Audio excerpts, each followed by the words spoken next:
I'll never forget the weekend I spent in that cabin. It's been a few years now, but the memory feels fresh. A raw wound I can't quite close. I'd rented the place hoping for a break. Work had been overwhelming, and I thought some time alone in the mountains would help me reset. The online listing showed a cozy wooden cabin, tucked deep in the woods, with a promise of complete solitude. That's exactly what I thought I needed. The drive up was uneventful. The cabin was about 3 hours from my apartment in the city, nestled in a forested area miles away from the nearest town. The road narrowed as I got closer, with tall pines flanking either side. By the time I arrived, the sun was already dipping low, painting the trees in shades of gold and orange. The cabin looked just like the pictures, small, rustic, with a wraparound porch and a chimney that hinted at a wood-burning stove inside. A dirt driveway curved up to it, and there was a small shed about 20 feet away. I parked my car and unloaded my bags. The air was crisp, carrying that faint, earthy smell of fallen leaves and damp wood. I stood for a moment, taking it in, letting the quiet wash over me. No honking cars, no city noise, just the whisper of the wind through the trees and the occasional chirp of a bird. Inside, the cabin was just as charming as I'd hoped. The furniture was simple but sturdy, with a stone fireplace dominating one wall. A small kitchen area sat to the left, and a ladder led up to a loft where the bed was. There was no TV, no Wi-Fi, and only a weak cell signal. Perfect.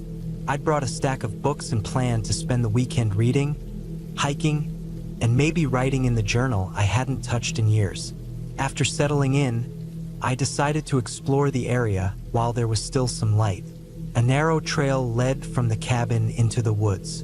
I followed it, walking slowly, enjoying the crunch of leaves underfoot. The forest was dense, the trees towering above me, their branches intertwining to form a canopy that filtered the light into dappled patches. It felt like I was walking into another world, far removed from everything. About 20 minutes in, I stumbled upon a clearing. In the center stood a fire pit surrounded by makeshift benches made of logs. It looked like it had been used recently. There were charred pieces of wood and a few beer cans scattered around. Strange, I thought. The listing had emphasized the cabin's isolation, and I hadn't seen any other properties nearby on the drive up. Maybe hikers had passed through. I made a mental note to clean up the trash later and continued walking. The trail looped back toward the cabin, and by the time I returned, the sun had almost disappeared, leaving the sky a deep shade of blue. I lit a fire in the fireplace and made myself a simple dinner. As I ate, the silence began to feel heavier. It wasn't unsettling, exactly, but it was different from the silence I was used to. It was complete, broken only by the occasional crackle of the fire or the creak of the wooden floorboards. That night, I climbed up to the loft and crawled into bed. The mattress was firm, the blankets warm, but sleep didn't come easily. I'd forgotten how dark it gets in the woods. Without the glow of streetlights or passing cars, the cabin was pitch black. Even with my eyes open, I couldn't see a thing. I lay there listening to the night sounds. The wind had picked up, making the trees sway and groan. Every now and then, I'd hear a rustling noise outside, probably animals moving through the underbrush. It took a while, but eventually I drifted off. I woke suddenly in the middle of the night. At first, I wasn't sure what had startled me. The fire had burned down to embers, casting a faint orange glow that barely reached the edges of the room. I lay still, straining to hear. There it was again, a sound from outside. It wasn't the wind or the rustling of leaves. It was a faint, deliberate noise, like footsteps on the porch. My heart started pounding.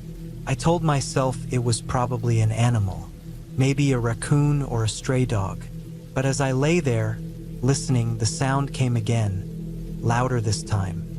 It wasn't just on the porch. It was moving around the cabin.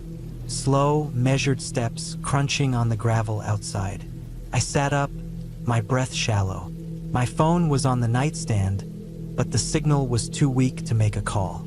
I grabbed the flashlight I'd brought and climbed down the ladder as quietly as I could. The cabin's windows were small, but I tried to peek outside. It was too dark to see anything. I thought about turning on the porch light, but decided against it.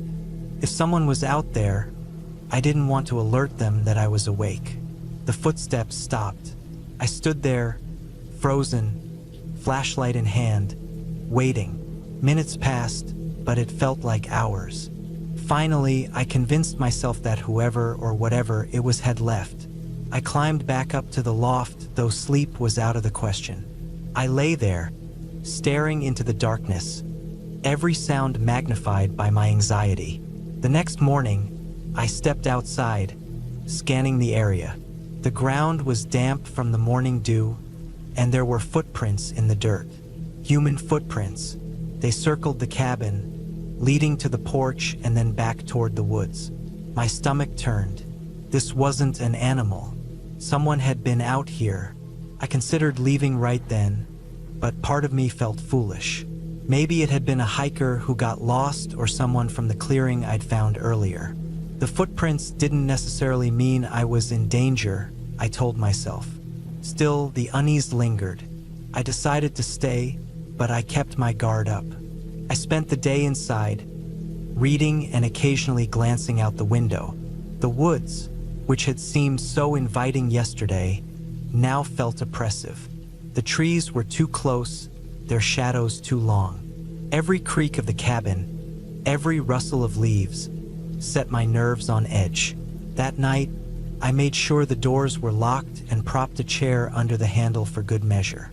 I kept the flashlight and a kitchen knife within reach as I climbed into bed. The darkness felt heavier than before, pressing in on me from all sides. I lay there listening, waiting. Around midnight, the sound came again. Footsteps, slow and deliberate, circling the cabin. My mouth went dry. This time, they didn't stop at the porch. They moved toward the shed. I heard the creak of the shed door opening, followed by a heavy thud. Then silence. I wanted to look, to see what was happening, but fear rooted me in place. I stayed in the loft, clutching the flashlight and knife, barely daring to breathe. The footsteps didn't come back. Eventually, exhaustion overcame fear, and I drifted into a fitful sleep. When dawn broke, I forced myself to go outside. The shed door was ajar. Inside, everything was as I'd left it. A few old tools, some firewood. But the unease didn't go away. I spent the rest of the day packing up my things, unable to shake the feeling that I was being watched. By the time I left, the cabin no longer felt like a retreat, felt like a trap. As I drove away, I glanced in the rearview mirror, half expecting to see someone standing on the porch. There was no one there, but the tension in my chest didn't ease until I was miles away. I never found out who or what had been outside the cabin those nights. I've thought about it countless times since, trying to piece together an explanation. Maybe it was a local, curious about the new occupant. Maybe it was someone with less innocent intentions. Either way, I've learned my lesson. Solitude isn't always what it seems.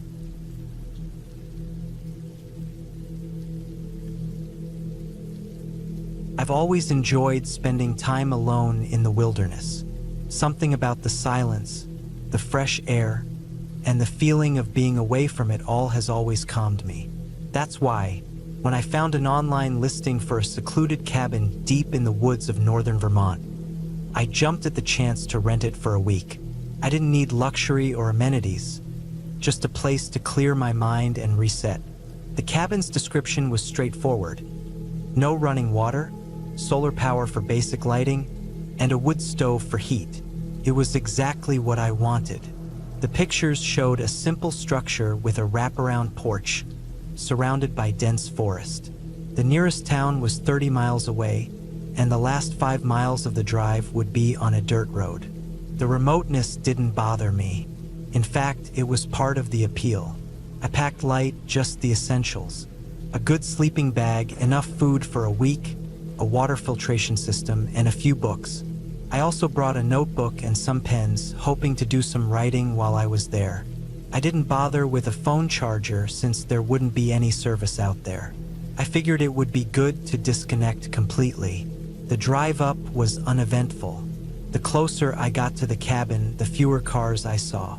By the time I turned onto the dirt road, it felt like I had the whole world to myself.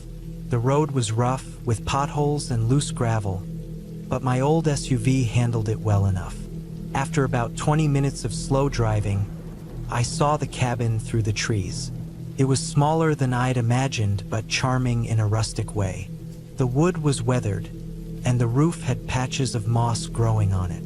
A small stack of firewood was neatly piled against one wall, and there was a hand pump for water a few yards away. The porch had a couple of wooden chairs that looked like they'd seen better days.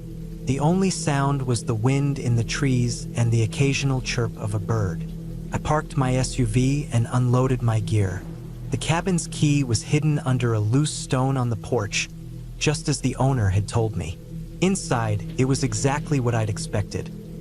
One large room with a small kitchen area, a table and 2 chairs, and a wood stove. There was a narrow bed against one wall, covered with a threadbare quilt. A ladder led up to a small loft that was empty except for a dusty mattress.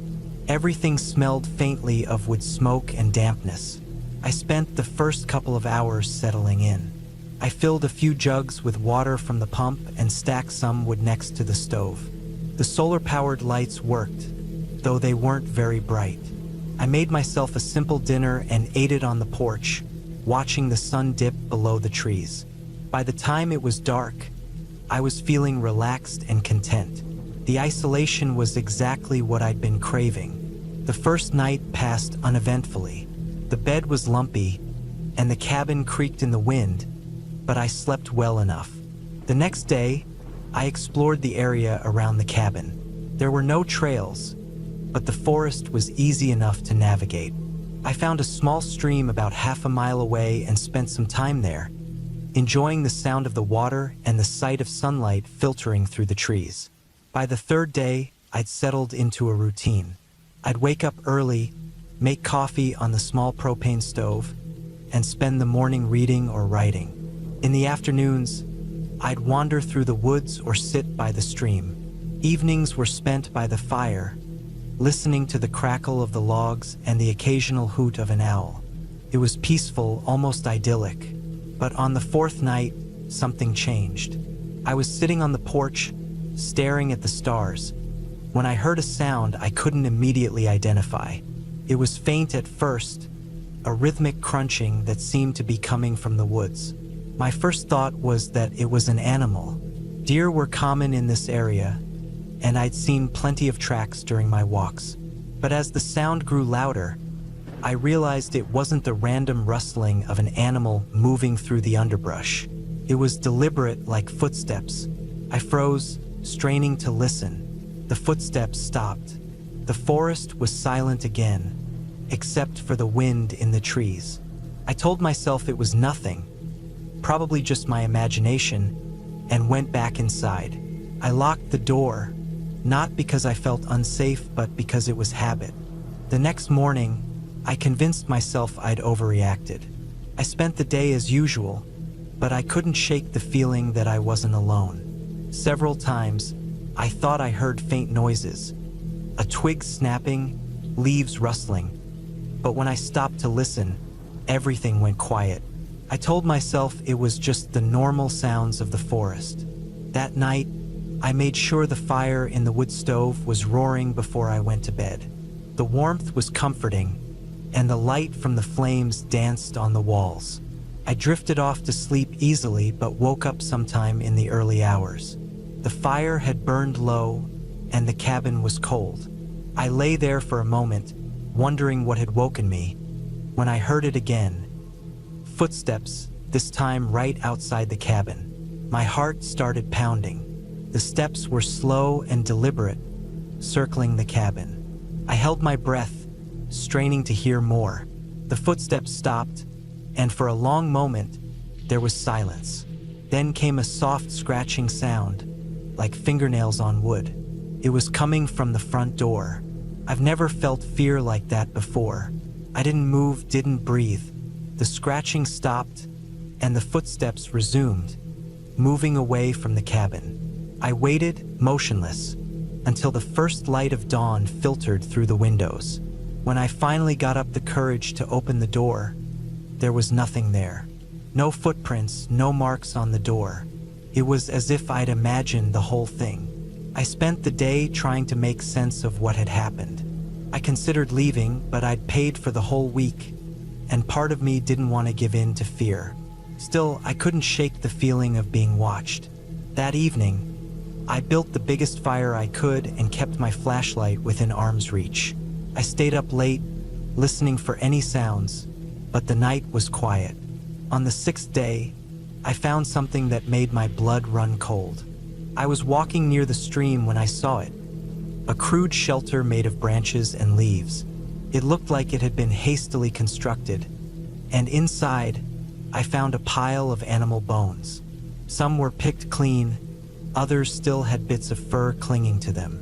The shelter was only about 200 yards from the cabin. Someone had been living there. I hurried back to the cabin, heart racing. I decided I couldn't stay another night.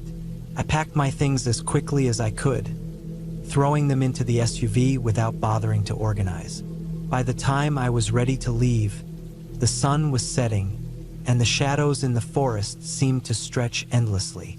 The drive back down the dirt road was nerve-wracking. Every time I glanced in the rearview mirror, I half expected to see someone or something following me. But the road remained empty, and I finally reached the highway. The relief I felt was overwhelming. I never reported what happened. Who would I even tell? The cabin owner? The local police? I didn't have any evidence, just a feeling of unease and a few sleepless nights. But I've never gone back to that part of Vermont, and I've never stayed in a cabin that remote again. Even now, years later, I sometimes wake up in the middle of the night, convinced I hear footsteps outside my window. I tell myself it's nothing, just the wind or a stray animal. But deep down, I know better. Some silences aren't empty. Some shadows aren't just shadows. And some places, no matter how peaceful they seem, are better left alone.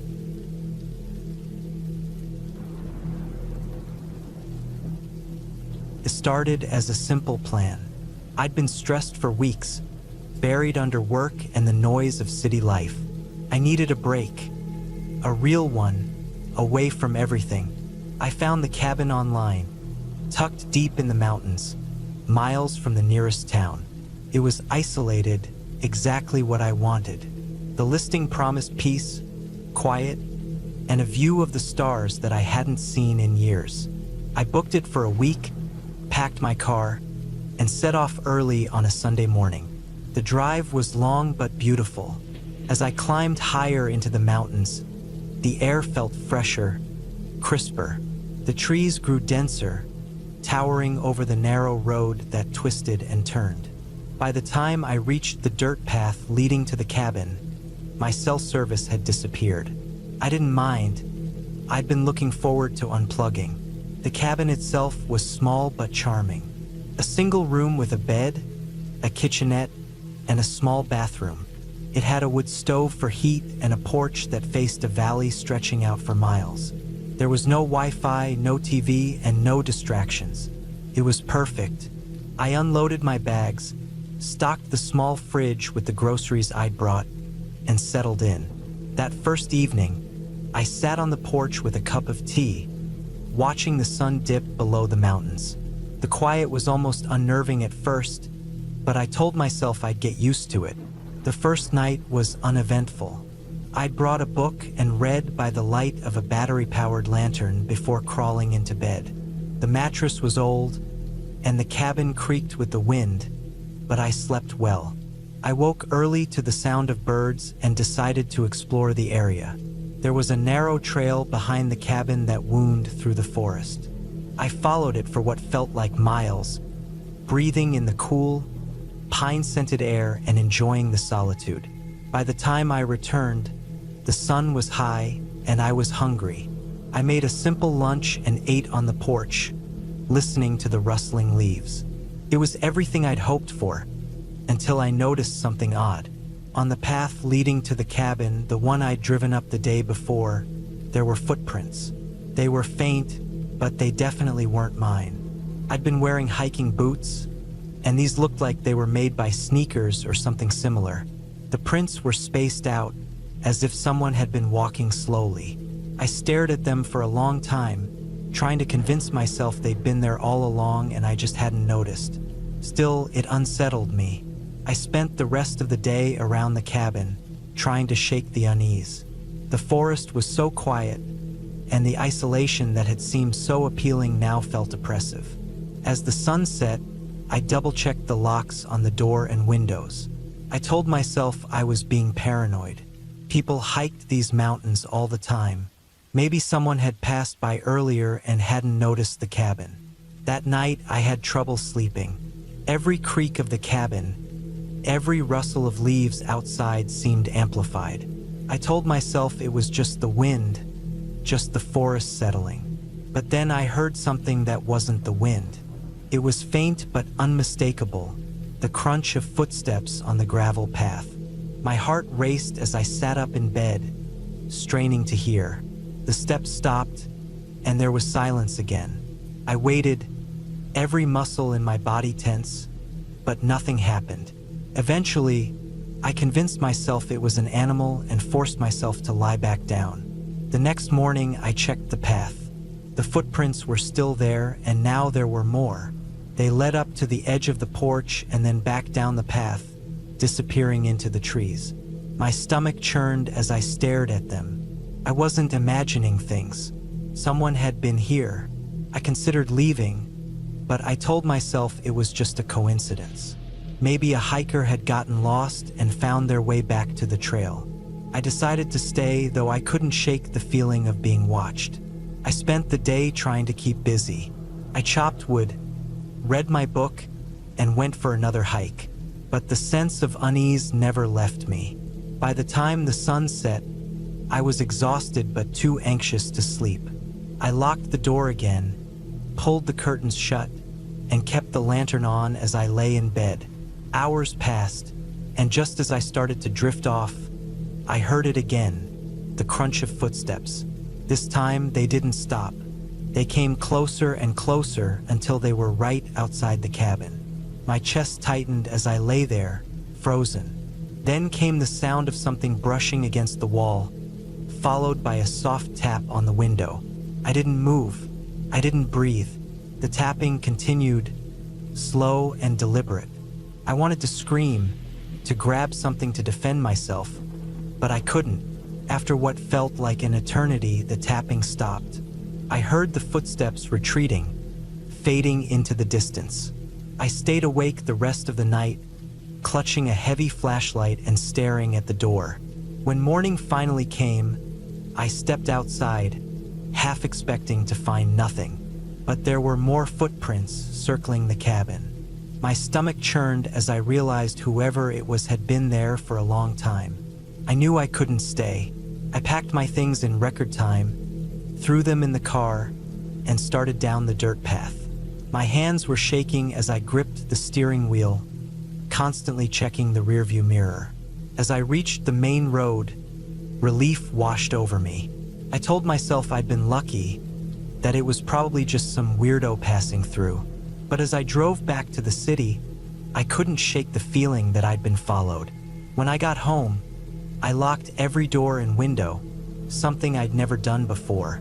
The week I'd planned to spend unwinding had turned into something I'd never forget.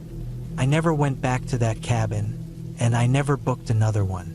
The peace and quiet I'd been searching for wasn't worth the fear I'd felt in those mountains. Even now, years later, I still think about those footsteps and wonder who or what was out there with me.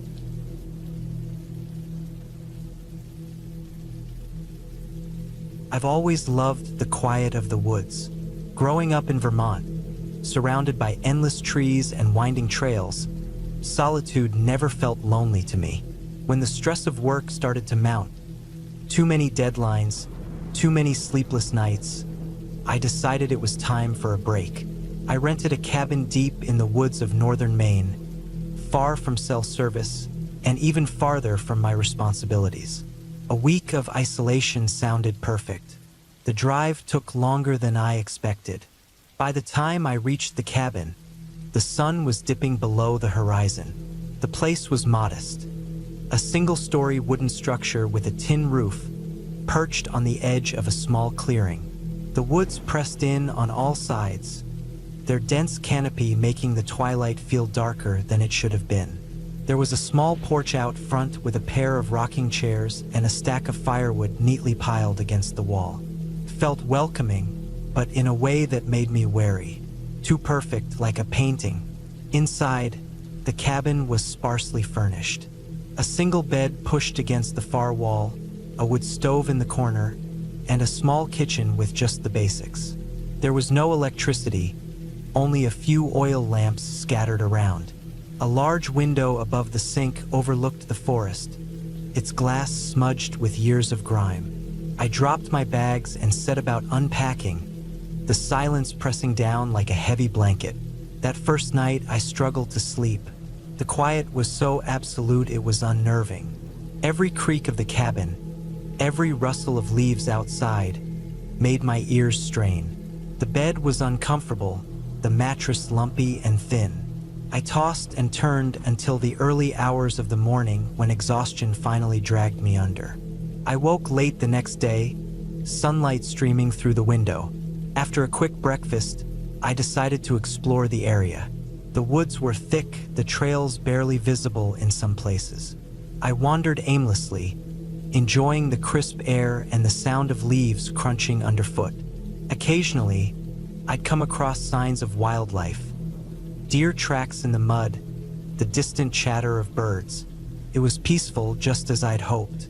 By the time I returned to the cabin, the sun was setting again. I built a fire in the wood stove and cooked a simple dinner, the warmth and light making the small space feel cozy. For the first time since I arrived, I felt truly relaxed. I read a book by the fire until my eyes grew heavy, then climbed into bed. I woke in the middle of the night to a sound. At first, I thought it was part of a dream, but as I lay there, straining to hear, it came again. A soft, deliberate knock on the cabin door. My heart started to pound. It was too late for hikers or hunters to be wandering around, and the cabin was miles from the nearest road. I stayed in bed, hoping whoever it was would go away. The knocking stopped, and after a few tense minutes, I started to relax. Maybe it had been an animal, a raccoon or a curious deer. But then I heard it again, louder this time. Knock, knock, knock. I forced myself out of bed, my legs trembling. Grabbing the oil lamp from the bedside table, I lit it and approached the door. "Who's there?" I called out, my voice shaking. There was no answer. I waited, the silence stretching out until I thought I might scream. Finally, I unlatched the door and cracked it open. No one was there. The clearing was empty, the forest beyond it still and silent. I stepped outside, holding the lamp high, its weak glow barely penetrating the darkness. The air was cold, and my breath came in visible puffs. I scanned the area but saw nothing. Reluctantly, I went back inside and bolted the door. It took hours for me to fall asleep again, and when I did, my dreams were restless and dark. The next morning, I tried to convince myself it had been my imagination. Maybe a branch had fallen against the door, or an animal had brushed past it. I spent the day exploring again, this time venturing farther from the cabin. I found an old, overgrown trail that led to a small stream, its water clear and icy. I followed it for a while, enjoying the sound of running water before turning back. When I returned to the cabin, I noticed something odd. The rocking chair on the porch, which had been empty when I left, was now facing the door. It wasn't rocking, but the sight of it made my skin crawl. I tried to brush it off, telling myself the wind must have moved it, even though there hadn't been any breeze that morning. That night, I locked the door and placed a chair under the handle for good measure. I kept the oil lamp burning low, its flickering light casting shadows on the walls. I was determined to sleep, but my nerves were on edge. Every sound seemed amplified in the stillness. Around midnight, I heard it again. Knock, knock, knock. This time I didn't move. I stayed in bed, clutching the blankets to my chest, my heart hammering. The knocking continued, steady and deliberate, for what felt like an eternity. Then it stopped. I lay there listening, every muscle in my body tense. Minutes passed, then hours. Finally, the first light of dawn crept through the window, and I allowed myself to breathe again. I spent the day repairing the cabin's front door, reinforcing it with spare planks of wood I found in the shed out back. I also searched the area around the clearing for any signs of trespassers. There were no footprints, no broken branches, nothing to suggest anyone had been there. Still, I couldn't shake the feeling of being watched. The rest of the week passed in a blur of tension and sleepless nights. The knocking continued, always at the same time, always the same pattern. I stopped leaving the cabin, too afraid of what I might find when I returned. The once cozy space now felt suffocating, the walls closing in on me. On my last night, I decided to stay awake until dawn. I sat by the wood stove, the oil lamp burning beside me, a heavy piece of firewood in my lap as a makeshift weapon. When the knocking started, I didn't move. I didn't even breathe. It went on for hours, stopping just before sunrise. When morning finally came, I packed my bags and left without looking back. The drive home was long and silent, the weight of the past week settling over me like a shroud. I couldn't shake the feeling that I was being followed, every car behind me a potential threat. By the time I reached my apartment, I was exhausted but relieved. It's been months since that trip, but the memory of it still haunts me. I never found out who or what was knocking on the cabin door. I've told myself it doesn't matter, that it's better not to know. But sometimes, late at night, I'll hear a soft knock at my own door, and my blood runs cold. I've never answered. I don't think I ever will.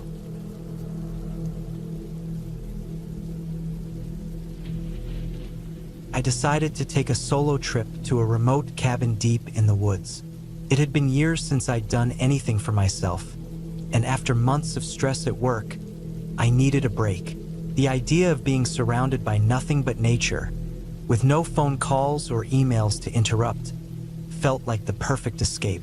The cabin I rented was in a dense forest about 3 hours from the nearest town. The rental listing described it as off the grid, and I liked the sound of that. I arrived in the late afternoon.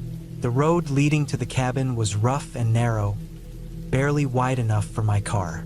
Overgrown bushes scraped against the sides as I navigated the last stretch, and the tires kicked up a cloud of dirt.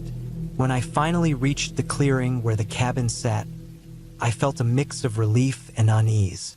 The cabin was smaller than I'd expected, with weathered wooden planks and a slanted tin roof. It had a single window at the front and a small porch with a couple of rickety chairs. Surrounding it was nothing but towering trees and dense undergrowth. The air was heavy with the smell of pine and damp earth. It was quiet, so quiet that I could hear my own breathing. I unloaded my supplies: canned food, bottled water, a first aid kit, a flashlight, and some basic tools. I had also brought a small gas-powered generator, as the cabin didn't have electricity. Inside, the cabin was as basic as it got. A small wood-burning stove sat in one corner, with a stack of firewood next to it. There was a cot with a thin mattress, a table with a single chair, and a few shelves holding dusty pots and pans. A large window at the back faced the forest, letting in the fading light of the day. After unpacking, I started a fire in the stove and heated up a can of soup. I ate while sitting on the porch, listening to the sounds of the forest. There wasn't much to hear, just the occasional rustle of leaves or the distant call of a bird. As the sun dipped below the horizon, the forest grew darker and more intimidating. I told myself it was just my imagination, but the dense trees seemed to close in, their shadows stretching across the clearing. I went back inside, locked the door, and settled in for the night. The cabin's single oil lamp cast flickering shadows on the walls. I read a book for a while, then climbed into the cot. The mattress was lumpy and uncomfortable, but I was exhausted from the drive and fell asleep quickly. Sometime in the middle of the night, I woke up to a sound. At first, I couldn't tell what it was. It was faint, almost like whispering, but it didn't make sense. I sat up, straining to hear. The sound stopped. I told myself it was probably the wind or an animal outside and tried to go back to sleep. But as I lay there, I felt a growing sense of unease. The cabin felt too quiet, like the forest outside was holding its breath. The next morning, I shrugged off the strange feeling. I spent the day exploring the area around the cabin. The forest was dense, with narrow trails winding between the trees. I found a small stream not far from the cabin and spent some time sitting by the water, letting the sound of the current calm my nerves. By the time I returned to the cabin, the sun was already sinking low in the sky. That night, the strange sounds returned. This time, they were louder and more distinct. It wasn't whispering anymore. It sounded like footsteps, slow and deliberate, circling the cabin. My heart pounded as I sat up in the cot, clutching the flashlight. I pointed the beam at the window, but all I could see was darkness. I told myself it was an animal, maybe a deer or a raccoon, but deep down I wasn't convinced. The footsteps stopped, and the silence that followed was almost worse. I stayed awake for hours, listening for any sound, but there was nothing. Eventually, exhaustion took over, and I fell into a restless sleep. The next day, I noticed something strange. Around the cabin, the undergrowth looked trampled, as if someone or something had been moving through it. There were no clear footprints, just areas where the grass and leaves were flattened. I tried to shake it off, convincing myself it was just my imagination running wild. That evening, as I was sitting on the porch, I felt like I was being watched. The forest seemed darker than usual, the trees casting long shadows that stretched toward the cabin. I couldn't shake the feeling, so I went inside and locked the door earlier than usual. I made sure all the windows were secure and double-checked the lock on the door. I even placed a chair under the doorknob just in case. The night was long and tense. The sounds started again, this time closer and more distinct. The footsteps circled the cabin, pausing near the windows. I turned off the lamp and crouched in the corner, clutching the flashlight and a kitchen knife. My heart was pounding so loudly I was sure whoever was outside could hear it. Hours passed before the sounds finally stopped. I didn't sleep at all that night. When the first light of dawn broke through the trees, I felt a wave of relief. I stepped outside to find more trampled undergrowth around the cabin. This time, I noticed something that chilled me to the bone. A piece of fabric caught on a branch near the back of the cabin. It was small, like a shred of clothing, and it didn't look old. Someone had been out there. I decided I couldn't stay another night. I packed up my things as quickly as I could, my hands shaking as I stuffed everything into my bags. As I loaded the car, I kept glancing over my shoulder, half expecting someone to step out of the trees. The forest was eerily silent, as if it was watching me leave. The drive back to civilization felt like it took forever. I didn't feel safe until I was back on the main road, surrounded by other cars. Even then, the sense of unease lingered. I couldn't shake the feeling that I had been watched, that whoever had been outside the cabin might have followed me. When I got home, I contacted the company that rented out the cabin. I told them about the strange noises and the trampled undergrowth, but they brushed it off, saying it was probably just animals. I knew better.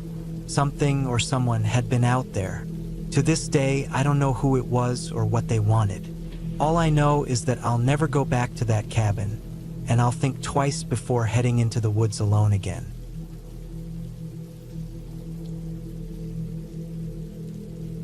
It started as a way to escape the grind. I'd been working too many hours, glued to a desk, staring at a screen for days that blurred together. My body ached, my mind felt sluggish, and I was desperate for a break. When a coworker suggested renting a remote cabin for a weekend, I jumped on the idea. I found a small place online, tucked deep into the woods, miles away from the nearest town. The photos looked perfect, simple but cozy, surrounded by trees so dense they seemed to swallow the world. The drive out there was peaceful. Once I left the highway, the roads became narrower, winding through endless forests. By the time I reached the turnoff for the cabin, I hadn't seen another car for over an hour. The gravel road leading to the property was rough, with potholes and overgrown bushes scraping against the sides of my car. It was a slow, bumpy ride, but when I finally pulled up to the cabin, I felt a sense of relief. It looked just like the pictures. A small wooden structure with a porch, a fire pit out front, and a stack of firewood neatly piled against the side. The forest stretched endlessly in every direction, and the only sound was the rustling of leaves in the wind. I unpacked quickly, eager to settle in. The cabin was as simple inside as it was outside. A single room with a bed, a kitchenette, and a small table. There was a wood-burning stove for heat and a lantern for light since there was no electricity. The owner had left a note on the table with basic instructions: how to start the stove, where to find extra blankets, and a reminder to keep the doors and windows shut to keep out wildlife. After setting my things down, I decided to explore the area. There was a narrow trail leading from the cabin into the woods, and I followed it for a while, breathing in the fresh air and feeling my tension start to melt away. The trail wound through dense trees, with only occasional glimpses of the sky above. I walked for what felt like an hour before the path ended at a small clearing with a stream running through it. I sat on a rock by the water, watching the sunlight dance on the rippling surface. It was the kind of peace I'd been craving. As the sun started to dip lower in the sky, I made my way back to the cabin. The forest felt different on the return trip. Darker, quieter. The shadows seemed longer, and the wind had died down, leaving an eerie stillness. By the time I reached the cabin, the sun had set, and the woods were bathed in twilight. I lit the lantern and started a fire in the stove, the warm glow filling the small space. That first night, I slept deeply. The bed was more comfortable than I expected, and the sounds of the forest, the occasional hoot of an owl, the rustle of leaves, lulled me to sleep. When I woke the next morning, I felt more rested than I had in weeks. I spent the day reading, writing in a journal, and taking another walk along the trail. It was everything I'd hoped for, but on the second night, something changed. I just settled into bed, the fire in the stove crackling softly, when I heard a noise outside. It was faint at first, just a rustling sound, like something moving through the underbrush. I told myself it was just an animal, maybe a raccoon or a deer, but the sound grew louder, closer. Then came a thud, as if something heavy had fallen or been dropped onto the porch. I froze, my heart pounding. The cabin had no curtains, and the lantern had been turned off, leaving the interior in near darkness. I lay there, straining to hear, my ears picking up every creak of the wood, every whisper of the wind. Another thud, this time louder. It sounded deliberate. I told myself it could be a branch falling, but deep down, I didn't believe it. Gathering my courage, I slipped out of bed and grabbed the flashlight I'd left on the table. I shone the beam toward the window, but the glass reflected the light back at me, making it impossible to see outside. My pulse raced as I crept to the door and pressed my ear against it. The sound had stopped. I waited, holding my breath, but there was only silence. After a few minutes, I convinced myself it was nothing and crawled back into bed, though it took a long time for sleep to find me. The next morning, I stepped onto the porch and saw something that made my stomach churn. In the dirt, just a few feet from the steps, were footprints. They were faint but unmistakable, the shape of a boot pressed into the soft ground. They weren't mine. I hadn't been out that night, and they were too large to be from earlier. My first thought was that someone had been snooping around, but the cabin was so remote that it didn't make sense. Who would come all the way out here? I spent the day trying to shake the unease. I stuck close to the cabin, only venturing out to gather some wood for the stove. The forest felt less welcoming now, the towering trees seeming to close in around me. Every snap of a twig or rustle of leaves made me jump. I kept looking over my shoulder, half expecting to see someone standing there, watching me. But there was no one. That night, the sounds returned. This time, they started earlier, just after I turned off the lantern. At first, it was the same rustling and thudding, but then came something new. A faint tapping, like fingers drumming on the wood of the porch. It was rhythmic, deliberate. I stayed in bed, clutching the flashlight, my body tense. The tapping continued for what felt like hours before it stopped abruptly. The next morning, I found more footprints, this time closer to the cabin. They circled the building, disappearing into the woods. I knew I should leave, but my pride wouldn't let me. I'd come out here to prove I could handle being alone, that I didn't need the constant hum of city life to feel secure. I told myself it was probably just a hiker who'd gotten lost, someone who'd stumbled across the cabin by chance. But deep down, I didn't believe that. I spent the day preparing to leave, packing my things and tidying up the cabin. I planned to drive out first thing in the morning, not wanting to navigate the rough gravel road in the dark. That night, I didn't bother trying to sleep. I sat in the chair by the stove, the fire burning low, flashlight in hand. The sound started again, louder than before. Thuds, rustling, and that same tapping. Then came a new sound, a low guttural noise, like a growl or a moan. It sent chills down my spine. I decided I couldn't wait until morning. I grabbed my bag and headed for the door, my flashlight beam slicing through the darkness. As I stepped onto the porch, I froze. The footprints were back, leading from the woods to the cabin and then circling it again. My car was only a few yards away, but it felt like miles. I forced myself to move, each step feeling heavier than the last. When I reached the car, I fumbled with the keys, my hands shaking. As I started the engine, the headlights illuminated the edge of the forest. For a split second, I thought I saw movement, a shadow slipping between the trees. I didn't wait to find out. I drove as fast as the rough road would allow, the car bouncing and jolting over the potholes. When I finally reached the highway, I felt a wave of relief, though I didn't slow down until I was miles away. I never figured out who or what had been outside the cabin those nights. When I returned the key to the owner, I didn't mention the footprints or the sounds. I didn't want to explain why I'd left a day early. To this day, I can't say for sure what happened out there.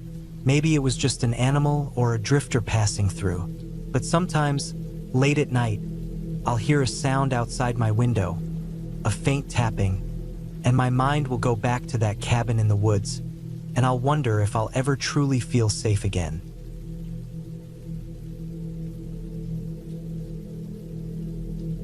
I had always loved the solitude of the mountains. Growing up in a crowded city, the idea of being surrounded by nothing but trees and silence was a dream come true. So, when I came across a listing for an old cabin nestled deep in the forest, I jumped at the chance to rent it for a week. The description was simple: no electricity, no running water, and no cell service. That was exactly what I wanted. A complete break from the chaos of everyday life. The drive to the cabin was long and winding. As I got closer, the paved roads turned into gravel, and eventually, The gravel turned into a narrow dirt path barely wide enough for my car. It was late afternoon by the time I arrived, the sun dipping low behind the tall pines. The cabin was small but sturdy, with weathered wooden walls and a steeply slanted roof. There was a fire pit out front, a stack of chopped wood by the side, and a creek running just a few yards away. It was perfect. After unloading my supplies, I took a moment to soak it all in. The air was crisp and cool, carrying the faint scent of pine and damp earth. The only sounds were the rustling of leaves and the distant trickle of the creek. I felt a sense of peace I hadn't experienced in years. The first night was uneventful. I lit a fire in the small wood stove, cooked a simple meal, and read by the light of a kerosene lamp. The darkness outside was absolute, the kind of blackness you never experience in the city. I went to bed early, the silence so complete that it almost felt oppressive. But I told myself this was what I wanted. No distractions, no noise, just me and the wilderness. The next day, I decided to explore the area. I followed the creek for a while, letting it guide me deeper into the forest. The trees grew denser the further I went, their branches forming a canopy that blocked out most of the sunlight. I came across a few animal tracks and even spotted a deer in the distance. It was peaceful, though I couldn't shake the feeling that I was being watched. I chalked it up to my imagination and headed back to the cabin. That night, as I was preparing dinner, I heard something outside. It was a faint rustling, like footsteps on dry leaves. I froze, listening intently, but the sound stopped. After a few moments, I convinced myself it was just an animal. There were plenty of deer and raccoons in the area, after all. Still, I couldn't shake the uneasy feeling that had settled in my chest. The next morning, I found footprints in the dirt outside the cabin. They weren't mine. They were larger, heavier, and spaced farther apart. My heart raced as I crouched down to examine them. They looked human, but why would anyone be out here? The nearest town was miles away, and this cabin wasn't exactly easy to find. I spent the rest of the day on edge, jumping at every little sound.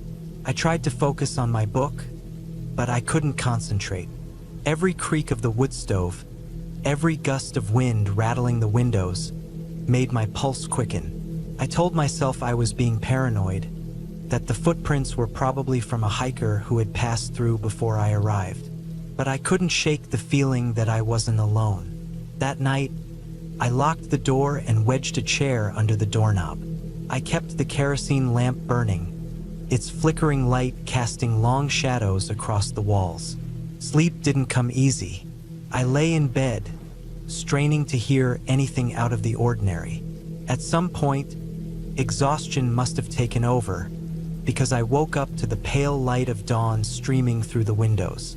Relieved to have made it through the night, I stepped outside to get some fresh air. That's when I saw it. On the cabin's front door, carved deep into the wood, was a single word, "Leave." My blood ran cold. The letters were jagged, as if they'd been hastily scratched with a knife or some other sharp object. I looked around, but there was no sign of anyone. Panic set in. I grabbed my phone, even though I knew there was no service. I turned it on anyway, hoping against hope that I could get a signal, but the screen remained stubbornly blank. I considered packing up and leaving right then and there, but the thought of driving down that narrow, winding dirt road in broad daylight was nerve-wracking enough. Doing it in a panic felt even worse. I decided to wait until morning, when I'd be less likely to make a mistake. The rest of the day was tense. I stayed inside, keeping the curtains drawn and the door locked. I didn't light a fire, not wanting to draw attention to myself. Every creak and groan of the old cabin made my heart race. By nightfall, I was a bundle of nerves. That night was the worst. I barely slept, jolting awake at every little sound. At one point, I heard footsteps outside, slow and deliberate. They stopped right outside the door. I held my breath, clutching the small hatchet I'd found in the cabin. Minutes passed, but it felt like hours. Eventually, the footsteps moved away, fading into the distance. I didn't dare move until the first light of dawn. When morning came, I wasted no time. I packed up my things, threw them into the car, and started down the dirt road. My hands were trembling as I gripped the steering wheel, my eyes darting to the rearview mirror every few seconds. The sense of relief I felt when I finally reached the main road was overwhelming. I never found out who or what was out there.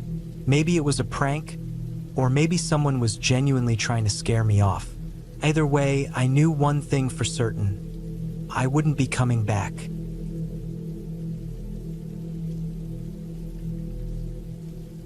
I've been dreaming about this trip for years. A remote cabin in the middle of nowhere, nestled deep in the mountains.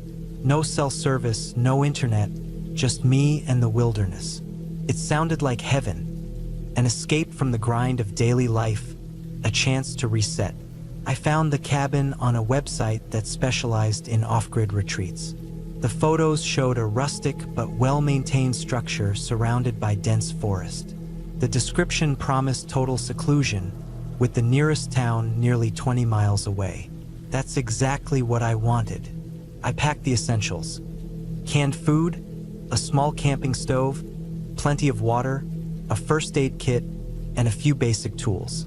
The cabin supposedly had a wood-burning stove and a few solar panels for light, but I wasn't expecting luxury. I also brought a satellite GPS for emergencies. My car, a sturdy SUV, was loaded to the brim with supplies. I planned to stay a full week. The drive was long but scenic. As I left the paved roads behind and started climbing higher into the mountains, the scenery grew more stunning. Towering pines lined the narrow dirt road, their tops swaying gently in the wind. Patches of snow clung stubbornly to shaded areas, even though it was late spring. My excitement grew with every mile. This was exactly what I needed. When I arrived at the cabin, I was struck by its beauty. It was small, just one story with a steeply pitched roof and a wide front porch. The wood was weathered but solid, and a stack of split logs sat neatly by the front door. The air smelled of pine and earth, and the only sounds were birdsong and the rustling of leaves. I stepped out of the car, stretched, and took it all in. For the first time in months, I felt a deep sense of peace. The first day passed uneventfully. I unpacked my things, checked the cabin for any issues, and explored the immediate area. A narrow trail led from the back of the cabin into the woods, and I followed it for a while, marveling at the quiet. By the time I returned, the sun was setting, casting a golden glow over the trees. I lit a fire in the wood stove, cooked a simple meal, and settled into the single armchair with a book. Sleep came easily that night. The second day, I ventured farther from the cabin. I hiked for hours, following the trail until it petered out into thick underbrush. The solitude was exhilarating. I saw no signs of other people, just animal tracks and the occasional bird or squirrel. By mid-afternoon, I was tired and headed back, eager for a hot meal and some rest. As I approached the cabin, I noticed something odd. The front door was ajar. I was certain I'd closed it that morning. I'm meticulous about things like that, especially in a remote place where animals could wander in. My first thought was that a strong gust of wind had blown it open, but there hadn't been any wind that day, and the door had a latch that wouldn't easily come undone. I stood there for a moment, heart pounding, before stepping cautiously inside. Nothing seemed out of place. My belongings were untouched, and the cabin was silent. Still, I couldn't shake the feeling that something was off. I checked every corner, even under the bed and inside the tiny closet. Nothing. Telling myself I was being paranoid, I secured the door and double-checked the latch before settling in for the evening. But that night, I slept lightly, waking at every creak and groan of the old wood. The next morning, I found tracks in the dirt outside the cabin. At first, I thought they belonged to an animal, but the more I looked, the less certain I became. They were faint, as if someone had been walking carefully, trying not to leave a trace. They led from the edge of the forest to the cabin and then disappeared. I'd hiked enough to know the difference between animal and human tracks, and these looked human. Cold knot formed in my stomach. Who else would be out here?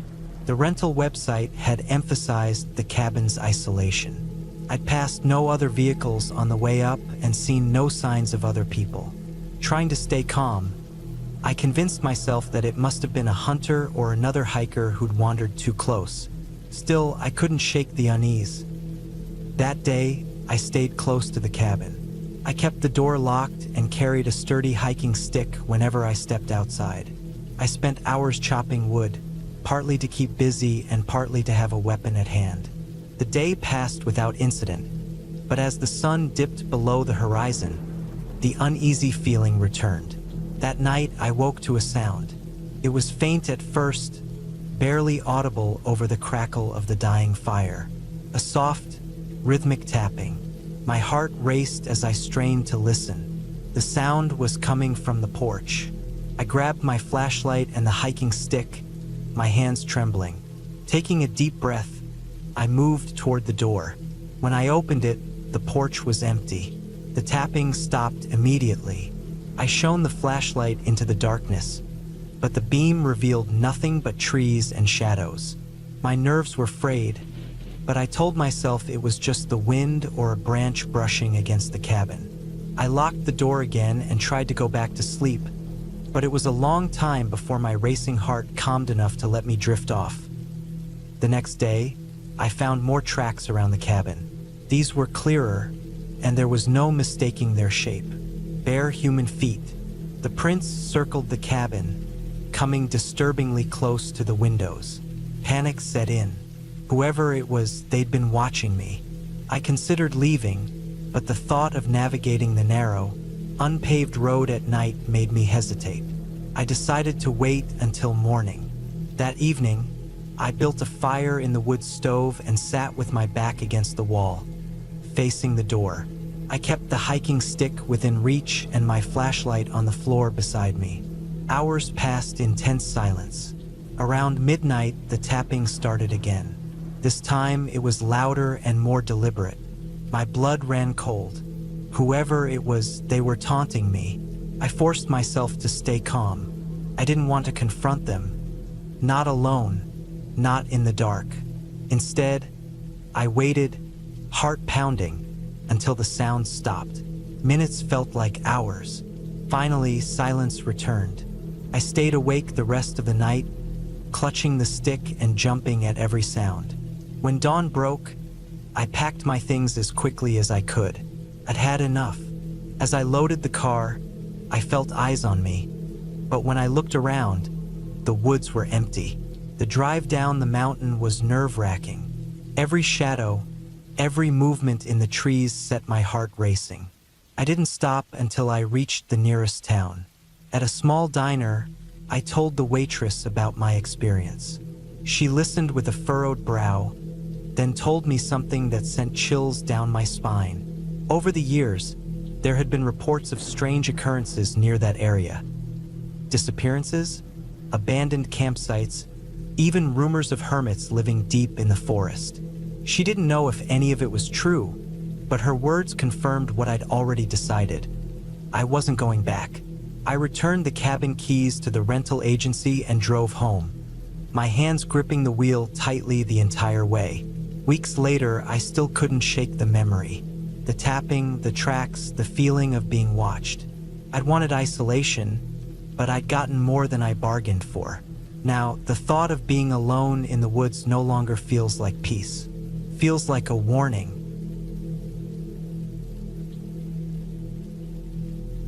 I've always loved being out in nature, away from the hustle and bustle of everyday life.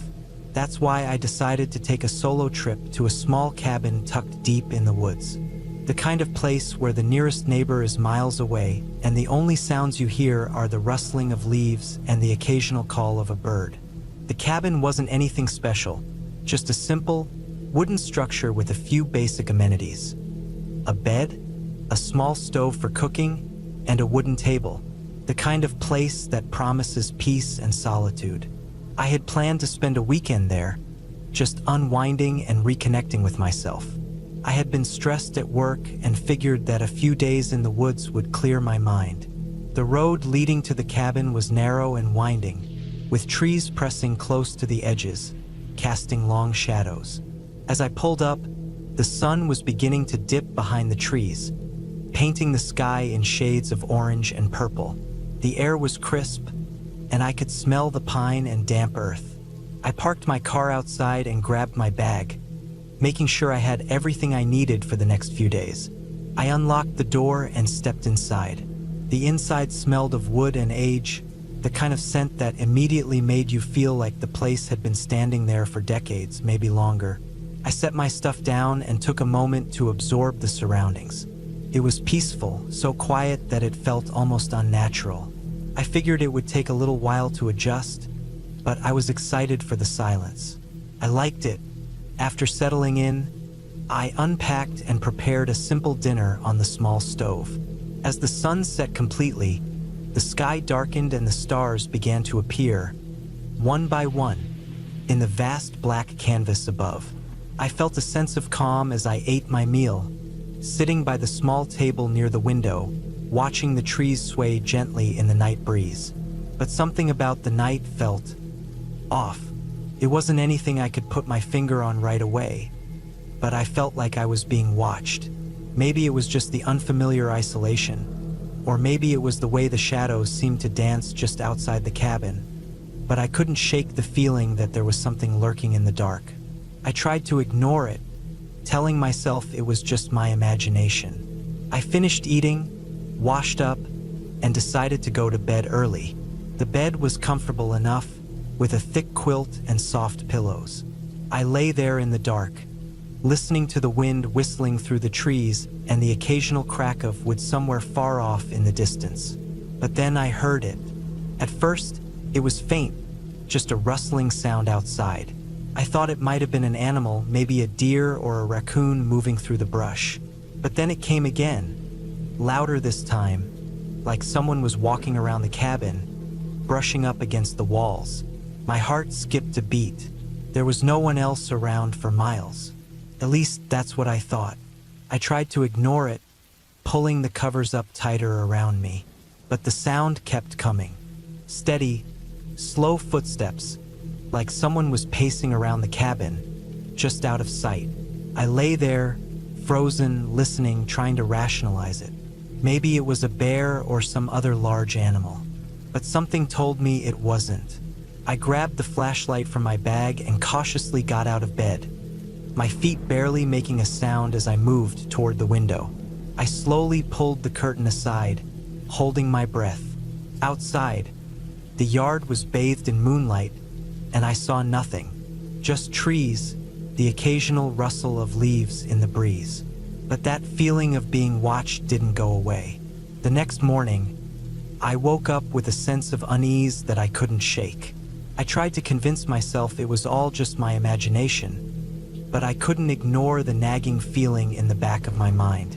I decided to take a walk to clear my head. Maybe some fresh air would help. The woods around the cabin were thick, and the trail was overgrown, making it hard to see more than a few feet ahead. I took my time, breathing in the earthy smell of the forest, letting the quiet of the woods calm me. It was peaceful, and for a while, I almost forgot about the strange feeling from the night before. But then I saw it. At first, I thought it was just a trick of the light, but as I got closer, I realized it was a small, weathered shack tucked away behind a thicket of trees. It was the kind of structure you'd expect to find abandoned, the kind of place you'd avoid if you were smart. But curiosity got the better of me, and I decided to check it out. I pushed through the brush, making my way toward the shack. As I got closer, I saw that the door was hanging off its hinges, and the small window was cracked. I hesitated for a moment, but then I stepped inside. The air was musty, thick with the smell of mildew and decay. Inside, there was nothing but old furniture. broken chairs, a rusted stove, and a dusty table. But on the far wall, there was something odd. A large, old-fashioned map, pinned to the wood. It was yellowed with age, and the ink was faded, but I could make out some markings, locations, trails, and what looked like old paths that no longer existed. It seemed out of place, like someone had left it here for a reason. Suddenly, I heard something, a rustling sound. It was coming from outside the shack. I froze, my heart racing. Was someone out there? The footsteps from last night, the feeling of being watched, it all came flooding back. I quickly backed out of the shack, my eyes scanning the woods. Nothing seemed out of the ordinary, but I felt that same gnawing sense of dread in my gut. I returned to the cabin, my mind racing. Was I just imagining things? Had I been too quick to assume something was wrong? Maybe it was all just in my head, a side effect of being alone in the woods. But that night, as the sun dipped below the horizon and darkness settled in again, the sounds started once more. Steady footsteps, slow and deliberate, pacing around the cabin. I couldn't ignore it anymore. I was no longer alone in these woods. I quickly packed my things, grabbed the essentials, and prepared to leave. The night had fallen completely, and the moonlight filtered through the trees, casting long, eerie shadows. I wasn't sticking around to find out who or what was out there. As I drove away, the cabin disappearing behind me in the rearview mirror, I finally felt a sense of relief. The further I got, the more the oppressive feeling lifted. I didn't know what had been happening, and I didn't want to know.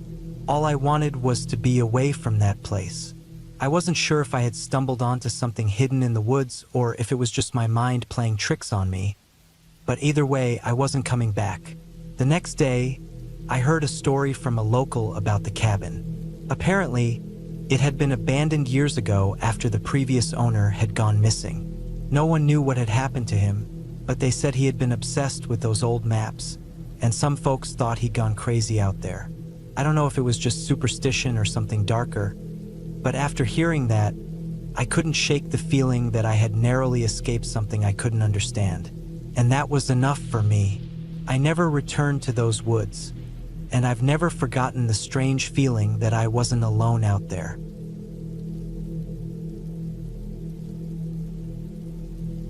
It all started when I decided to take some time off from the usual chaos of city life. A little solitude, a cabin tucked deep in the woods seemed like the perfect retreat. I'd found the place online, hidden away in some remote forest miles from civilization. It looked like the kind of place you could truly disconnect, with no Wi-Fi, no cell service, just nature. I arrived late afternoon, the sun hanging low in the sky. The road leading up to the cabin was barely more than a dirt path, winding through thick trees and dense brush. The air was crisp and fresh, carrying the smell of pine and damp earth. It was peaceful, almost too peaceful. The cabin itself was old but well kept, sitting on the edge of a small clearing.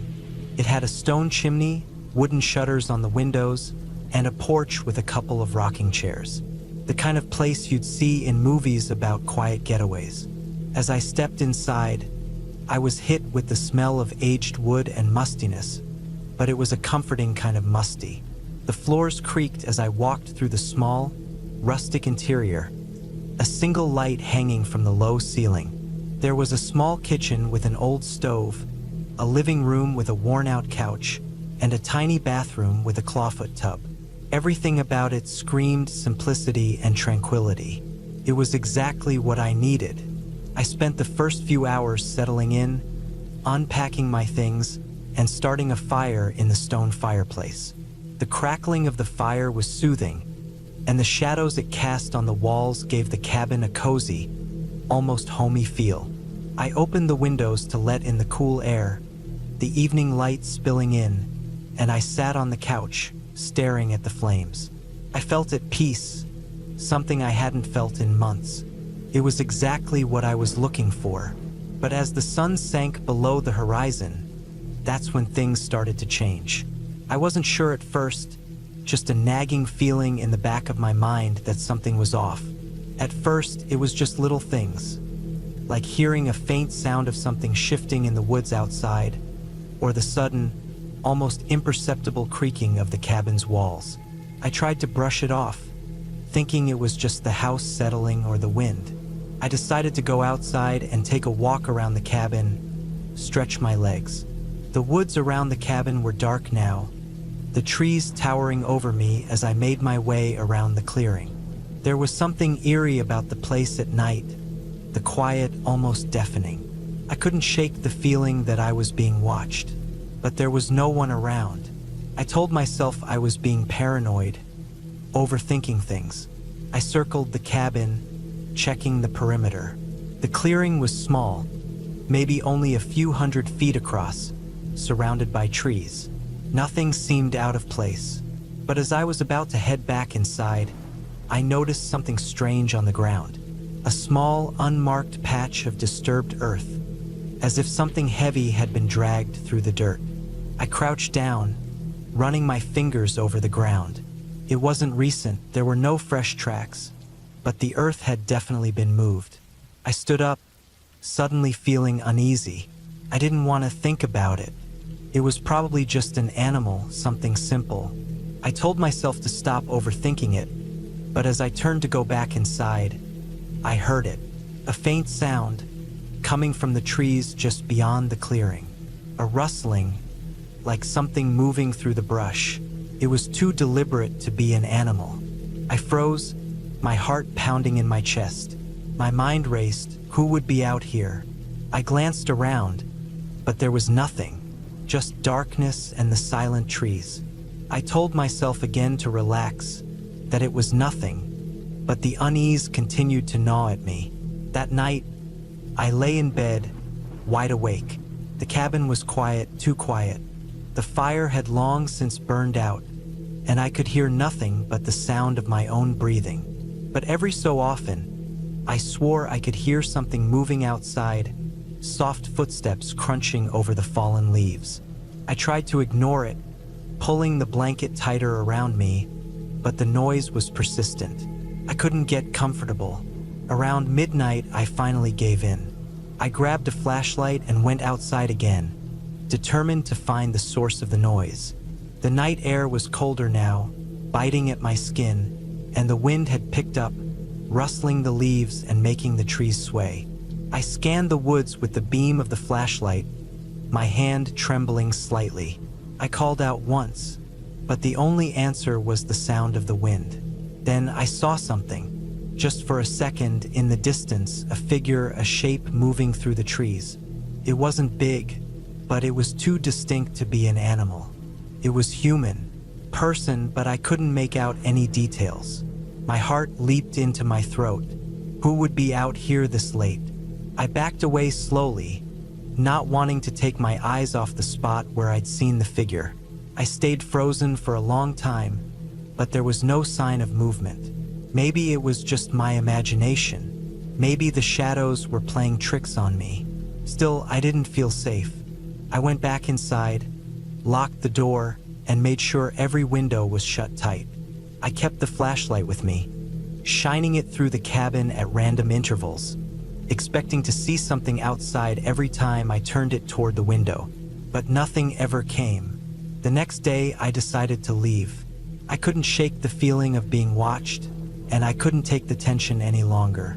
I packed my things, took one last look around the cabin, and headed toward the car. But as I walked away from the cabin, I saw something that stopped me dead in my tracks. Near the edge of the clearing, where the trees started, there was a mark on the ground, a faint trail leading into the woods, as if someone had walked through the grass. But it wasn't a normal trail. The grass was flattened, the dirt disturbed, and there were small, strange indentations along the ground. I knelt down, my heart hammering in my chest. The marks were odd, too straight, too deliberate, as if something or someone had dragged something heavy along the ground. My breath caught in my throat. The idea of a person, maybe more than one, out there in the woods watching me was too much to bear. I didn't wait to investigate further. I turned and ran toward the car, adrenaline pumping through my veins. When I finally reached the car, I sped out of the woods without looking back. As I drove down the dirt path, I glanced in the rearview mirror, half expecting to see someone standing in the clearing, watching me leave. But there was nothing. I didn't stop until I reached the nearest town. I pulled into a gas station and sat in my car, trying to catch my breath. I don't know what I saw out there. I don't know who or what was in the woods that night. But I can tell you this, there's something about those woods, something I'll never understand, and I'll never be going back to that cabin.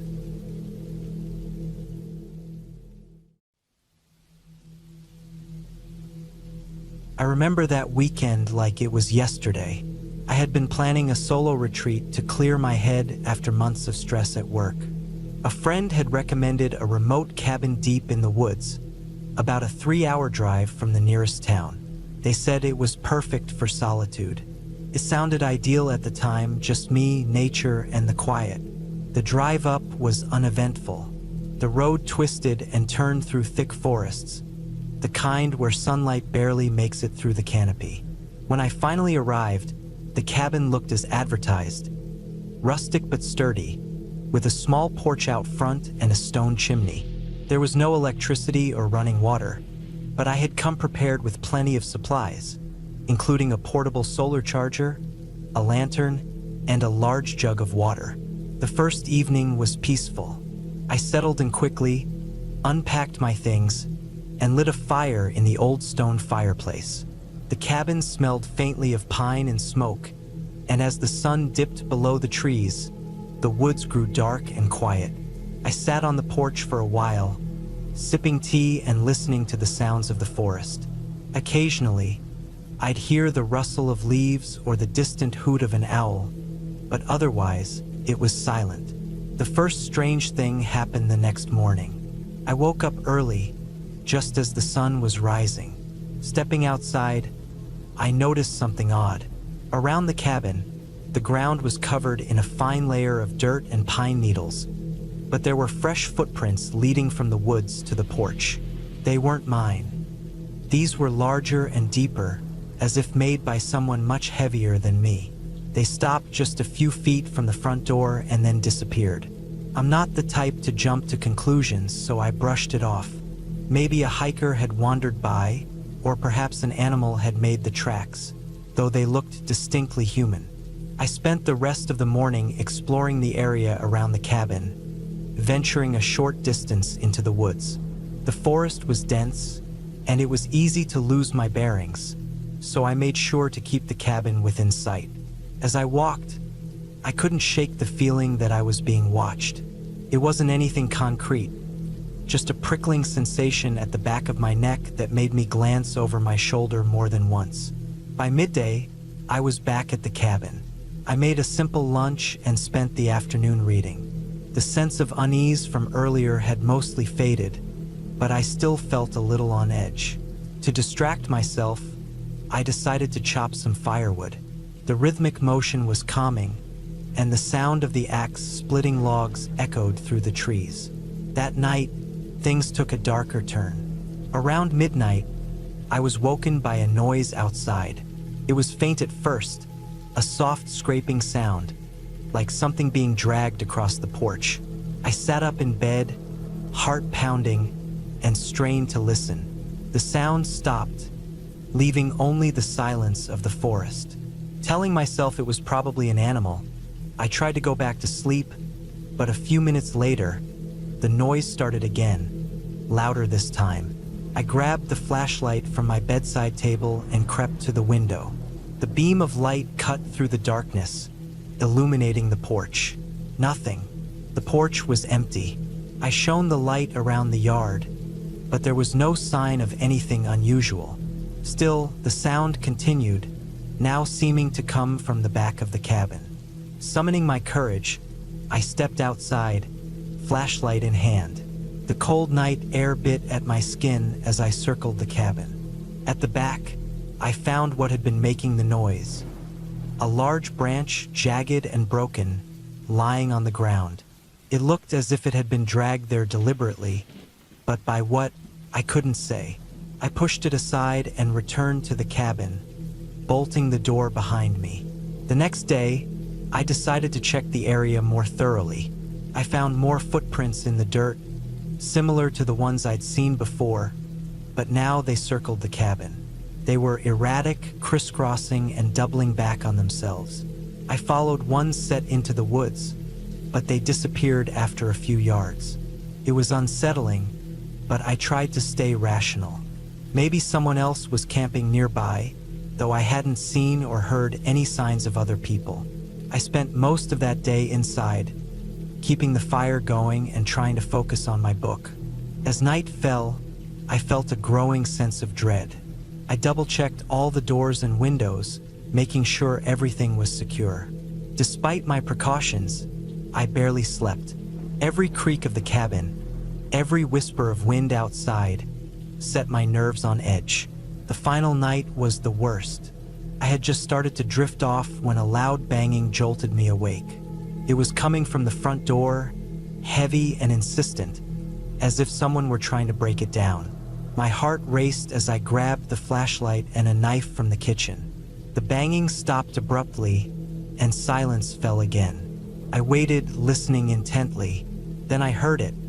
The sound of breathing, low and guttural, just outside the door. I froze, gripping the knife tightly.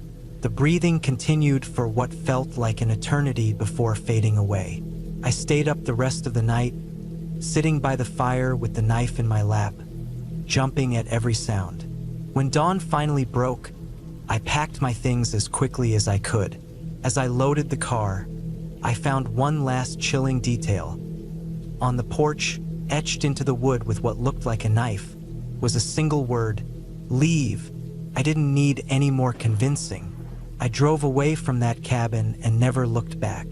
To this day, I don't know who or what was out there, but I've never felt the same about being alone in the woods. Some places are better left undisturbed.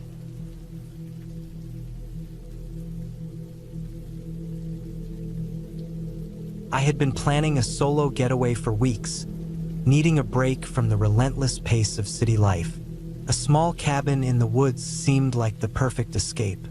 It wasn't anything fancy, just a rustic place I found on a rental site. The pictures showed a modest wooden cabin nestled between tall pines, with a small porch and a view of a lake. It was remote, and that's exactly what I wanted: silence and solitude. The drive out there was uneventful but long. I left early in the morning, the city's noise fading behind me as I ventured deeper into the countryside. The roads became narrower, winding through forests that seemed to stretch forever. My phone lost signal about an hour before I arrived, which I expected. The isolation was part of the charm, though I did feel a slight unease as the road turned to gravel and the trees grew thicker. When I finally reached the cabin, it looked just like the pictures. It stood alone, surrounded by dense woods on 3 sides and a clear view of the lake on the 4th. The air was crisp, carrying the scent of pine and damp earth. I parked my car a few feet from the porch and unloaded my bags. The silence was almost overwhelming. No cars, no voices, just the occasional rustle of leaves or chirp of a bird. Inside, the cabin was simple. There was a small living area with a worn couch and a wood-burning stove, a kitchenette with basic appliances, and a single bedroom with a queen-sized bed. The bathroom was tiny but functional. I noticed the windows had thick curtains, which seemed odd given the lack of nearby neighbors, but I didn't think much of it. After unpacking, I made myself a quick meal and stepped onto the porch to take in the view. The lake was still, its surface reflecting the gray sky. I sat on a wooden chair and watched as the sun dipped lower, casting long shadows across the water. It was peaceful, almost too peaceful. I realized I wasn't used to this level of quiet. Back home, there was always some background noise, even at night. Here, the silence felt heavy, pressing against my ears. That first night, I slept uneasily. The bed was comfortable enough, but every creak of the cabin, every groan of the wooden beams, seemed amplified in the stillness. At one point, I thought I heard footsteps outside, but when I peered through the curtains, there was nothing but darkness. I told myself it was just animals. After all, this was their territory. The next morning, I decided to explore the area. There was a narrow trail that wound through the woods, and I followed it for a couple of miles. The trees were tall and close together, their branches forming a canopy that blocked out much of the sunlight. I came across a few animal tracks, but no signs of other people. The solitude was starting to feel less like a blessing and more like a weight. When I returned to the cabin, I noticed something odd. The front door was slightly ajar. I was certain I had closed it before leaving. My stomach tightened as I stepped inside, scanning the room. Nothing seemed out of place. My bags were untouched, and the cabin was just as I had left it. Still, I couldn't shake the feeling that something was off. I spent the afternoon trying to relax, reading a book and sitting by the lake. But my mind kept wandering back to the door. Had I really left it open, or was someone else out here? I told myself I was being paranoid. This was a secluded spot, miles from the nearest town. Who would come all the way out here? That night, I locked the door and checked it twice before going to bed. I even propped a chair against it just in case. Sleep came in fits and starts. Around midnight, I woke to a sound. It wasn't a creak or a groan this time. It was a deliberate noise, like something tapping against the window. My heart raced as I lay there, listening. Top, top, top. It was slow and steady, coming from the living room. I forced myself to get up, every nerve in my body screaming to stay put. Grabbing a flashlight, I crept into the living room. The tapping stopped as soon as I entered. I shone the light on the window, but there was nothing there, just the reflection of the room. My hands were shaking as I checked the lock. It was secure. Trying to calm myself, I told myself it was probably a branch or a bird. Still, I couldn't bring myself to go back to sleep. I sat on the couch, flashlight in hand, and waited for morning. The next day, I decided to cut my trip short. The peace and quiet I had craved were gone, replaced by a constant sense of unease. But when I tried to start my car, it wouldn't turn over. The battery was dead. I popped the hood, hoping it was something simple, but I didn't have the tools or knowledge to fix it. I was stranded. I spent the day trying to distract myself, but every little noise set me on edge. By late afternoon, I decided to hike back to the main road. It was a few miles, but I figured I could flag down a passing car or find a house with a phone. I packed a bag with some water and a flashlight and set off. The woods felt different this time. The air was heavier, the shadows darker. I couldn't shake the feeling that I was being watched. Every so often, I'd stop and look over my shoulder, but there was never anything there. The trail seemed longer than I remembered, and the trees began to look the same, making it hard to tell if I was going the right way. As the sun set, I realized I wasn't going to make it to the road before dark. I cursed myself for leaving so late. My flashlight's beam cut through the growing darkness, but it felt like a tiny island of light in an ocean of black. The sounds of the forest grew louder, twigs snapping, leaves rustling. My imagination ran wild, conjuring images of animals or worse, someone following me. Then I saw it, a figure, just at the edge of the flashlight's range. It was standing still, partially obscured by the trees. My heart leapt into my throat as I froze, the light trembling in my hand. I called out, but there was no response. The figure didn't move. Summoning every ounce of courage, I took a step forward, shining the light directly at it. It was a tree, just a tree, its gnarled branches forming a vaguely human shape. I let out a shaky laugh, feeling a mix of relief and embarrassment. But the feeling of being watched didn't go away. I quickened my pace, practically jogging down the trail. When I finally saw the cabin's lights through the trees, I almost cried with relief. I stumbled inside, locking the door behind me and collapsing onto the couch. My mind raced, trying to make sense of the day. I told myself I'd hike out first thing in the morning, when it was light. I'd figure out the car later. But that night was the worst. Around 2 a.m., I woke to the sound of footsteps on the porch. They were slow and deliberate, moving from one side of the cabin to the other. My mouth went dry as I lay there, listening. Whoever it was stopped at the front door. Then a soft knock. I didn't move.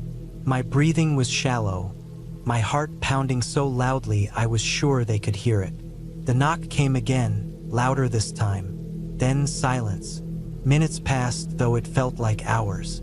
Finally, I heard the footsteps retreat, fading into the night. I didn't sleep after that. When dawn broke, I grabbed my bag and left the cabin without looking back. The trail to the main road felt endless, but I kept going, driven by pure adrenaline. When I finally reached the road, I flagged down a passing truck. The driver, an older man, gave me a ride to the nearest town. I didn't tell him everything, just that my car had broken down and I needed help. Later, when I returned with a mechanic, the cabin felt different. The door was open, and inside, the chair I had propped against it was knocked over. Nothing else seemed disturbed, but the sight chilled me to the bone. The mechanic fixed my car, and I left without a word. I never found out who or what had been outside that night. Maybe it was a drifter, maybe a prankster, or maybe just my imagination running wild. But one thing is certain. I won't be going back to that cabin or any cabin anytime soon.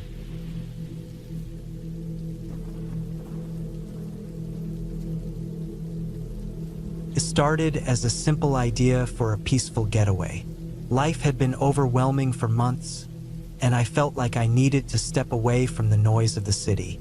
The stress of work, the constant emails, the endless calls, they all weighed on me. A quiet cabin in the woods sounded perfect. A colleague mentioned knowing someone who rented out an old cabin about 2 hours from the city. It wasn't listed anywhere online, but it was supposed to be serene and secluded. Exactly what I was looking for. The drive out was uneventful. The highway stretched into smaller roads that eventually turned into a single gravel lane cutting through dense forest. The air changed as I got closer, smelling of pine and damp earth. When I finally saw the cabin, it looked exactly how I had imagined.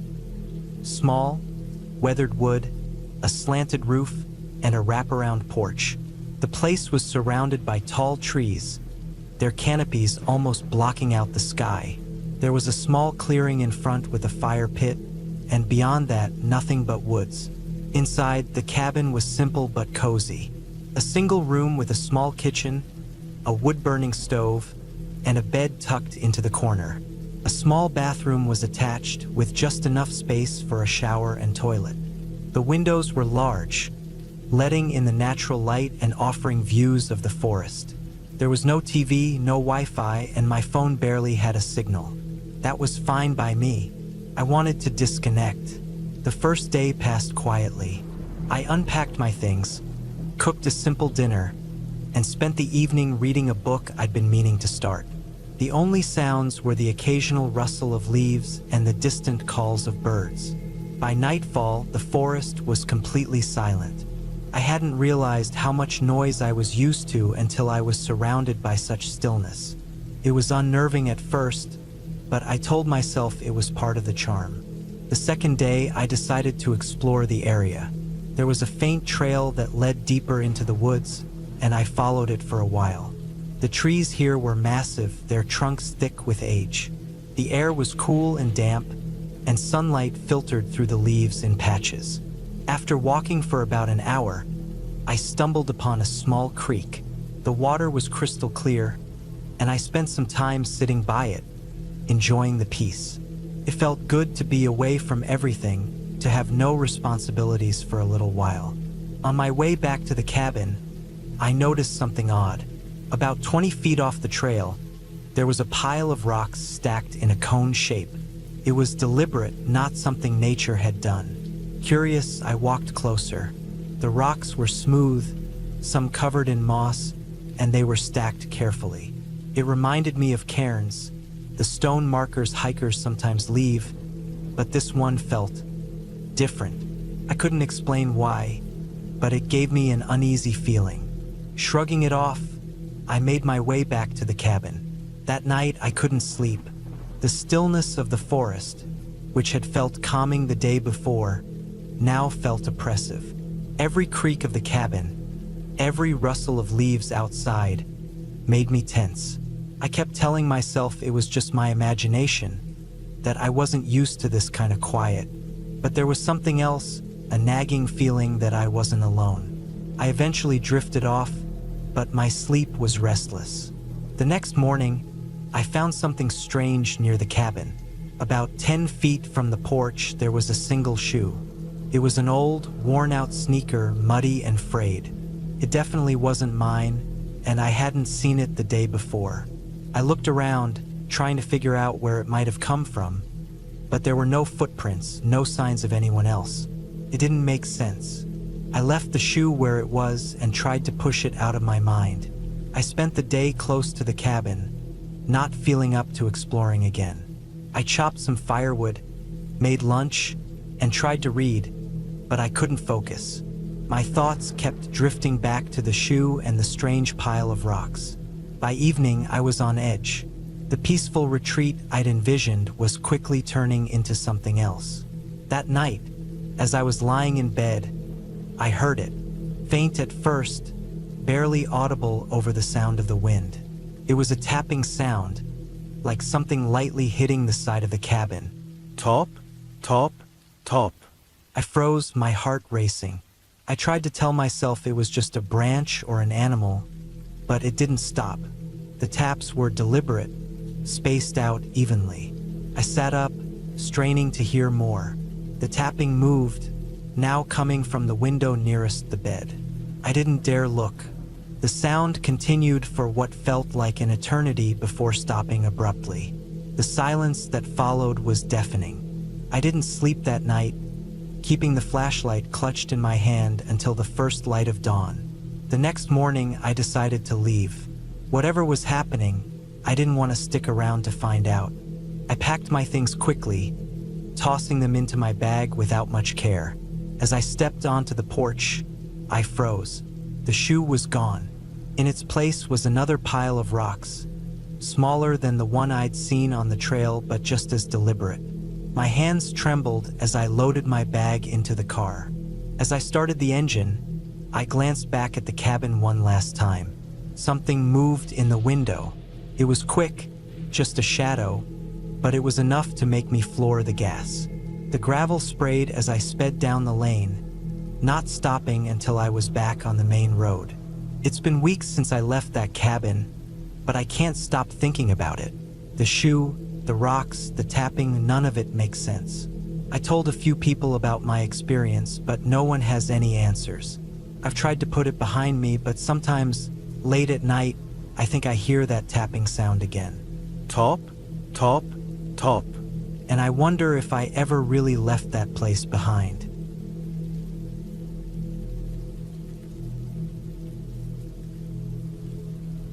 I've always been someone who enjoyed solitude.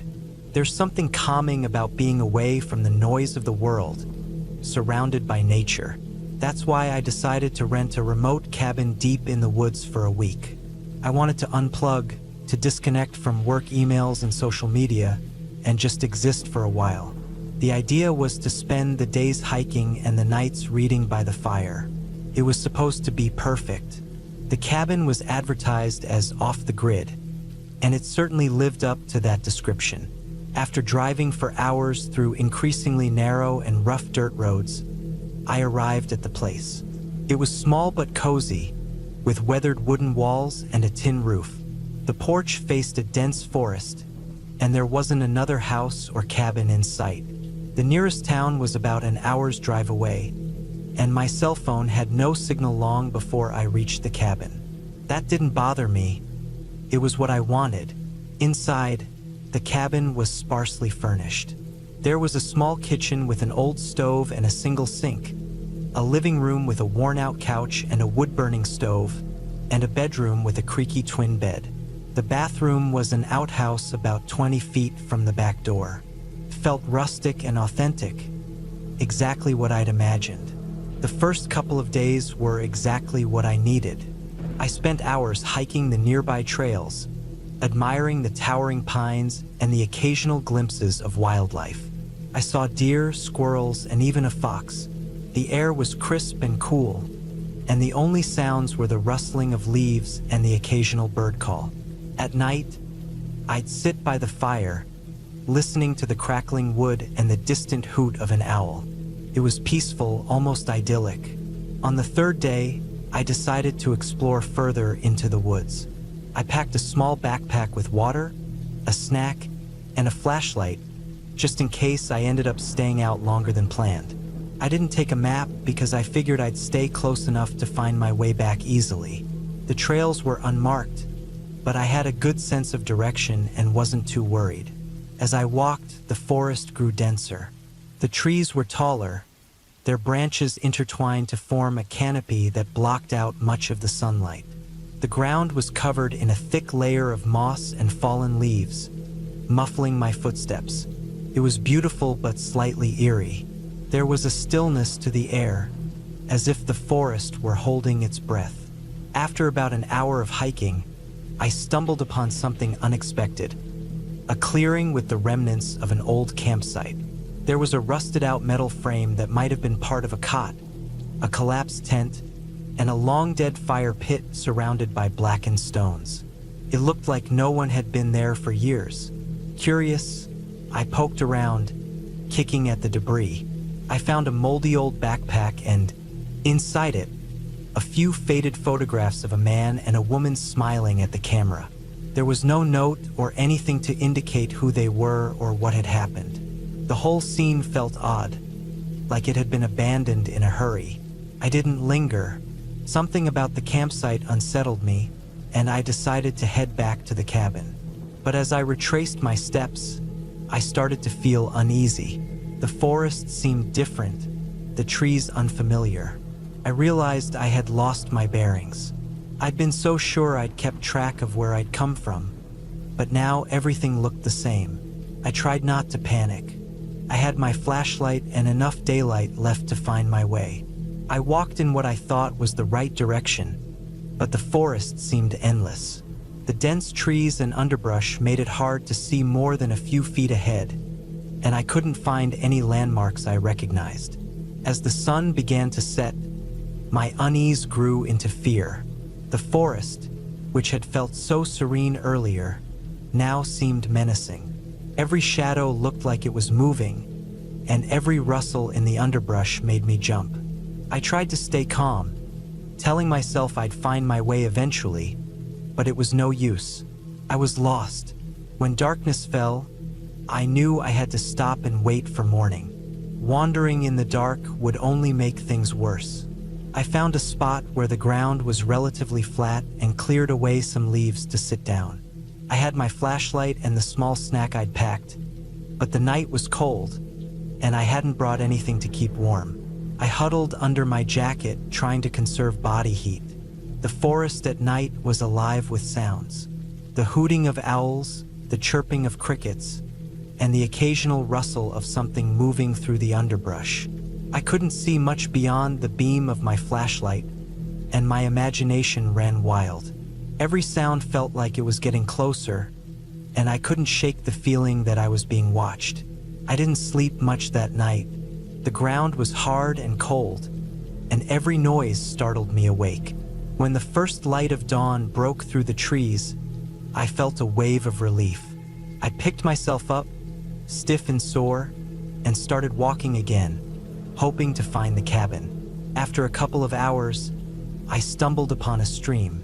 I remembered crossing a stream on my way into the forest, so I decided to follow it. The water was cold and clear, and I stopped to drink and splash some on my face. It revived me a little, and I pressed on, keeping the stream to my right. Eventually, I found a dirt trail. It wasn't the one I'd taken originally, but it was something. I followed it, hoping it would lead me back to the cabin or at least to a road.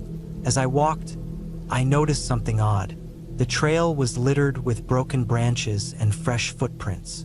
They weren't mine and they looked recent. I froze. Someone else was out here. At first, I felt a surge of hope. Maybe it was another hiker or a ranger who could help me. But as I followed the trail, I started to feel uneasy. The footprints didn't seem random.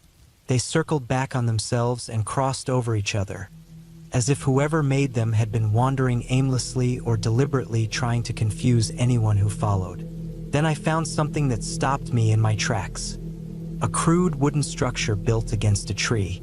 It was little more than a lean-to made of branches and tarps, but it was clearly occupied.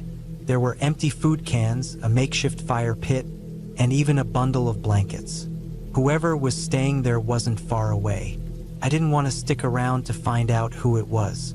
The campsite I'd found the day before flashed through my mind, and I felt a chill. I turned back the way I'd come, walking as quickly and quietly as I could. I kept looking over my shoulder, half expecting someone to appear behind me. After what felt like hours, I saw something through the trees.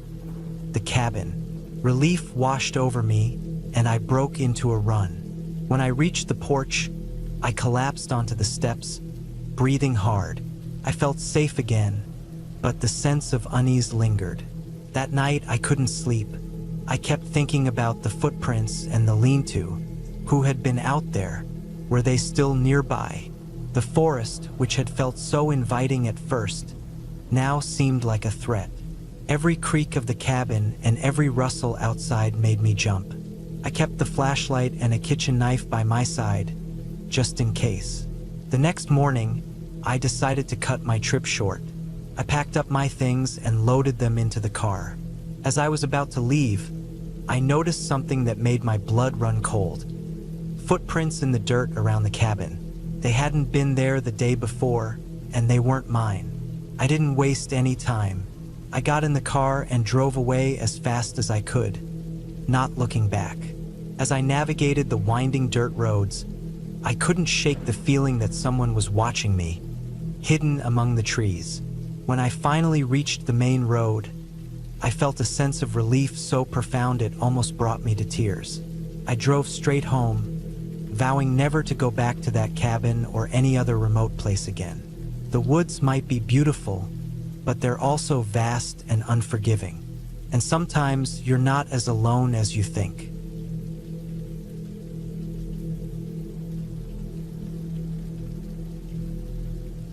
I always thought of myself as a cautious person, someone who paid attention to details and avoided unnecessary risks. That mindset is what made me think I was prepared when I decided to spend a few days alone in a remote cabin deep in the woods. It wasn't entirely impulsive. I'd been looking forward to this trip for months. The idea was to disconnect, reset my mind, and take a break from the stress of my day-to-day life. The cabin belonged to an old acquaintance of mine, Paul. He inherited it from his uncle and rarely used it, so when I asked if I could borrow it for a long weekend, he was more than happy to lend it out. He warned me, though, that it was a bit of a drive and the cabin was very basic. No electricity, no running water, just a wood stove, some kerosene lamps, and a creek nearby for water. It sounded perfect to me. I was looking for solitude, not luxury. The drive to the cabin took longer than I expected. The main road turned into a gravel path that eventually narrowed into little more than a dirt trail. My car, a reliable old sedan, wasn't exactly built for off-roading, and I found myself gripping the wheel tightly as I navigated potholes and uneven terrain. The deeper I went, the more isolated it felt. Towering pine trees lined both sides of the path, their branches forming a canopy that blocked out most of the afternoon sunlight. The air was cool and crisp, carrying the earthy scent of moss and damp soil. When I finally reached the cabin, it was nearly dusk. The structure was smaller than I imagined.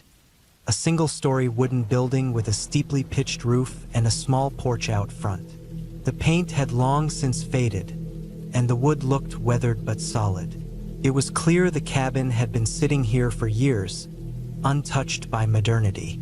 There was a stack of firewood piled neatly by the side of the house and an old outhouse a short distance away. Beyond the cabin, the forest stretched endlessly in every direction. The first thing I did was unload my supplies.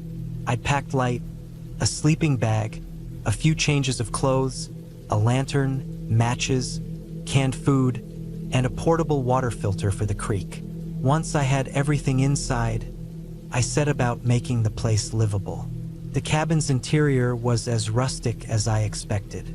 There was a small cot in one corner, a cast iron wood stove in the center, and a wooden table with 2 chairs by the window. Shelves lined one wall, filled with dusty jars, old tools, and random odds and ends.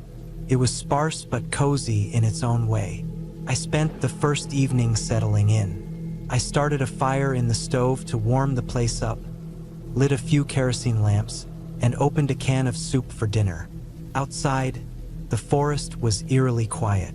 The only sounds were the crackling fire and the occasional rustle of leaves as the wind passed through the trees. It was exactly what I'd wanted: peace and quiet. The first night passed uneventfully. I slept surprisingly well, considering the cot wasn't exactly comfortable. In the morning, I decided to explore the area. There was a faint trail leading away from the cabin, and I followed it for a while. It wound through the forest, crossing the creek a couple of times and eventually looping back toward the cabin. Along the way, I saw signs of wildlife: deer tracks, a rabbit darting through the underbrush, and even a few bear droppings. It was a reminder that I was truly out in the wilderness. By the second day, I had settled into a routine. I spent the mornings hiking and gathering firewood, the afternoons reading or sketching, and the evenings cooking simple meals and listening to the forest. The solitude was refreshing, but there was an undercurrent of unease that I couldn't shake. It wasn't anything specific, just a feeling, like I was being watched. I chalked it up to my overactive imagination and the unfamiliarity of being so isolated. That night, as I was lying in bed, I heard something outside. It wasn't the usual rustling of leaves or the distant hoot of an owl. This was different. It sounded like footsteps, deliberate and heavy, crunching through the underbrush just beyond the cabin. I froze, my heart pounding in my chest. I told myself it was probably an animal, maybe a deer or a bear, but the sound didn't move away. It circled the cabin slowly, pausing every few steps. I grabbed the hatchet I'd brought for chopping firewood and sat there in the dark, listening. Eventually, the footsteps faded into the distance, and I convinced myself it was nothing to worry about. The next morning, I found tracks outside the cabin. They weren't animal tracks. These were human footprints, large and deeply imprinted in the soft soil. They circled the cabin and then disappeared into the forest.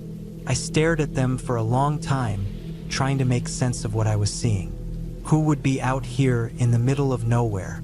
And why would they be walking around my cabin in the middle of the night? I spent the day feeling jumpy, constantly looking over my shoulder. I didn't see or hear anything unusual, but the sense of being watched grew stronger. That evening, I made sure all the doors and windows were locked. Not that it would do much good if someone really wanted to get in. The cabin wasn't exactly a fortress. I kept the hatchet close by and tried to focus on the book I was reading, but every little noise outside made me jump. That night, the footsteps returned. This time, they were louder, more insistent. Whoever it was didn't bother to be quiet. They stomped around the cabin, occasionally stopping to knock on the walls. The sound echoed through the small space, sending chills down my spine. I sat in the dark, gripping the hatchet, my mind racing. Should I confront them? Shout? Call for help? But there was no cell service out here, and I had no idea who or what I'd be dealing with. The knocking stopped after what felt like an eternity, and the footsteps moved away. I didn't sleep at all that night. As soon as it was light out, I packed my things. I decided I'd had enough of the wilderness and solitude. The plan was to leave as quickly as possible, But when I stepped outside, I found something that stopped me in my tracks. A crude figure made of sticks and twine was hanging from the porch, swinging gently in the breeze. It was small, no bigger than a foot tall, but it was unmistakably meant to resemble a person. My stomach churned as I stared at it. This wasn't just some random act of nature. Someone had made this and left it here for me to find. I threw my bag in the car and started the engine. The drive back was a nightmare. The dirt trail seemed narrower than before, the overhanging branches scraping against the car like claws. I kept glancing in the rearview mirror, half expecting to see someone or something following me. By the time I reached the main road, I was shaking. When I finally got home, I called Paul and told him what had happened. He sounded shocked and promised to look into it, but I could tell he didn't know what to make of it either. To this day, I have no idea who was out there or what they wanted. All I know is that I'll never go back to that cabin again. What started as a peaceful retreat turned into a nightmare I'll never forget, and the thought of those footsteps circling the cabin still haunts me.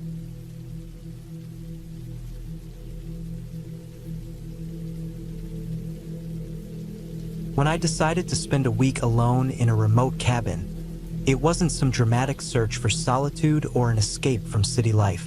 I had work to do, a pile of unfinished reports that needed undisturbed focus. And my friend, Jason, had a cabin he'd offered up countless times. It was nestled deep in the woods, far enough from the nearest town that you'd have to plan your groceries carefully, but it sounded perfect for what I needed. I arrived on a Monday afternoon, just as the late autumn sun was beginning to set. The road leading to the cabin was little more than a dirt path, riddled with potholes and lined with towering pine trees that blocked out most of the light. When I finally reached the clearing, the cabin stood there, small and sturdy, with a sloped roof and a narrow porch. It was surrounded by dense woods, the kind that felt like they were watching you back.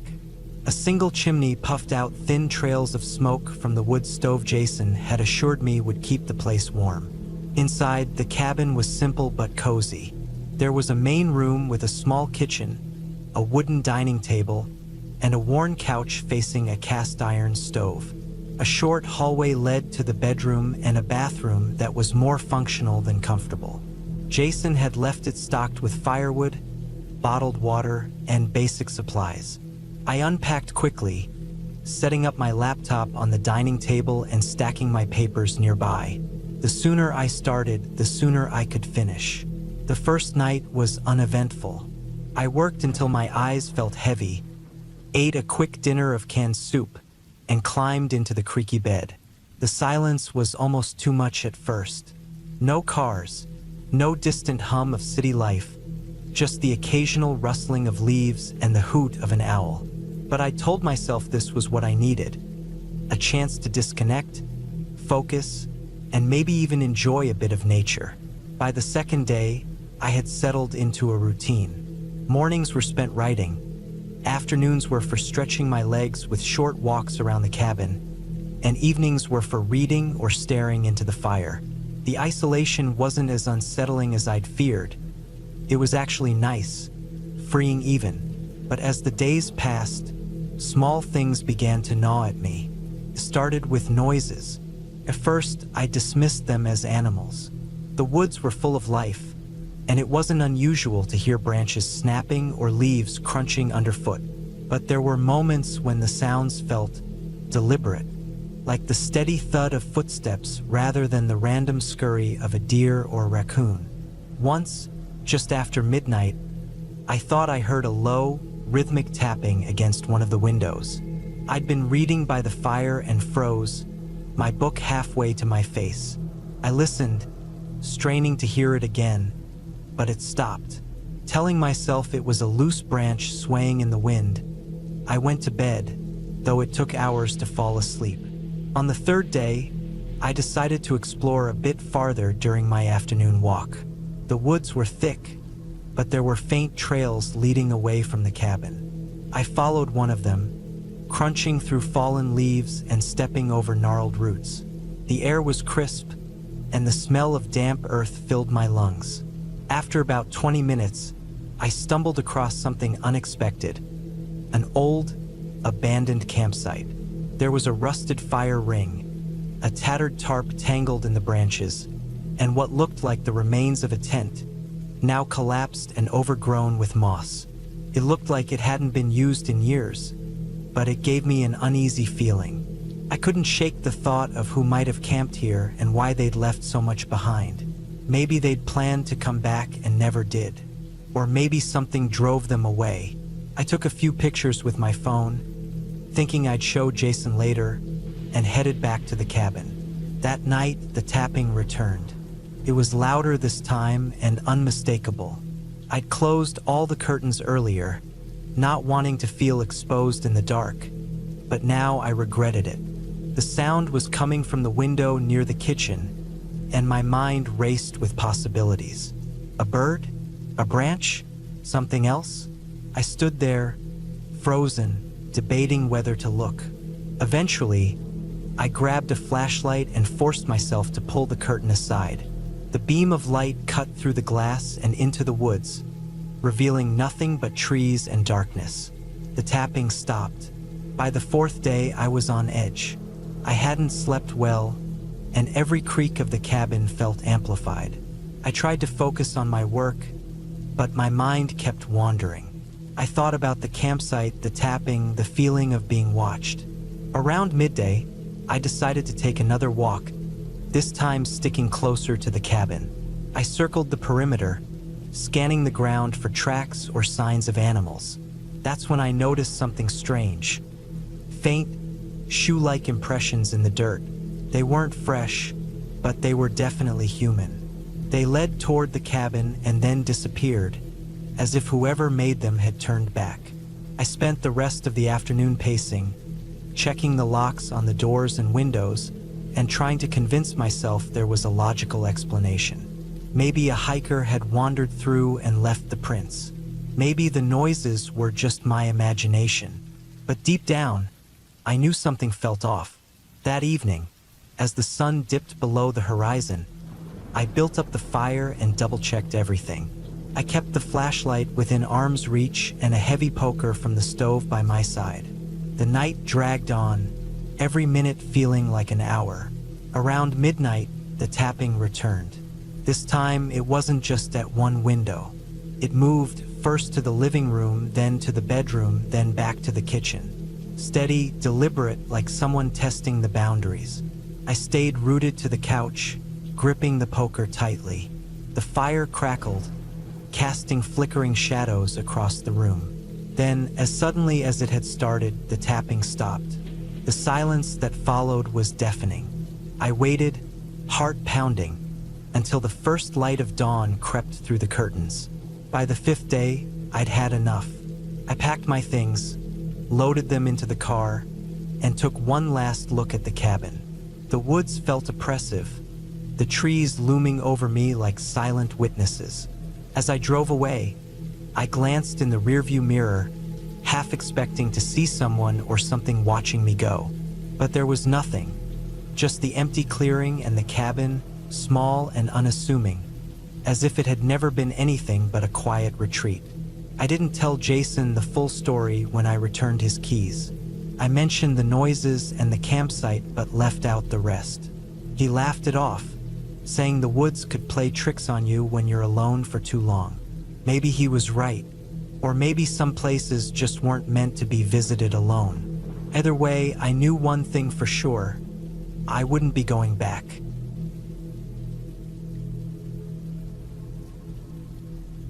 I've always been someone who craved solitude. Growing up in a noisy house with 3 siblings, I learned to appreciate any moment of quiet I could get. That's probably why, after moving to the city for work, I started taking trips out to the countryside whenever I could. These little getaways were my way of recharging. Just me and the wilderness. This time, I decided to rent a remote cabin deep in the woods for a week. No internet, no cell service, no distractions, just peace. I found the place on a small vacation rental site. The pictures showed a modest log cabin surrounded by towering pines, with a small lake nearby. It was perfect. The description mentioned it was far from any neighbors and only accessible via a narrow dirt road. But that suited me just fine. I packed my car with enough supplies for a week: food, water, a few books, and my hiking gear, and set off early one Saturday morning. The drive was long but scenic, as the highway gave way to smaller roads and eventually to a bumpy dirt path. I could feel the stress of city life melting away. The cabin came into view after about an hour of navigating that rough road. It looked even better in person, rustic but sturdy, with a stone chimney and a small porch out front. The air was cool and crisp, carrying the earthy scent of pine and damp soil. After unloading my car, I took a walk around the property to familiarize myself with the area. The cabin sat on a slight hill, with the forest stretching out in every direction. About 200 yards down the slope, I found the lake. The water was calm and clear, reflecting the sky and trees like a mirror. It was so quiet I could hear the soft rustling of leaves and the occasional call of a bird.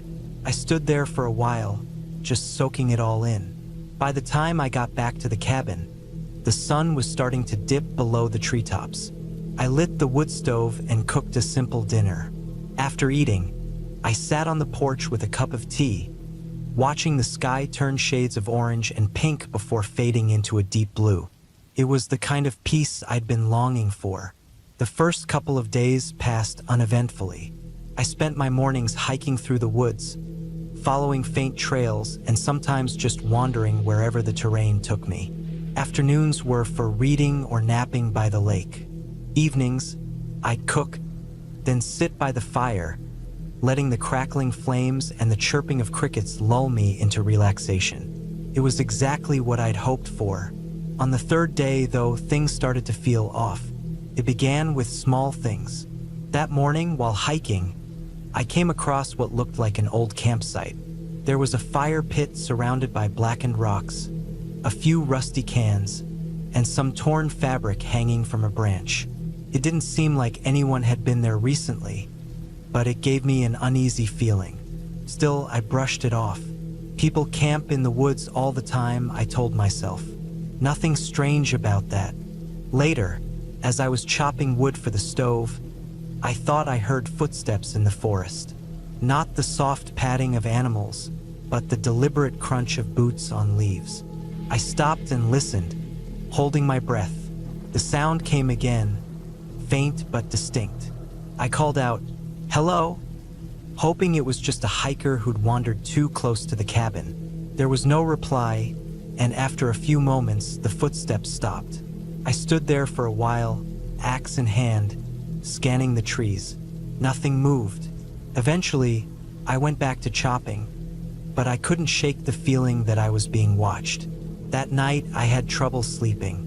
Every creak of the cabin and rustle of the wind outside seemed amplified. At one point, I thought I heard something brushing against the side of the cabin, but when I got up to check, there was nothing there, just the trees swaying in the moonlight. The next day, I decided to stay close to the cabin. I told myself it was just to relax, but deep down, I knew I didn't want to wander too far from safety. I spent the morning stacking wood and cleaning up around the cabin. Around noon, I walked down to the lake. As I reached the shore, I noticed something odd. A pile of rocks had been carefully arranged near the water's edge. They weren't there the day before. The arrangement didn't look natural. The stones were too evenly spaced, too deliberately placed. It sent a shiver down my spine. I scanned the area, looking for any sign of who might have done it, but there was nothing. No footprints, no discarded items, nothing to suggest someone had been there. Feeling uneasy, I kicked the rocks apart and headed back to the cabin. That evening, I decided to lock the doors and windows, something I hadn't bothered with before. Felt silly, after all, I was miles from anyone. But I couldn't shake the sense of unease that had been building since the day before. As I sat by the fire, I tried to convince myself it was all in my head. The footsteps, the rocks, the feeling of being watched. It was just my imagination running wild in the isolation. Around midnight, I was jolted awake by a loud bang. It sounded like something had hit the side of the cabin. Heart pounding, I grabbed the flashlight I'd left by the bed and crept to the window. Shining the light outside, I couldn't see anything unusual. Everything was still. But then I noticed the door to the woodshed swinging open in the wind. I was certain I'd closed it earlier. Summoning my courage, I threw on a jacket and stepped outside. The cold night air bit at my skin as I approached the shed. The flashlight beam danced across the trees, casting long, flickering shadows. When I reached the shed, I found the door hanging off one hinge. Inside, the stack of firewood I'd neatly arranged earlier was scattered across the floor. At first, I thought it might have been an animal, but then I noticed something that made my blood run cold. In the dirt outside the shed, there were footprints. Human footprints. They were larger than mine, and they led off into the woods. I backed away slowly, my mind racing. Someone had been here. Someone was out there, watching me. I hurried back to the cabin, locking the door behind me. I spent the rest of the night sitting by the fire, clutching the axe and jumping at every sound. Sleep was out of the question. The next morning, I decided to cut my trip short. I packed my things as quickly as I could, constantly glancing over my shoulder. The drive back down the dirt road felt like it took forever. Every shadow in the trees seemed to move. Every sound made me flinch. When I finally reached the highway, I let out a breath I didn't realize I'd been holding. It's been a few weeks since that trip, and I still can't explain what happened. Maybe it was just some drifter passing through, or maybe it was someone who'd been living in those woods. Either way, I'm not eager to go back and find out. The peace and solitude I'd been searching for came with a price. One I'm not sure I'm willing to pay again.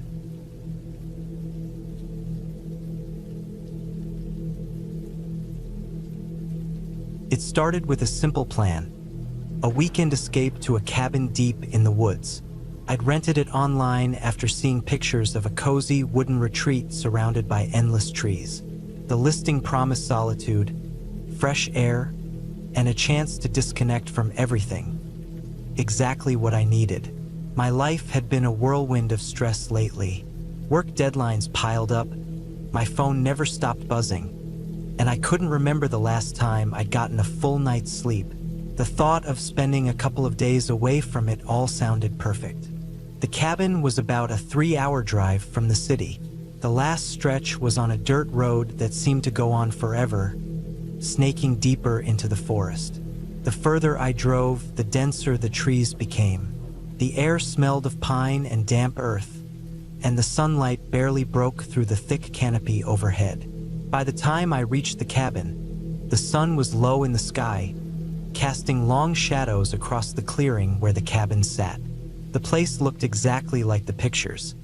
A small, weathered wooden structure with a stone chimney and a wraparound porch. There was a fire pit out front, surrounded by a few mismatched chairs, and a stack of firewood neatly piled by the door. The nearest neighbor was miles away, according to the listing. It felt like I'd stepped into another world. Quiet, untouched, and completely isolated. After unloading my bags, I went inside to get settled. The cabin's interior was simple but cozy. A single open room with a bed in one corner, a small kitchen area, and a sitting area by the fireplace.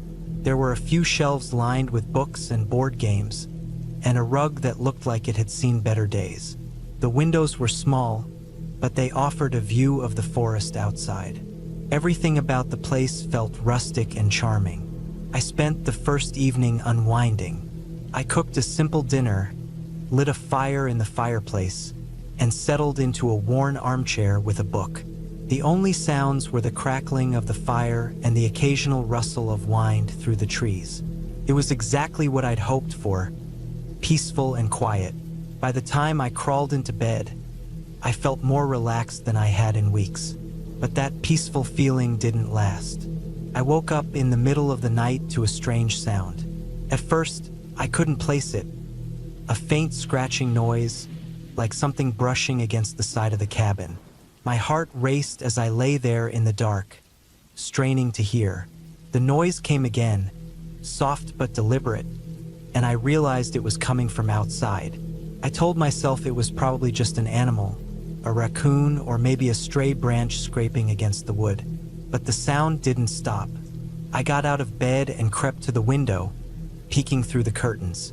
The moon was bright, casting a pale light over the clearing. I couldn't see anything unusual, just the trees swaying gently in the breeze. Still, the scratching continued, intermittent and persistent.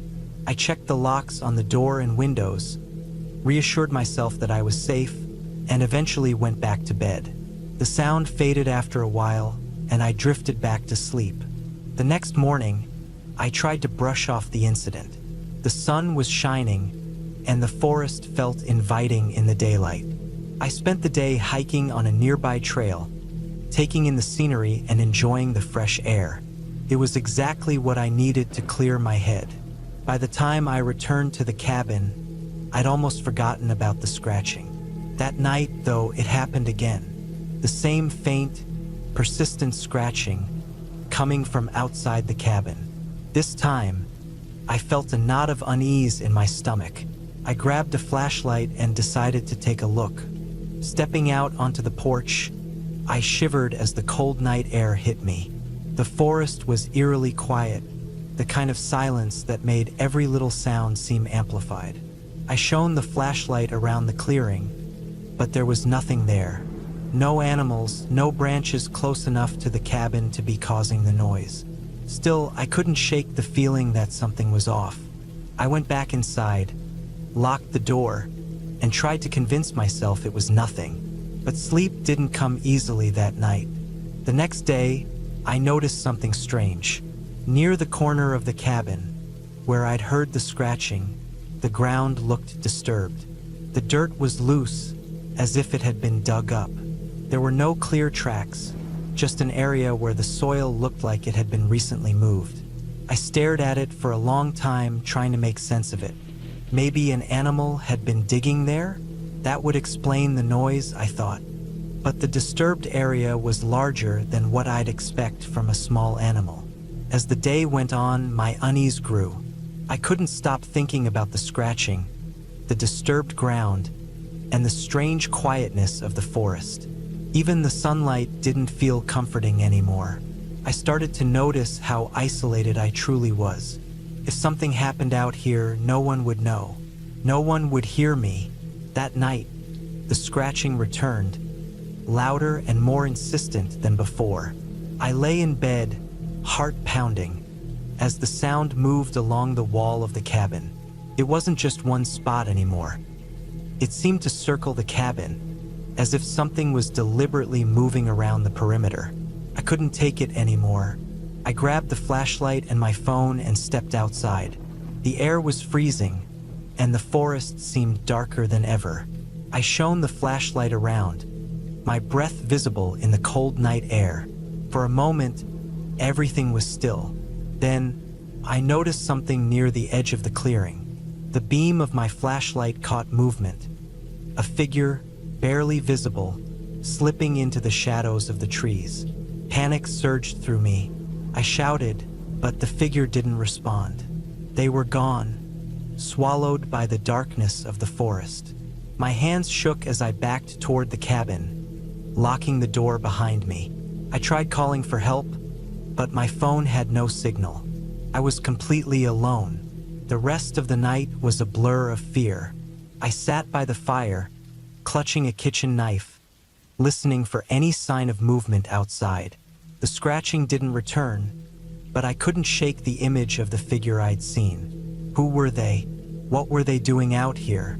And why had they been near the cabin? By morning, I'd made up my mind to leave. I packed my things in record time, constantly glancing over my shoulder as I loaded the car. The forest felt oppressive, the trees closing in around me.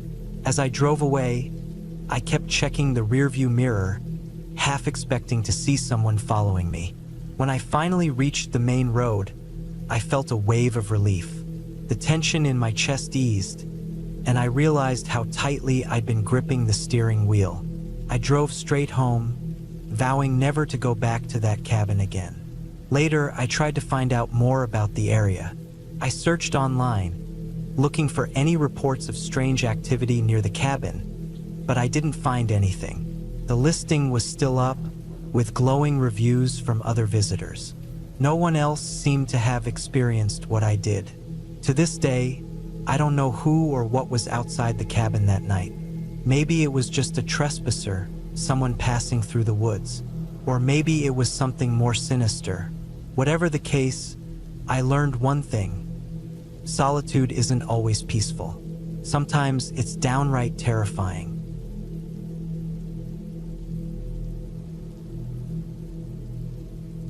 The cabin stood in the heart of a dense forest, its wooden walls weathered by years of exposure to the elements. It wasn't a place I had chosen willingly. I had inherited it from my late uncle, a man I barely knew. I had driven up to Vermont to inspect the property, thinking it would be a quick visit. Maybe I could sell it off to someone who loved solitude, but I never imagined how isolated it would feel once I was there. The drive to the cabin had been uneventful. Miles of winding roads had given way to a single dirt track, bordered by tall pines that seemed to close in as I went deeper into the woods. By the time I arrived, the late afternoon sun was already sinking behind the trees, casting long shadows across the clearing. The air smelled of damp earth and pine, and the only sounds were the distant rustling of leaves and the occasional caw of a crow. It felt peaceful, almost too peaceful. The cabin itself was modest, with a sloping roof and a small porch that sagged slightly. A rusted axe leaned against a chopping block by the side, and a stack of firewood was piled neatly under a tarp. The windows were grimy, and the front door creaked ominously as I pushed it open. Inside, the air was stale, carrying the faint scent of mildew and old wood. The furniture was sparse. A small table with 2 chairs, a threadbare couch, and a cast-iron stove in the corner. A single bedroom lay at the back, its narrow bed covered with a faded quilt. I dropped my bag by the door and walked through the cabin, checking for any signs of animals or damage. The floorboards groaned under my weight, and I noticed a few cobwebs in the corners. The place felt untouched, as though my uncle had walked out one day and never returned. A few personal items remained: a pair of boots by the door, a jacket hanging on a hook, and a mug on the table. It was unsettling in a way I couldn't quite put into words. After unpacking a few essentials, I decided to explore the surrounding area before nightfall. The forest was dense, with towering trees that blocked out much of the evening light. A narrow trail led away from the cabin, winding through the undergrowth.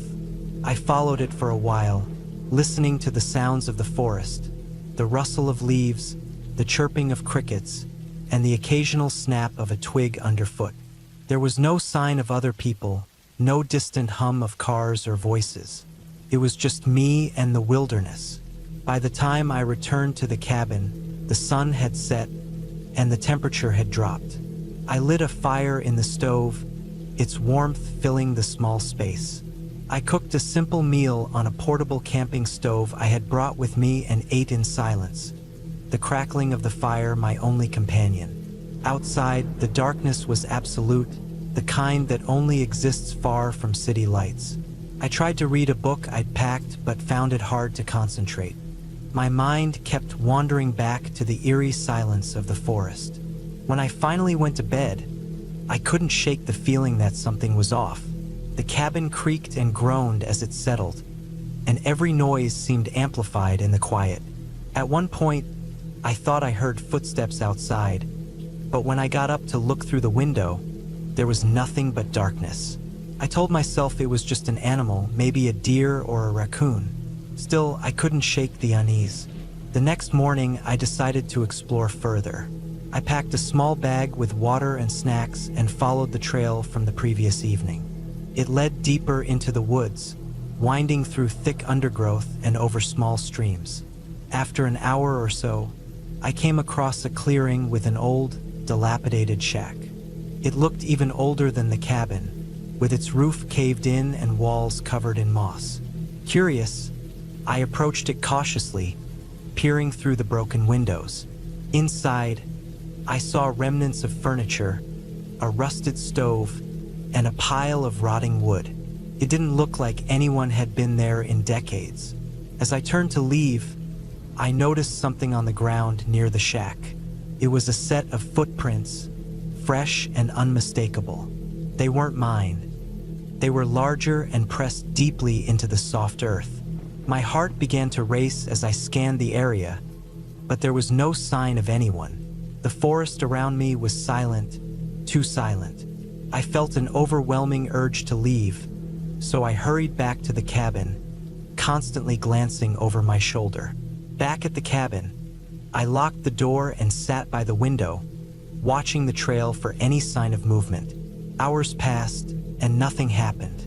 I tried to convince myself that the footprints belonged to a hunter or a hiker, but the nagging feeling of unease wouldn't go away.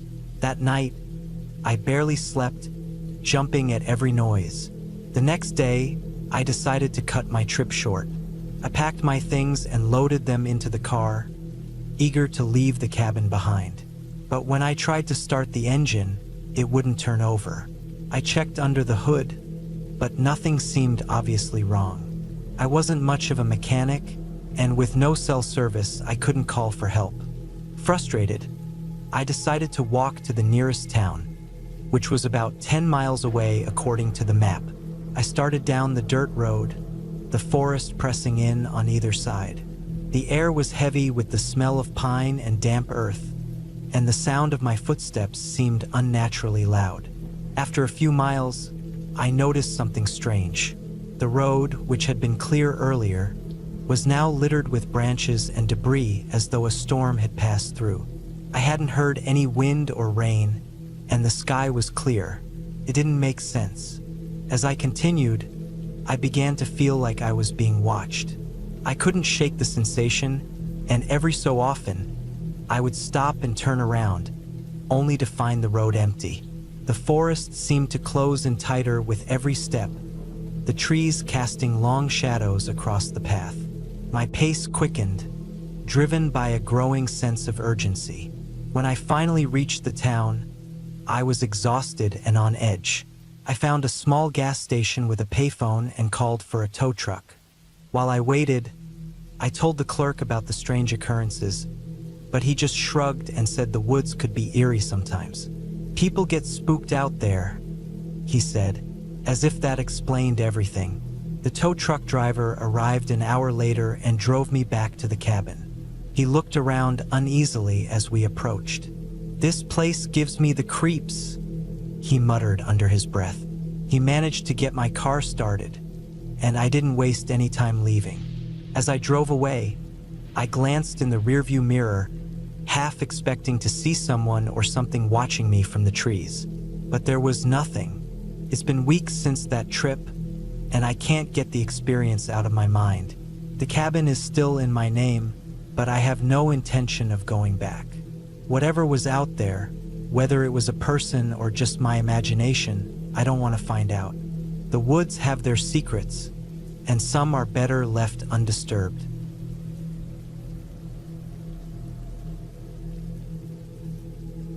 I've always enjoyed the quiet. Growing up in a city full of noise and chaos, the idea of escaping to a secluded cabin in the woods felt like heaven. It was something I'd been planning for years. A week of solitude. No phone, no internet, just me and nature.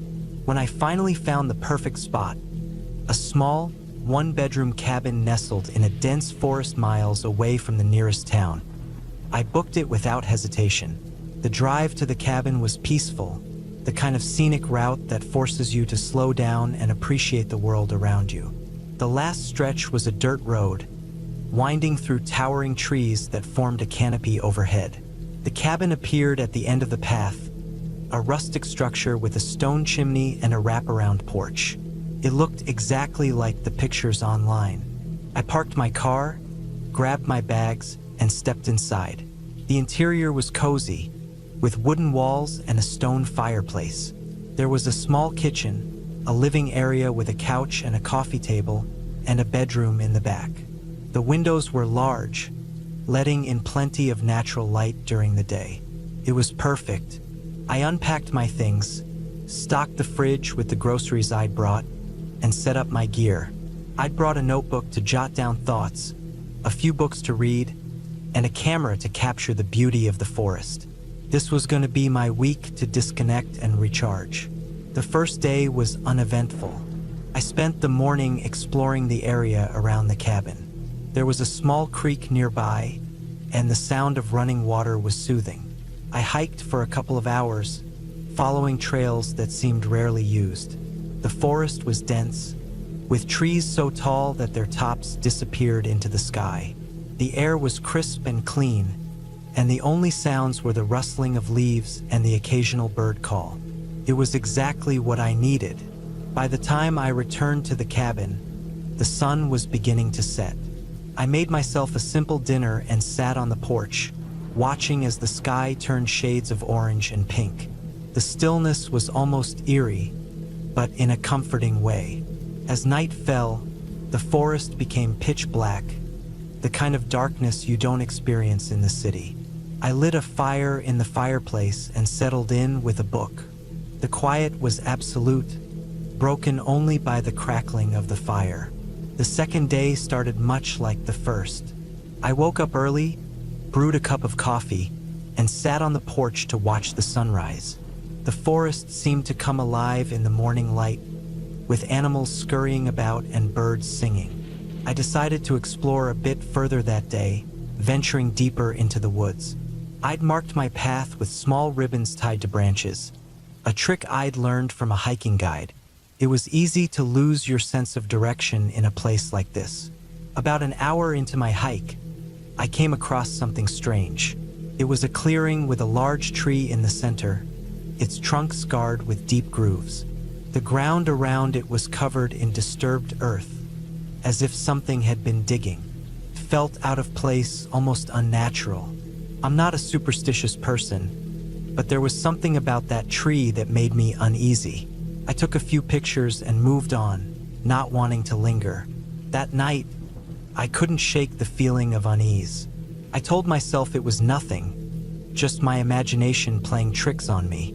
The forest is full of strange sights and sounds, and not everything has an explanation. Still, I couldn't sleep.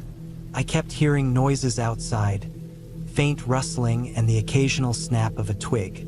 Every time I got up to look, there was nothing there. The darkness seemed to press in on the cabin, and I found myself constantly glancing at the windows. The third day was when things started to feel truly off. I decided to check out the clearing again, curious to see if I'd missed anything. When I got there, the disturbed earth looked fresher, as if someone had been digging there recently. The grooves in the tree trunk seemed deeper, almost as if they'd been carved further. It made no sense. I hadn't seen a single person since I arrived, and the cabin was miles from the nearest road. Who would come out here and why? As I stood there, the forest felt unnaturally quiet. No birds, no rustling leaves, nothing. It was as if the woods were holding their breath. I'd planned to hike further that day, but the unease was too much. I turned back, following the ribbons I'd tied to guide me.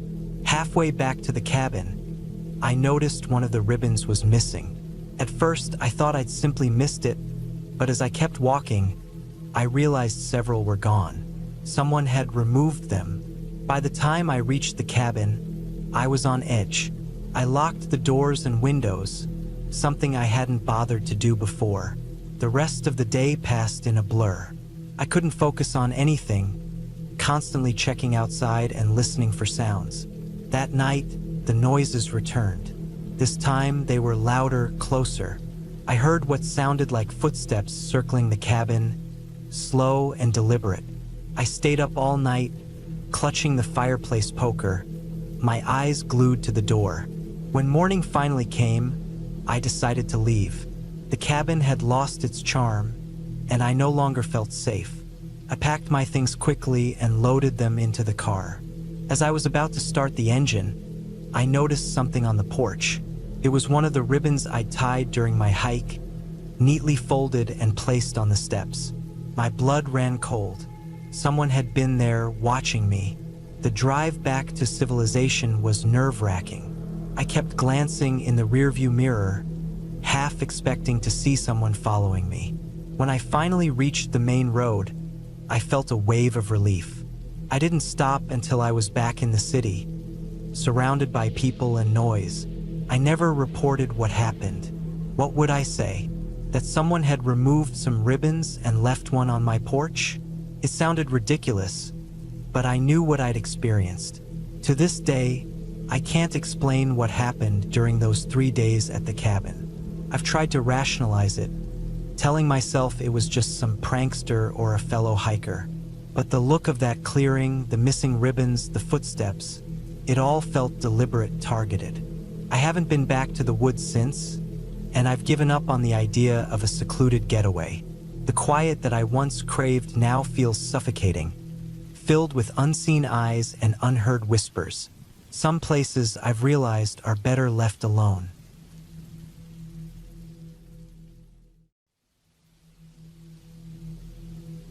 I had never been one to take shortcuts, but there I was in the middle of nowhere, at the edge of a dense forest, looking at the faint path that seemed to disappear into the trees. It had been a spur-of-the-moment decision, really. I had been driving for hours on a long, winding highway, trying to make my way to a remote camping spot I had found online.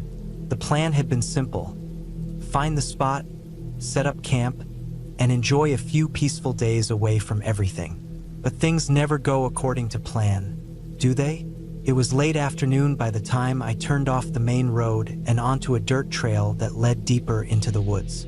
The GPS on my phone had been glitching for the past half hour, and there were no other cars around.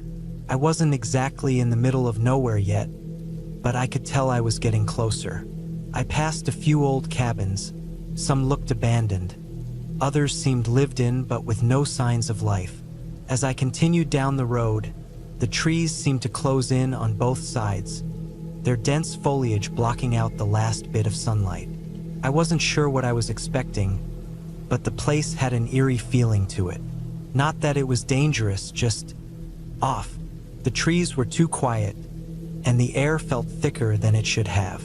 I pulled my car up to a clearing just big enough for a tent, parked, and grabbed my gear.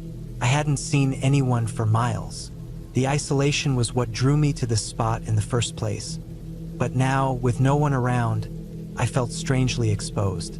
I set up my tent with the usual routine, staked it down, unfurled my sleeping bag, arranged the firewood I'd brought with me.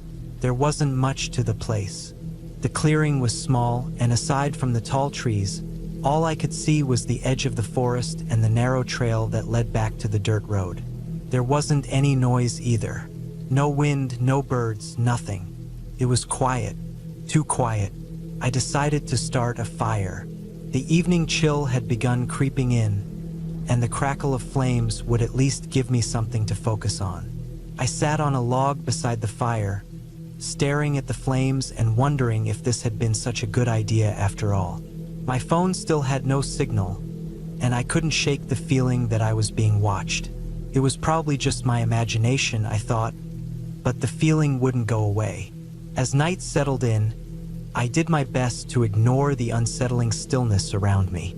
I ate a quick dinner from a can and tried to read a book by the light of the fire. But my eyes kept darting to the tree line, and the shadows between the trunks seemed to shift unnaturally. I couldn't shake the nagging feeling that something was off, like I was being drawn deeper into the woods without meaning to. I shook my head, forcing myself to focus on the pages of my book, but I couldn't concentrate. The unease gnawed at me, growing with each passing minute. It was then that I heard it, an unmistakable sound just beyond the trees, a rustling noise. At first, I thought it was an animal, but the sound was too deliberate, too rhythmic. It didn't sound like a bear or a deer or any of the usual wildlife I was used to. It sounded human, like someone was walking slowly through the underbrush, trying to stay quiet. I stood up, my heart pounding in my chest. The noise stopped as soon as I moved. I stared into the darkness, my eyes straining to make out any shapes in the trees. I couldn't see anything, just shadows and movement in the corners of my vision. The wind picked up, carrying with it the faint scent of pine. My hands were shaking now, and I couldn't tell if it was from the cold or from fear. I had come out here for solitude, but now I wanted nothing more than to be back in the city, surrounded by people, noise, and light. The rustling came again. This time it was closer. I grabbed a flashlight from my bag and shone it toward the trees. Nothing, just the shadows. My breath quickened, and I felt the hairs on the back of my neck stand up. I turned the flashlight off again, trying to stay calm. It was probably an animal, I told myself. A deer, a raccoon, something. There was no reason to panic. But then the rustling came again, this time from directly behind me. I froze. The sound was unmistakable now, and it was close, too close. My heart thudded in my chest, and I couldn't move. My body was frozen in place, my mind screaming at me to run, but my legs wouldn't obey. Then, in the space of a few seconds, everything went silent. It was as if the world had stopped. I waited, barely breathing, listening for any sign of movement, but there was nothing. I dared a glance over my shoulder. The clearing was empty. My eyes flicked from the trees to the shadows, my mind racing with possibilities. Had I imagined it? No, I knew what I'd heard. The silence stretched on. Then, I heard a faint crunch underfoot. It was barely audible, but it was there. I spun around, flashlight in hand, but again, nothing. The trail that led back to the road seemed just as empty as it had been before. I don't know how long I stood there, my heart pounding, my breath shallow. Maybe it was minutes, maybe it was hours. But eventually, I knew I had to do something. I wasn't going to sit here waiting for whatever it was to come closer. I grabbed my things, shoved them into my backpack, and moved quickly to my car. The whole time, I kept looking over my shoulder. Every rustle, every shift of the trees sent a jolt of fear through me. But I couldn't see anyone, couldn't hear anyone. When I finally reached the car, I threw my bag in the back seat, got in, and locked the doors. I stared out the window, my heart still racing, waiting for whatever had been out there to reveal itself. But the darkness remained undisturbed. I wasn't sure what to do next. Should I just leave? Should I wait until morning? But the thought of staying in that clearing for another night felt impossible. I couldn't shake the feeling that I wasn't alone. I started the engine and drove back down the dirt trail. As I left the forest behind, I couldn't help but feel a strange sense of relief. The further I got from that place, the less I felt like I was being watched. When I reached the main road, I didn't stop to look back. I kept driving, trying to ignore the eerie stillness of the forest that seemed to follow me, even from miles away. By the time I reached a small town and found a place to stay for the night, I felt like I could finally breathe again. I kept replaying the events in my mind, trying to make sense of it all. Was it someone playing a prank on me? Or had I just stumbled across a spot that people preferred to keep to themselves? Either way, I had learned something important that night. No matter how remote the place, how peaceful it may seem, there's always a chance that someone or something else is out there. I couldn't shake the feeling that I had narrowly escaped something, though I could never quite put my finger on what it was. But I knew one thing for sure: I wasn't going back to that spot. Ever.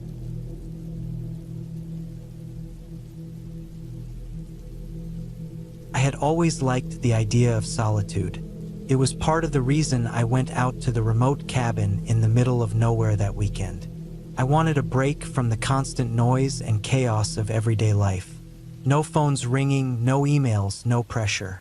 Just me, nature, and a quiet little cabin tucked deep in the woods. I found it through an online rental site, a place so isolated that the nearest neighbor was miles away. Perfect, I thought. This would be the reset I needed. The road to the cabin was rough, barely wide enough for my car.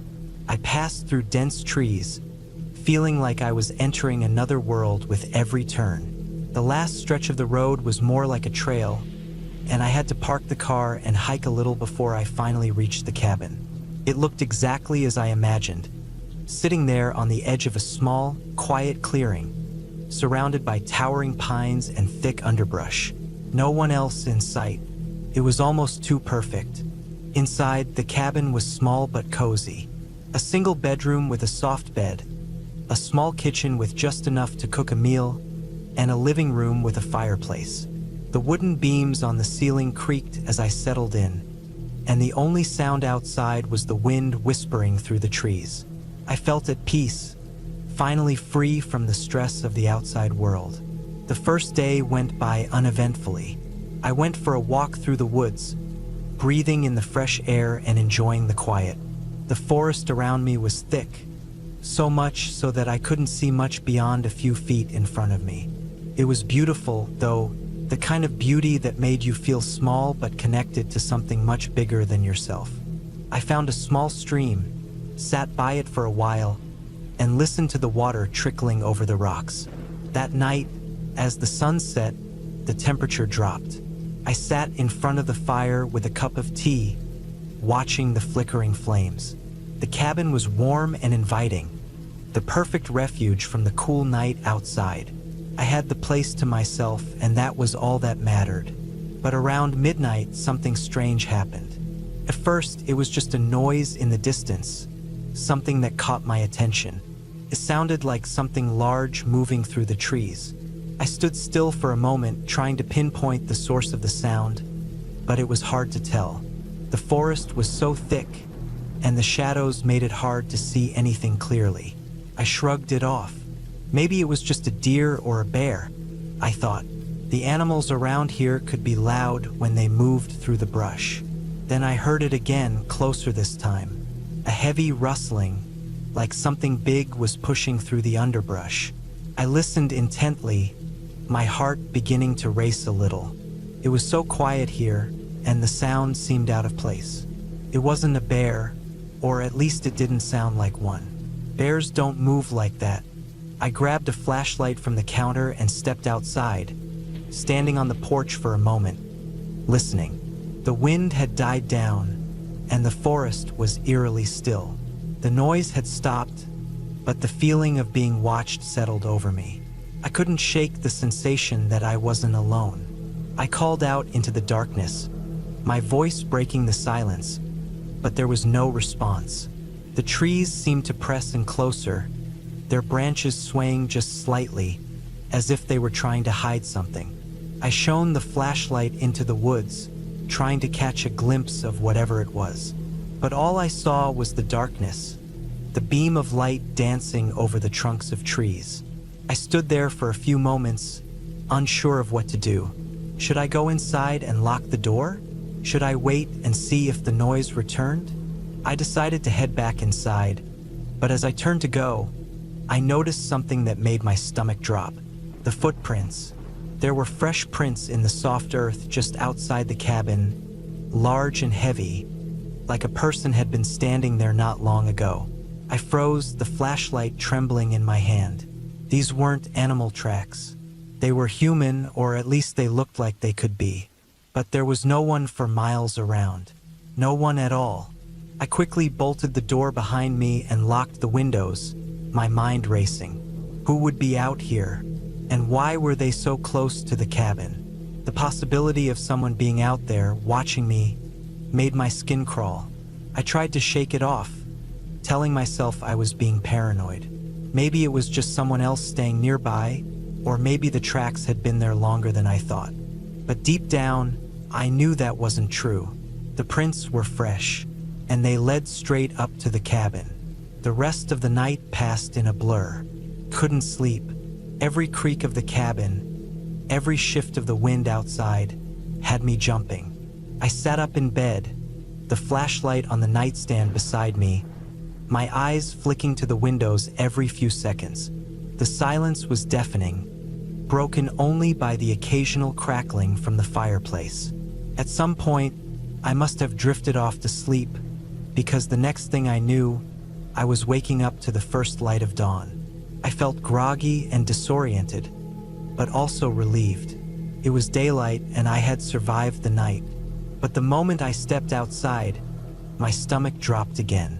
The prints, they were still there, and they weren't just by the cabin. They were everywhere, leading away into the woods, disappearing into the trees. It was like whoever had been here had walked around the entire cabin during the night, circling it, watching, waiting. My first instinct was to grab my things and leave, get in the car and drive away as fast as I could. But something held me back. What if I was wrong? What if there was an explanation? I had to know. I had to figure out who or what was out there. I spent the rest of the morning trying to make sense of it all. I followed the tracks, though they grew fainter as I went deeper into the woods. They were human, I was sure of it, but they seemed to disappear in odd places. The forest was dense, and it was hard to see anything too far ahead. Around midday, I found something that stopped me dead in my tracks. A small clearing. In the center was a makeshift camp, the kind that looked like it had been abandoned in a hurry. There were a few charred logs, a small tent that had been ripped open, and a few empty cans scattered around. But what caught my attention was the pack. A backpack, lying abandoned on the ground, just a few feet from the fire pit. It was old, worn out, and covered in dirt, but it was unmistakable. I approached cautiously, the hairs on the back of my neck standing up.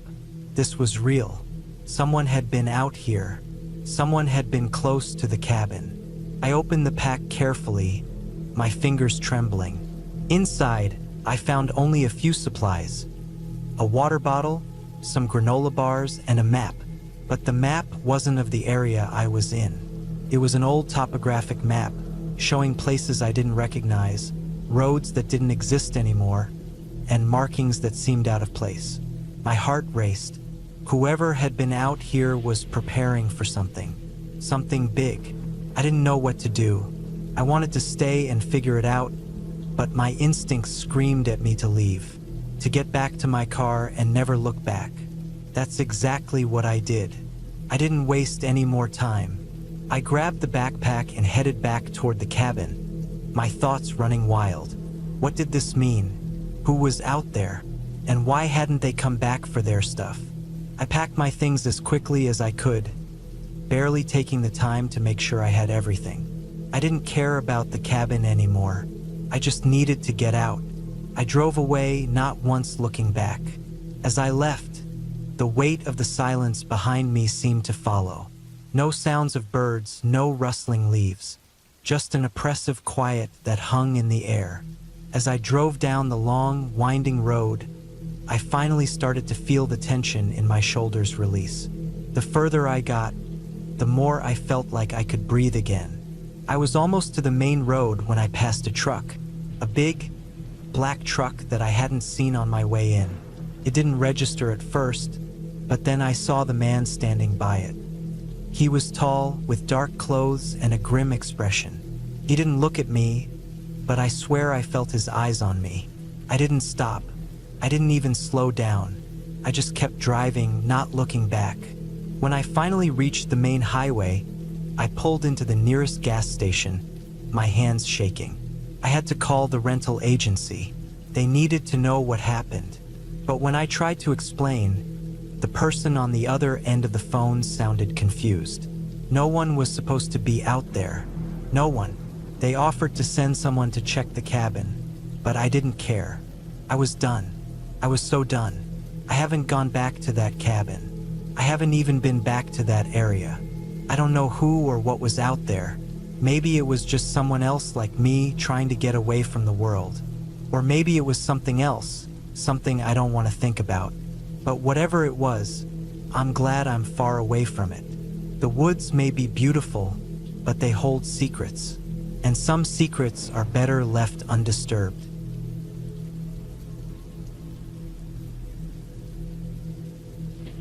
had never felt as isolated as I did that day. It was meant to be a simple weekend hike, nothing too fancy.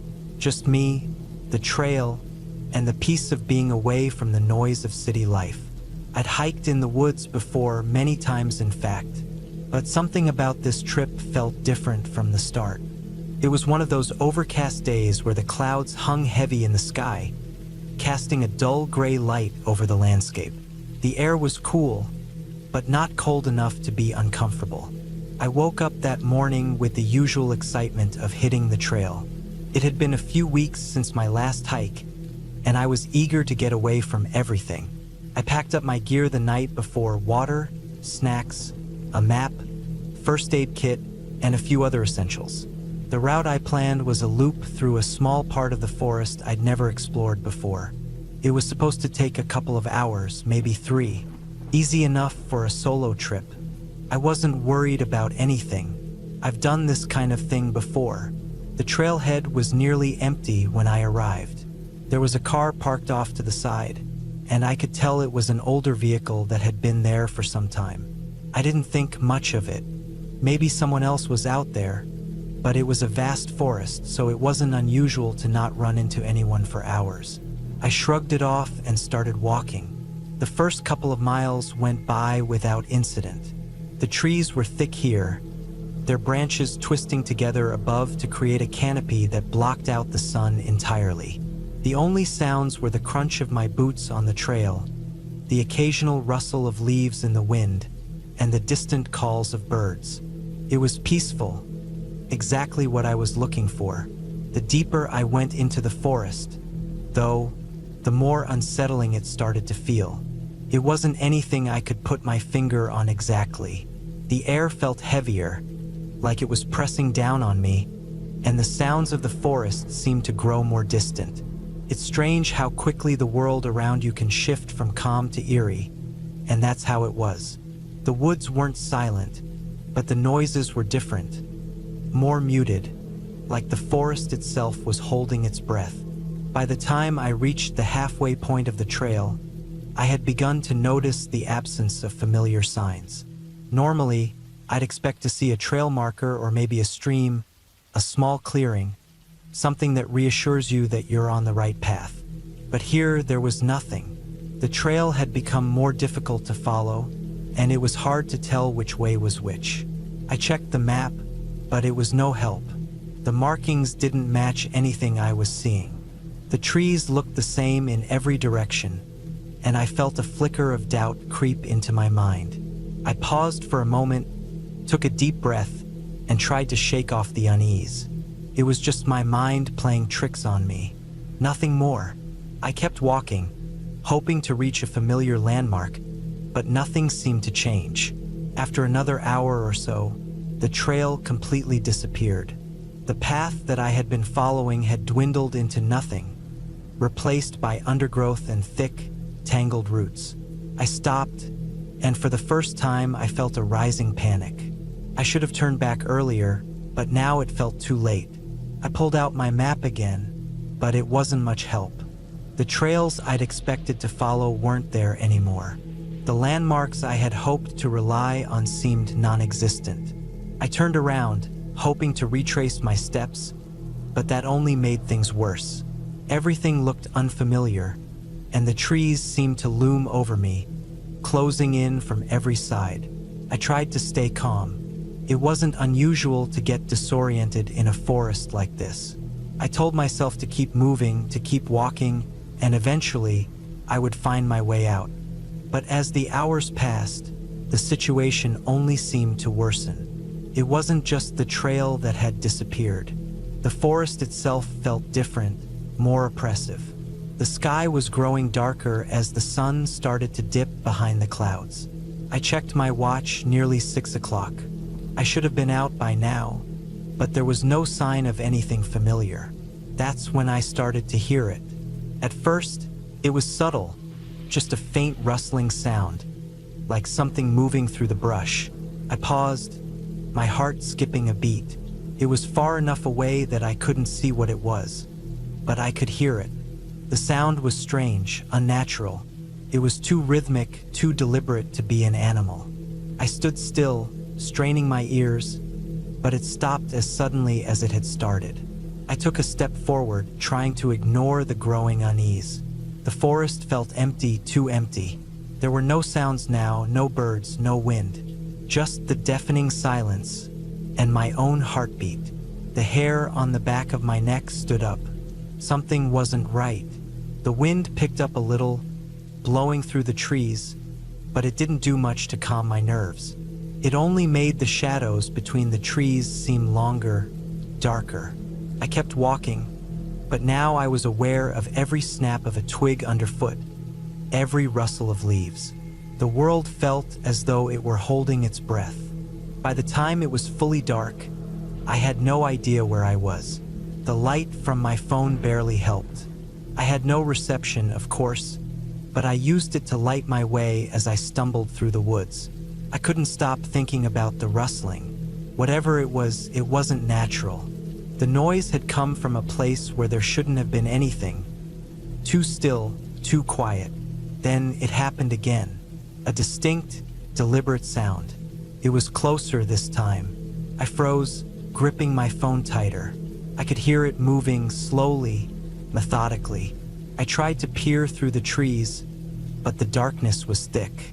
I felt the weight of something unseen, something watching me, even though I couldn't see it. My heart began to race. I had to get out of there. I took off running. I didn't care if I was heading in the right direction. I just needed to get away from whatever that sound was, away from the feeling that something was following me. I crashed through the underbrush, limbs and branches grabbing at me, but I didn't stop. Every time I glanced over my shoulder, the rustling sound was closer.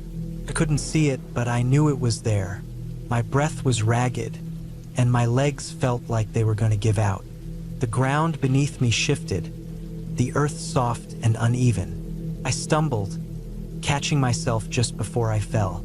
Panic flooded my chest, and I forced myself to keep moving, but the exhaustion was setting in. I didn't know how much longer I could go on. And then, just as suddenly as it had begun, the sound stopped. The woods were silent again. No rustling, no footsteps, just the oppressive quiet. I stopped and listened. The weight of the silence felt suffocating, like something was waiting in the dark. I didn't know what it was, but I knew I couldn't wait to find out. I forced myself to keep moving, though now my thoughts were consumed with dread. I couldn't just keep running. I had to figure out where I was, or I'd end up in a worse situation. I decided to pause, collect myself, and try to find a way back. I found a small hill and climbed it, hoping for a better vantage point. And there, in the distance, I saw it. An outline of something in the dark, faint but unmistakable. It was a building, a cabin. I couldn't believe my eyes. A cabin? Here in the middle of nowhere? I didn't know if I should feel relieved or terrified, but it was a sign of civilization. Something I could use. I moved toward it quickly, desperate. The cabin wasn't as far as I had expected. It only took a few minutes to reach it. I cautiously approached, unsure of who or what might be inside. The door was slightly ajar, creaking in the wind. I stood there for a moment, unsure whether to go in or not. But then, I pushed the door open and stepped inside. It was empty, abandoned. The air was stale, but at least there was shelter. The walls were covered in dust, and everything seemed old, really old. The furniture was covered in sheets, but it was safe. I closed the door behind me, locking it. For the first time in hours, I felt my heart slow down. I sat on the floor, leaned against the wall, and tried to catch my breath. I didn't know who had built this cabin, or how it had come to be here, but I knew one thing. I wasn't alone in the woods anymore. I had found my way out. The cabin wasn't much, but it was a lifeline. As the night stretched on, I realized how lucky I was to have found it. The storm that came through later only confirmed it. The rain came down hard, soaking everything outside, but I was dry, safe, and finally able to relax. In the morning, When the storm cleared and the sun returned, I left the cabin, taking one last look before heading back toward the trailhead. The forest seemed different now, not quite as oppressive as it had the night before. And when I finally made it back to the parking area, I felt an overwhelming sense of relief. I was done. I'll never know who built that cabin or how it ended up in the middle of nowhere, but I was thankful for it. It was my salvation, my refuge in the chaos. Sometimes, it's the little things that keep us going, the ones we least expect. I had always been someone who enjoyed the quiet, isolated corners of the world.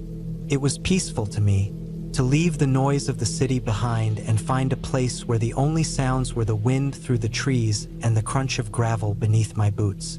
So when I found an old, barely used hiking trail tucked away in a remote part of the country, I thought I had found the perfect spot for a weekend getaway. The trail was supposed to lead to an old cabin. Nothing fancy, just a place for hikers to rest and take shelter from the elements. I figured it would be a good chance to test my skills, maybe learn something about myself. There was no one around for miles, and that was exactly what I wanted. I packed my bag, grabbed my gear, and drove out to the trailhead. The road leading up to the trail was barely paved, more like a dirt path than anything. I could feel the bump of the tires on the uneven surface as I slowly made my way through the woods. It was late afternoon when I arrived, the sun starting to dip lower in the sky. The air was cool, crisp, perfect for a hike. I parked my car at the trailhead and took one last look at the road behind me. There was no sign of life, just the trees swaying gently in the wind and the distant sound of birds. I grabbed my backpack, made sure I had everything: water, snacks, a map of the area, and started down the trail. The first mile was easy, a slight incline with trees on either side. The trail was well marked, and I didn't feel concerned at first. The sun filtered through the leaves, casting long shadows on the ground. I could hear my footsteps, rhythmic and steady, crunching against the dirt. But as I continued, the trail began to get steeper, and the trees grew thicker. The sunlight faded, and the shadows deepened. The wind picked up, and the forest started to feel different, darker, colder, as if the world had closed in around me. I glanced down at my map. The cabin was supposed to be just a few more miles ahead. According to the guide, it wasn't hard to find. But the further I walked, the less sure I felt. The trees seemed to lean in closer, the path becoming narrower and more overgrown. The silence was unsettling. It wasn't just quiet, it was an oppressive silence. No birds, no rustling animals, nothing. By the time I reached what I thought was the halfway point, I realized something was wrong. The trail had started to disappear. At first, I thought maybe I had missed a turn, but the map didn't show any other routes. I stopped and scanned the area around me. There was no sign of the path, just dense trees and undergrowth. The sunlight was barely filtering through anymore, and I could feel the temperature drop. I tried to backtrack, but the trees and the thick brush made it difficult to retrace my steps. It felt like the forest was closing in on me, pushing me deeper into it. The longer I wandered, the more disoriented I became. The map didn't make sense. The landmarks didn't match what I was seeing. Every direction looked the same.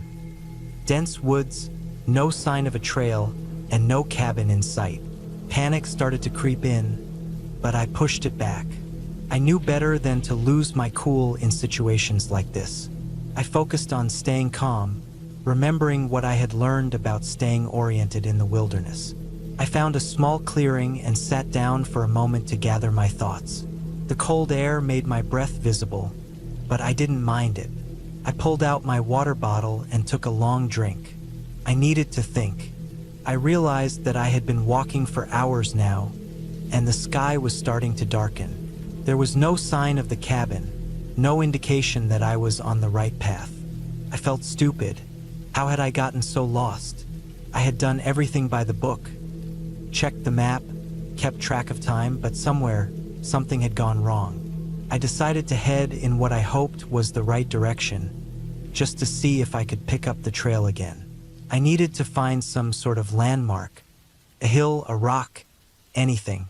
But the forest was endless, with no sign of anything other than trees and brush. The more I walked, the more I started to doubt myself. Was I going in the right direction? Should I just stop and wait for someone to find me? But that thought terrified me. I didn't know how long it would take for someone to realize I was missing. I had to keep moving. I couldn't afford to just wait around. By the time the sun had set, the forest was almost completely dark. My flashlight was weak, its beam barely cutting through the blackness around me. I knew I needed to find shelter, but I had no idea where to go. There were no signs of civilization, no roads, no lights, just the oppressive darkness and the sound of the wind rustling through the trees. I eventually stumbled upon a small, weathered shack. It wasn't much. A simple wooden structure that looked like it had been abandoned for years. It didn't look like the cabin I had been searching for, but it was something.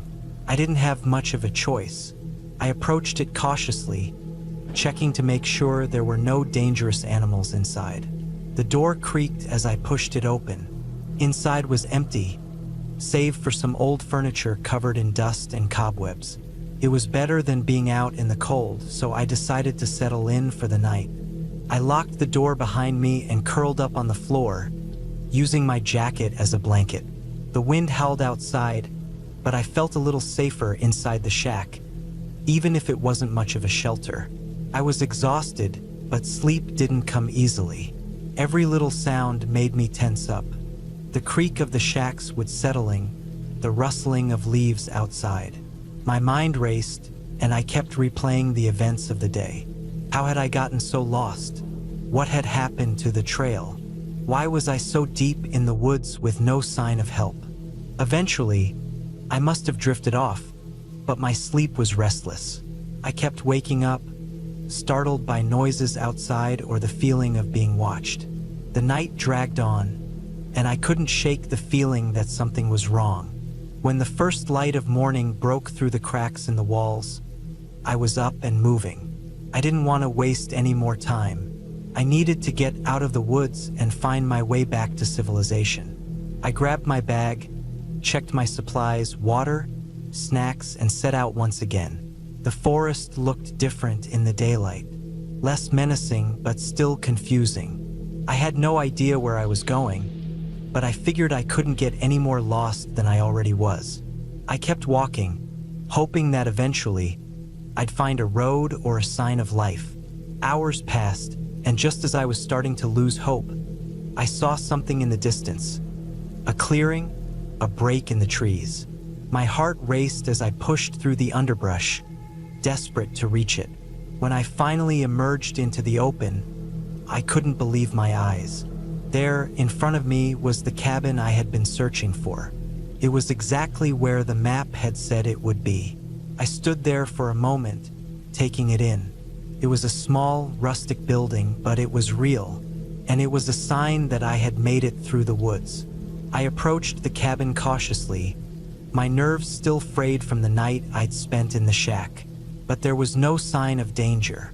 The door to the cabin was unlocked, and I stepped inside, grateful to finally be somewhere safe. The cabin was basic, but it was a shelter, and for that, I was thankful. I spent the next few hours taking stock of my situation, trying to calm down and regain some sense of normalcy. I wasn't sure how I had ended up in the wrong part of the woods, but I knew one thing for sure. I wasn't going to take the wilderness for granted again.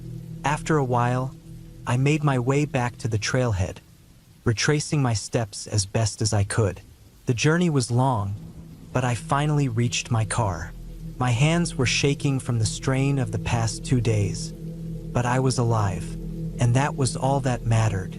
Looking back at the woods one last time, I couldn't help but feel a mix of relief and unease. I had gotten out, but I had learned a valuable lesson.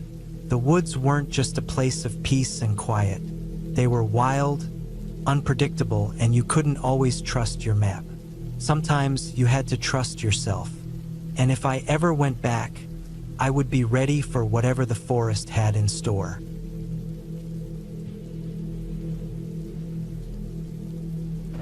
I was in the middle of nowhere.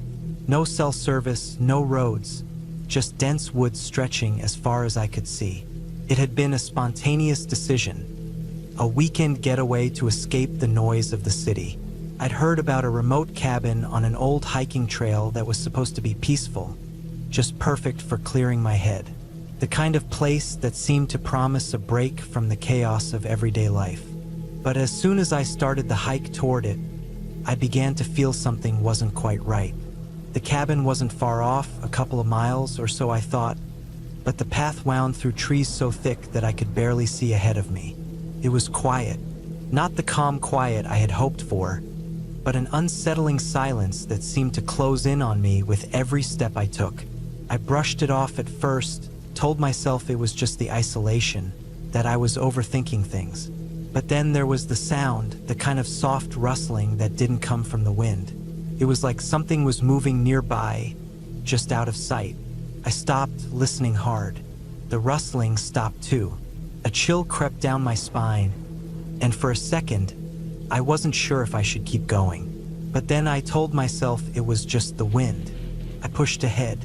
The trail wasn't well marked. Overgrown in places, it looked like no one had bothered with it in years. I had to step over rocks, branches, and fallen trees, each step growing more difficult. My legs were starting to ache, but I had come this far. I couldn't just turn back now. The cabin wasn't far.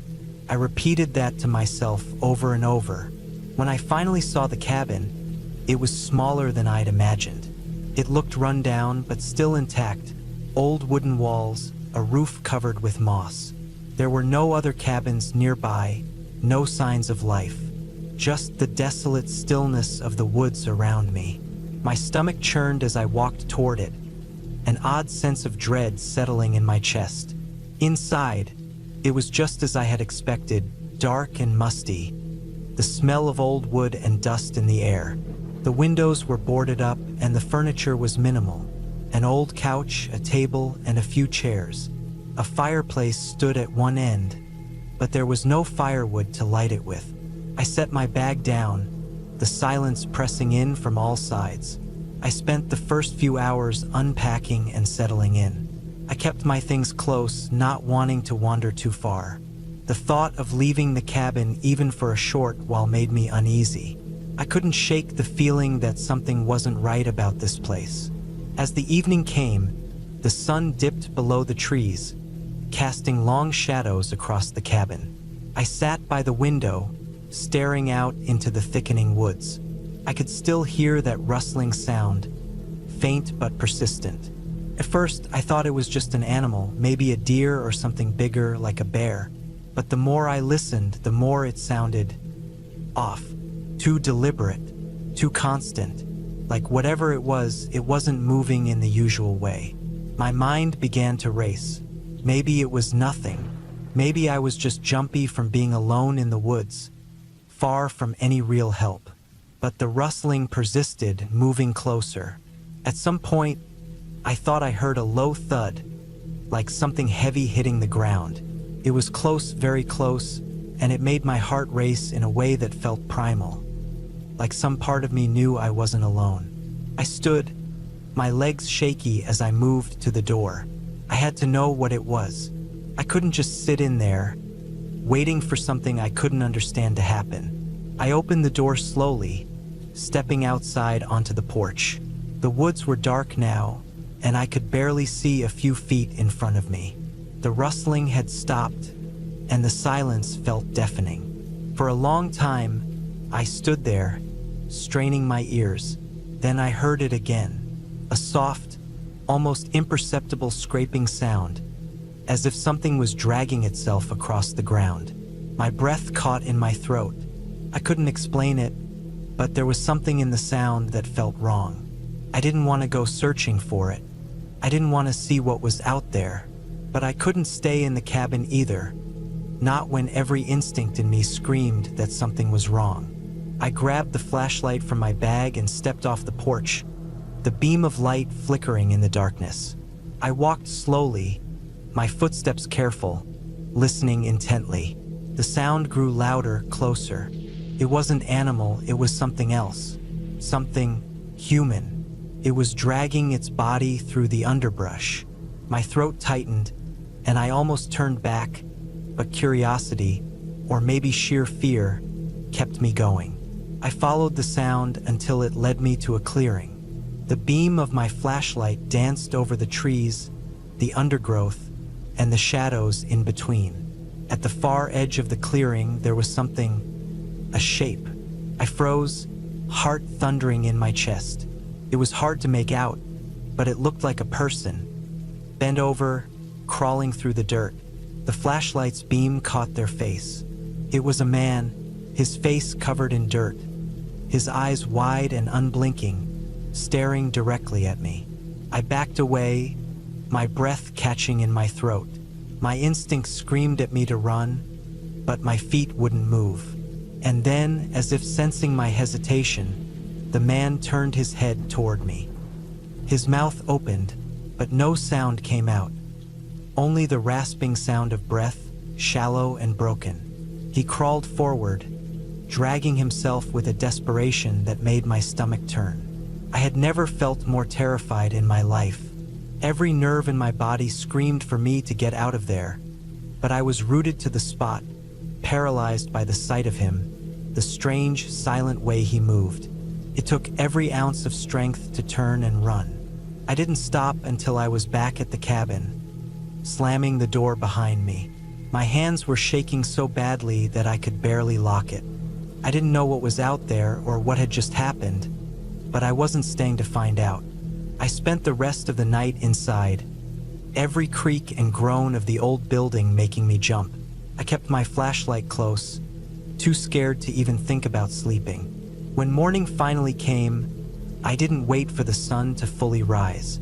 I grabbed my things, packed as quickly as I could, and left. The whole time, I kept glancing over my shoulder, half expecting to see that man crawling toward me again. I made it back to the trailhead, my heart still pounding, but when I finally got to my car, I breathed a sigh of relief. The woods behind me felt like a different world, one I was glad to leave behind. It wasn't until I returned home, safe and sound, that I realized just how close I had come to something I didn't understand. The whole trip had felt off, but I had dismissed it as my imagination running wild. Maybe I was just overthinking it, but the man crawling in the dirt, there was no way that was a coincidence. I don't know what he was doing in those woods, or how he had gotten there. I don't know why he was crawling or what had happened to him. But I'll tell you this, I'm never going back to those woods. Whatever it was that was out there, I'm done with it. Some places are meant to be left alone, and some things are better off unexplained. I don't know if I'll ever really understand what happened, but I'm just grateful I made it out in one piece. The memory of that man's eyes still haunts me, though, and sometimes, when I'm alone at night, I hear the faintest sound, like something dragging itself across the floor. But I don't go looking for answers anymore. Some mysteries are better left unsolved.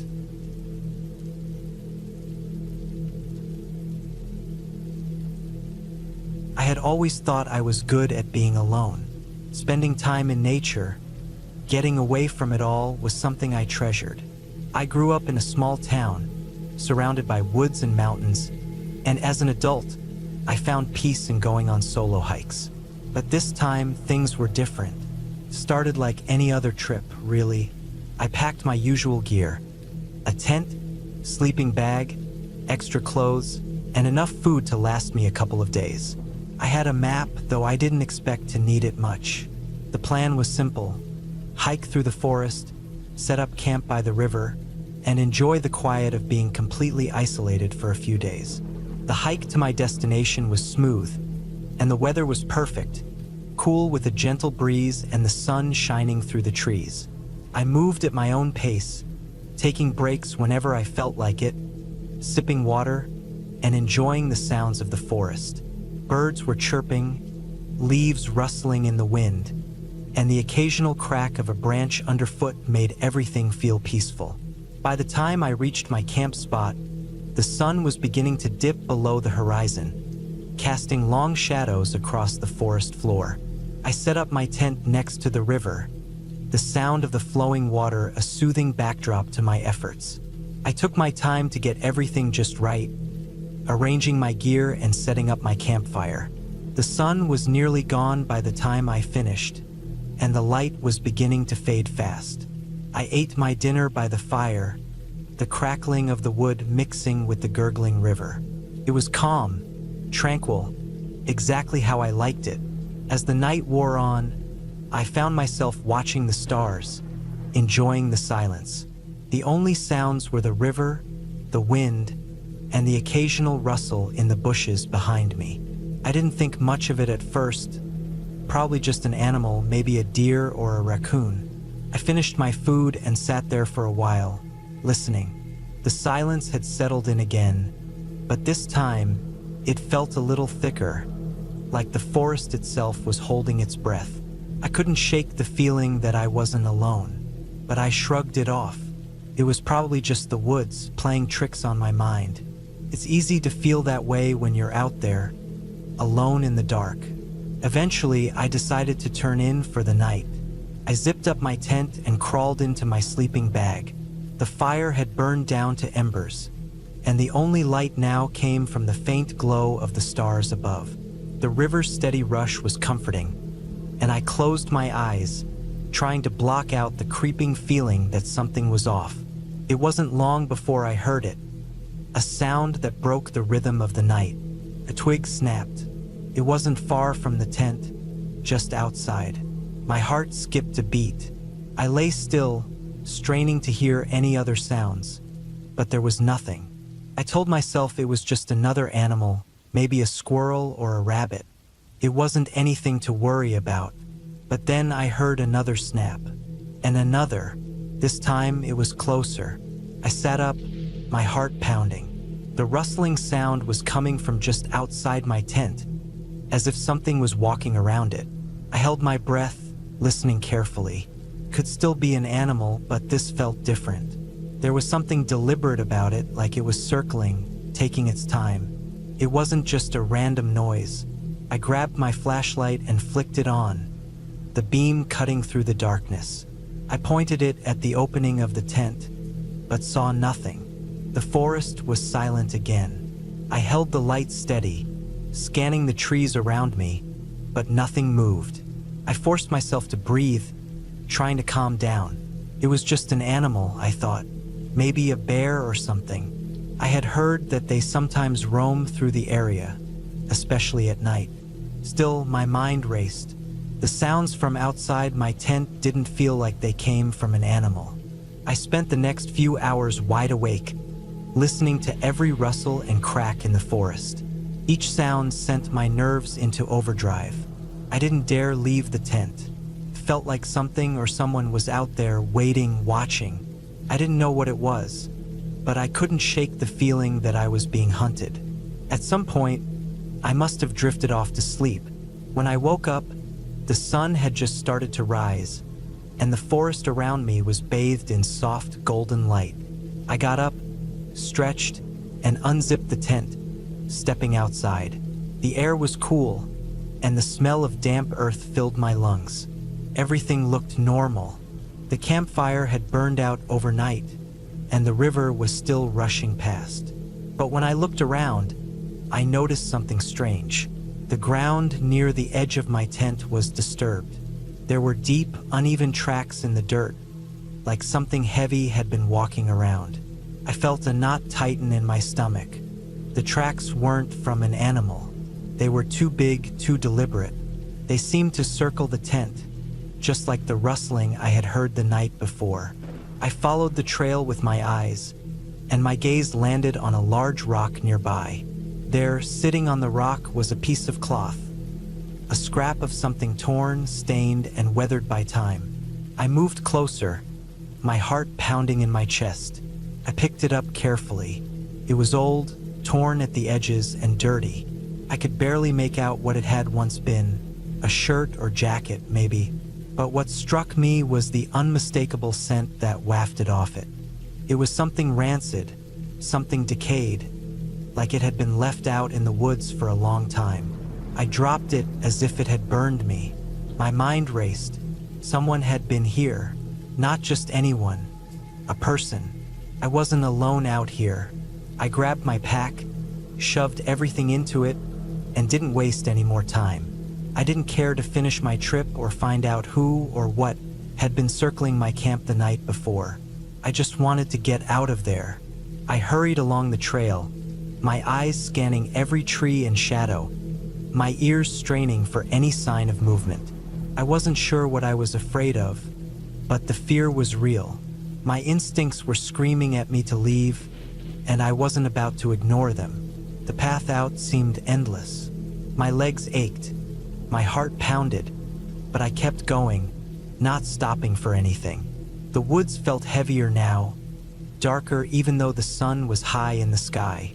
Every rustle, every crack of a twig made me jump. I kept expecting someone to step out from behind the trees, to confront me, but no one ever did. It took hours to make it back to the trailhead. By the time I saw the familiar road, I was completely drained. I had never been so relieved to see civilization. I didn't speak to anyone when I reached the parking lot. I just loaded my gear into my car and drove straight back home, not once looking in the rearview mirror. I never went back to those woods. I don't know who or what was out there with me, but I wasn't about to find out. It wasn't until later that I realized how close I had come to something dangerous. That scrap of cloth, the strange tracks, the sounds in the night, it all pointed to one thing. Someone had been watching me, but why? I don't know, and I don't care to find out. I still go on hikes, but I never venture far into the woods anymore, and I'll never again ignore that feeling of being watched. Sometimes, when I'm out in the quiet of nature, I can still hear that faint rustle in the distance, but I never stay to listen. I know now that not all things in the woods are meant to be understood, and sometimes it's better to just walk away and never look back.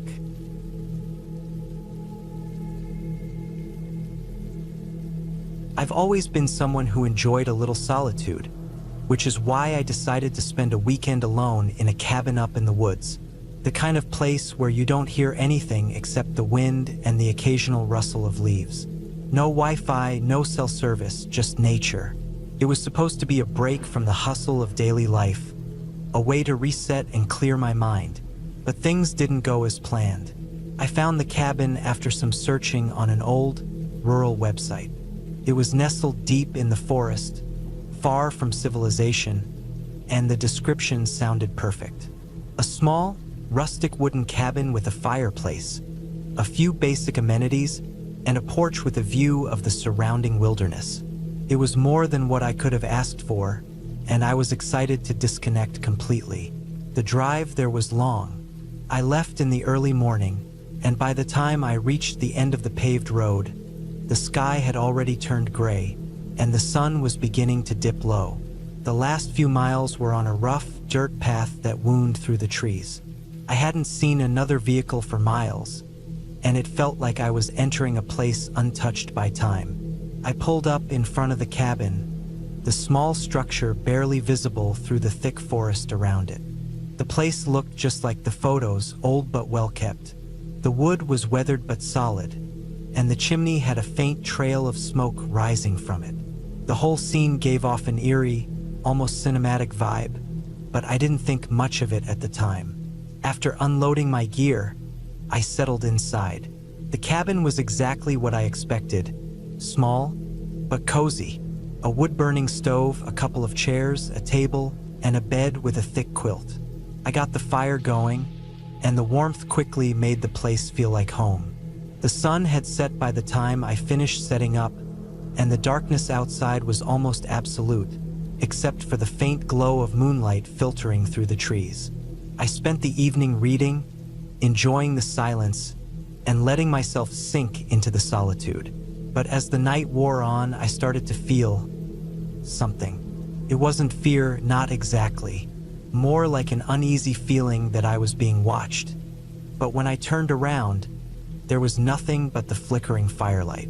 I tried to shake it off, telling myself it was just the isolation getting to me. Around midnight, I decided to turn in. The bed was surprisingly comfortable, and I quickly drifted off to sleep. The next morning, I woke up to the sound of birds chirping and the soft rustling of wind in the trees. The sun was already up, streaming through the gaps in the wood, casting long shadows on the floor. I stretched, feeling refreshed, and decided to take a walk around the property. There was a small trail that led deeper into the woods, and I followed it for a while, enjoying the crisp morning air and the solitude. The trail seemed to go on forever, winding through the thick trees with no other signs of human life. The further I walked, the more I felt a sense of isolation. It was peaceful, yes, but also unsettling. It felt like I was on the edge of the world, with nothing but wilderness around me. I wandered for hours, not paying attention to the time, until I finally came across a clearing. At first, it seemed like just another open space in the woods, but then I noticed something odd. In the center of the clearing was an old, weathered stone well. It was covered in moss, and the stones looked like they had been there for decades, maybe longer. The well seemed out of place, like it didn't belong in this part of the forest. Curiosity got the best of me, and I approached it. The stone was cool under my fingers as I leaned over the edge, peering down into the dark opening. I couldn't see anything at first, just darkness. But then, as my eyes adjusted, I thought I saw something moving at the bottom. I blinked, unsure if I was imagining it. The forest was still, and the breeze had died down, leaving an uncomfortable silence. I stepped back, shaking off the feeling, and turned to leave. That's when I heard it. A soft rustling noise, like footsteps in the leaves. But there was no one around. I froze, my heart skipping a beat. My breath caught in my throat as I slowly turned in a circle, trying to locate the source of the sound. Nothing, just the trees and the breeze. I didn't want to stick around to figure it out, so I hurried back to the cabin. The feeling of being watched was even stronger now, and I couldn't shake the sense that something was wrong. That evening, I decided to stay inside, reading and keeping the fire going. As the night fell, the shadows grew longer and the air colder. I locked the door behind me, more out of instinct than any real concern. But as the night wore on, I kept hearing strange noises from outside, branches snapping, something moving through the trees. It sounded like footsteps, but I was sure there was no one else around. The silence was overwhelming, punctuated only by the crackle of the fire. At some point, I must have fallen asleep, but I woke up in the middle of the night to the sound of a loud bang coming from outside. My heart raced as I sat up, my mind racing with possibilities. Was it an animal or something worse? I grabbed a flashlight and made my way to the door. My hands were shaking as I twisted the handle and stepped outside. The cold air hit me like a slap to the face, and the light from the flashlight cut through the darkness, revealing nothing but trees. The noise had stopped, but I couldn't shake the feeling that something was wrong. I circled the cabin, checking every corner, but there was nothing. Just the wind rustling through the trees and the occasional distant animal call. Still, I couldn't shake the feeling of being watched, of being so small and vulnerable in this vast, empty wilderness. That night, I didn't sleep. I kept the fire going and stayed on edge, listening to every creak and groan of the cabin as the wind picked up. By morning, I was exhausted, but I tried to brush it off. I packed up my things and decided to leave, telling myself it was just my nerves playing tricks on me. I drove down the rough dirt path, but as I reached the end of the road where the pavement began, something made me stop. I looked back at the cabin, barely visible through the trees. For a moment, I saw something in the window, a shadow, just for a second. I blinked, and it was gone. I didn't know what it was, but in that moment I understood. Something was out there in the woods watching. I wasn't alone, not really. I didn't have to see it to know it was there, lurking in the forest, waiting. I left that place and I didn't go back. I'm not sure if I'll ever really understand what happened, but I know one thing for sure. Sometimes, being alone in the middle of nowhere isn't peaceful. It's terrifying.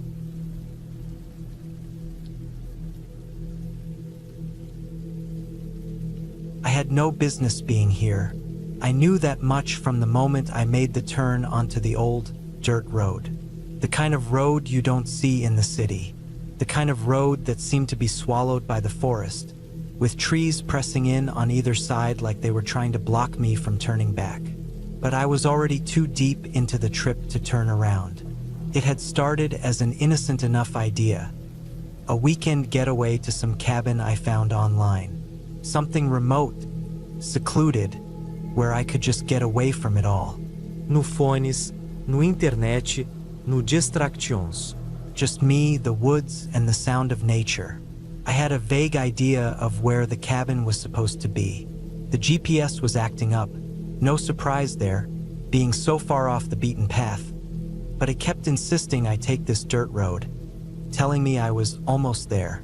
The cabin was supposed to be a peaceful retreat, nestled in the mountains. The photos online made it look perfect, surrounded by thick forest and a quiet, serene lake. It was supposed to be a simple escape from the stress of city life.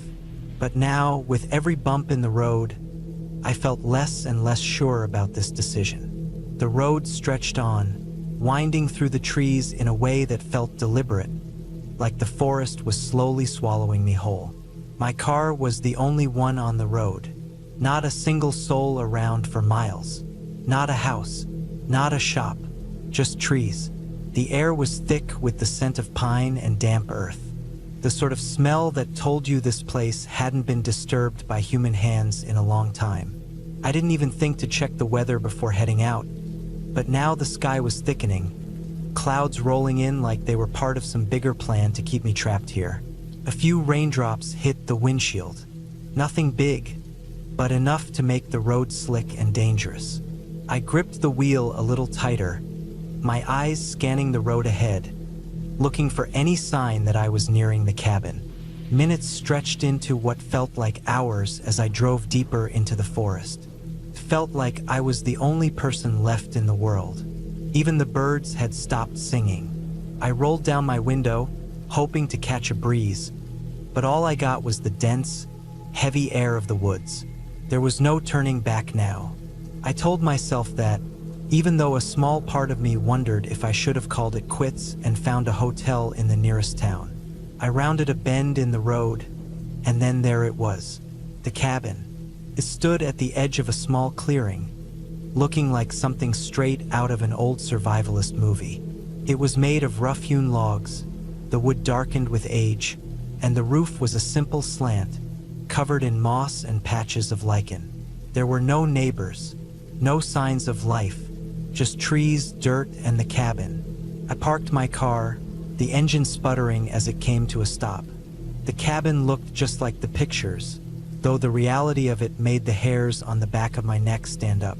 There was something off about it. It wasn't the kind of place that made you feel welcome. It was more like a place that made you feel like you were trespassing, even if you technically weren't. I grabbed my bag and stepped out of the car. The air was colder than I expected, and I shivered slightly. My footsteps crunched against the gravel driveway as I made my way up the small path to the door. The front porch had a couple of chairs, but they were covered in a layer of moss, as though no one had sat in them for years.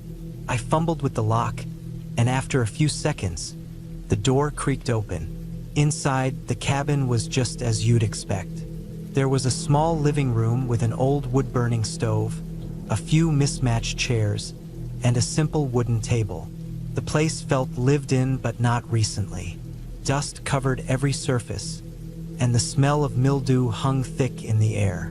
The kind of musty smell you get when something hasn't been used in ages. I set my bag down on the floor and went to open a window, But as I did, I noticed something strange. The window wasn't dirty. It wasn't just dust on the glass. It looked like someone had deliberately smeared something on the outside. Something red. I couldn't tell what it was at first, but it made my stomach twist. I wiped at the glass with my sleeve, trying to get a better look. That's when I saw it. Handprints. Streaks of red, smeared across the window. They were too big to be from an animal. Too deliberate to be some random mark left by nature. I stood frozen for a moment, staring at it. My heart pounded in my chest, and I had the sudden, overwhelming urge to just leave. But I couldn't. I was already here, and I couldn't let some strange handprints scare me away. I forced myself to turn away from the window and look around the rest of the cabin. I checked the kitchen, which was simple but functional, and the tiny bathroom. The place was older than I expected, but it had everything I needed.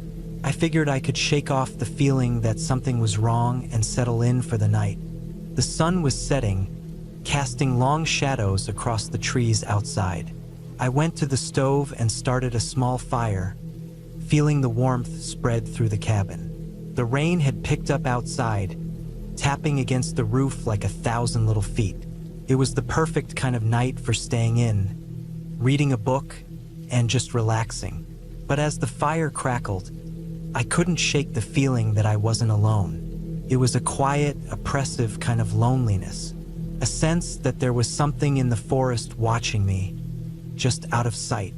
Every sound outside seemed louder than normal. The wind in the trees, the rain, even the occasional rustle of animals in the underbrush. I tried to push the feeling away, but it clung to me like the dampness in the air. I sat in the chair, staring into the fire, the flickering light dancing across the room. Every now and then, I would hear a noise, a branch snapping, a twig breaking, the sound of something moving around outside. I couldn't help myself. I stood up and walked to the window, peering out into the darkness. All I could see were the trees, their branches swaying in the wind. But the darkness felt wrong. It was like the forest was closing in around me, the shadows deeper than they should be. The rain had stopped, but the air still felt thick with it. I hesitated for a moment, then decided to go outside for a quick walk. Maybe some fresh air would clear my head. I grabbed my jacket, stepped outside, and made my way down the small path leading into the forest. The ground was soft beneath my boots, the leaves slick with moisture. I walked for what felt like a while, trying to shake the unease gnawing at my gut. But the deeper I went into the woods, the more I felt it. The feeling that I was being followed. First, I thought it was my imagination, but then I heard it, footsteps, soft but unmistakable. I spun around, but there was nothing there. No one, just the trees. I quickened my pace, turning back toward the cabin, my heart pounding. The footsteps kept pace with me, just behind. Every time I turned, there was nothing, but the sound didn't stop. The air seemed to grow colder, heavier, as if the forest itself was holding its breath. Finally, I reached the cabin, bursting through the door and slamming it behind me. I leaned against it, trying to steady my breathing. I was shaking now, my mind racing, but the sound of footsteps had stopped. For now, I didn't sleep much that night. The fire had burned low, and the silence of the cabin seemed to press in on me. Every creak of the floorboards, every whisper of wind outside made me jump. It was a long night, but by morning, I was exhausted. I made a quick breakfast, packed my bag, and decided it was time to go. I didn't care about the cost of the cabin or what anyone might think. I just needed to get out of there. I started the car and drove away, the wheels spinning on the dirt road. The further I went, the more I felt the tension leave my body. The trees thinned out, and I finally saw the first sign of civilization, a road sign pointing to the nearest town. But just before I reached the highway, I noticed something, a figure standing at the edge of the woods. It was far off in the distance, but I could still make out the shape of a person. They were watching me. I didn't stop. I didn't look back. I just drove. And when I finally got to the town, I never went back to that cabin. I never even found out who else had been out there.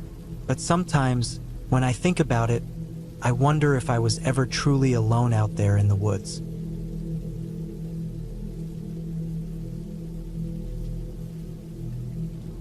It was supposed to be a simple trip. Just me, the open road, and a cabin hidden somewhere in the middle of nowhere. A getaway from the noise, the stress, and the people. The kind of retreat where you don't have to explain yourself, where you can just breathe. I had rented this cabin for a weekend. The owner, an older man with a thick beard, had given me directions that were vague at best.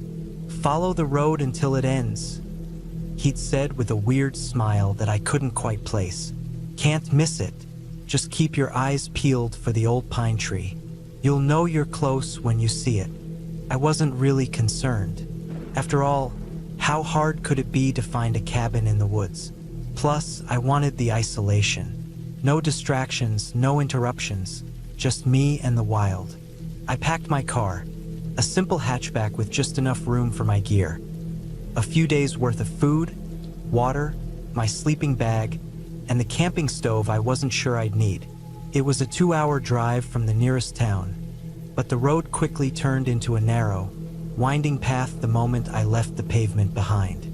The trees crowded in around me, their dark shadows stretching long across the road, making everything feel even more remote. I tried not to think about how quiet it was. No traffic, no other cars. Just the soft hum of my engine as I kept going. The farther I drove, the more my phone lost service, the signal fading until it was gone completely. A little unsettling, maybe, but not enough to make me want to turn back. Eventually, the road did end. True to the old man's directions, I came to a spot where the gravel turned to dirt and the path narrowed, winding between towering pines that seemed to close in around me. I could barely make out the shape of the cabin in the distance through the trees. It looked more like a small, weathered shack than anything you'd expect for a rental. I parked my car near a makeshift clearing, the gravel crunching under my tires as I stepped out. The air smelled fresh, pine and dirt, but there was something else too, something I couldn't put my finger on. I grabbed my bag and started walking toward the cabin, careful not to trip over the uneven ground. The door creaked as I pushed it open, and I took a deep breath as I stepped inside. The cabin was simple, barely furnished, with a small stove in the corner, a couple of chairs, and a thin mattress on the bed. The windows were covered with heavy curtains that blocked out most of the light, and the only sound in the place was the soft wind rustling through the trees outside.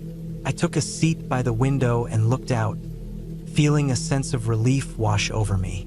For the first time in a while, I felt like I could actually relax. There was no one to talk to, no one to bother me, just the quiet of the woods and the sound of the wind. I thought about the hike I was going to take the next day, exploring the forest, maybe finding a stream or a quiet spot to sit. But as I looked out over the land surrounding the cabin, a strange feeling started to creep over me. It wasn't fear exactly, but a sense of something being off. The trees were thick, and the land felt unnaturally still. It was too quiet, almost as if the world itself was holding its breath. I tried to push the thought out of my mind and settled in for the night. There was nothing to fear here, just me, the cabin, and the woods. But when the sun set and the shadows lengthened, something strange happened. The cabin seemed to shift. The temperature dropped, and the air turned thick, like something was pressing down from above. I chalked it up to the cold, but the hairs on the back of my neck stood up as I pulled the blanket tighter around my shoulders. I spent the rest of the evening trying to distract myself, watching the fire crackle in the small stove, reading a book I had brought along, but I couldn't shake the feeling that something was wrong. It was too quiet. The woods had gone completely still. No animals, no wind, nothing. At some point, I decided to call it a night. The bed was hard, but it was fine. I tried to sleep, but sleep wouldn't come. The unease that had been creeping around the edges of my thoughts all day had grown into something much stronger. It wasn't the usual feeling of being alone in the wilderness. It was something else, something darker. I shifted under the blanket, glancing toward the window.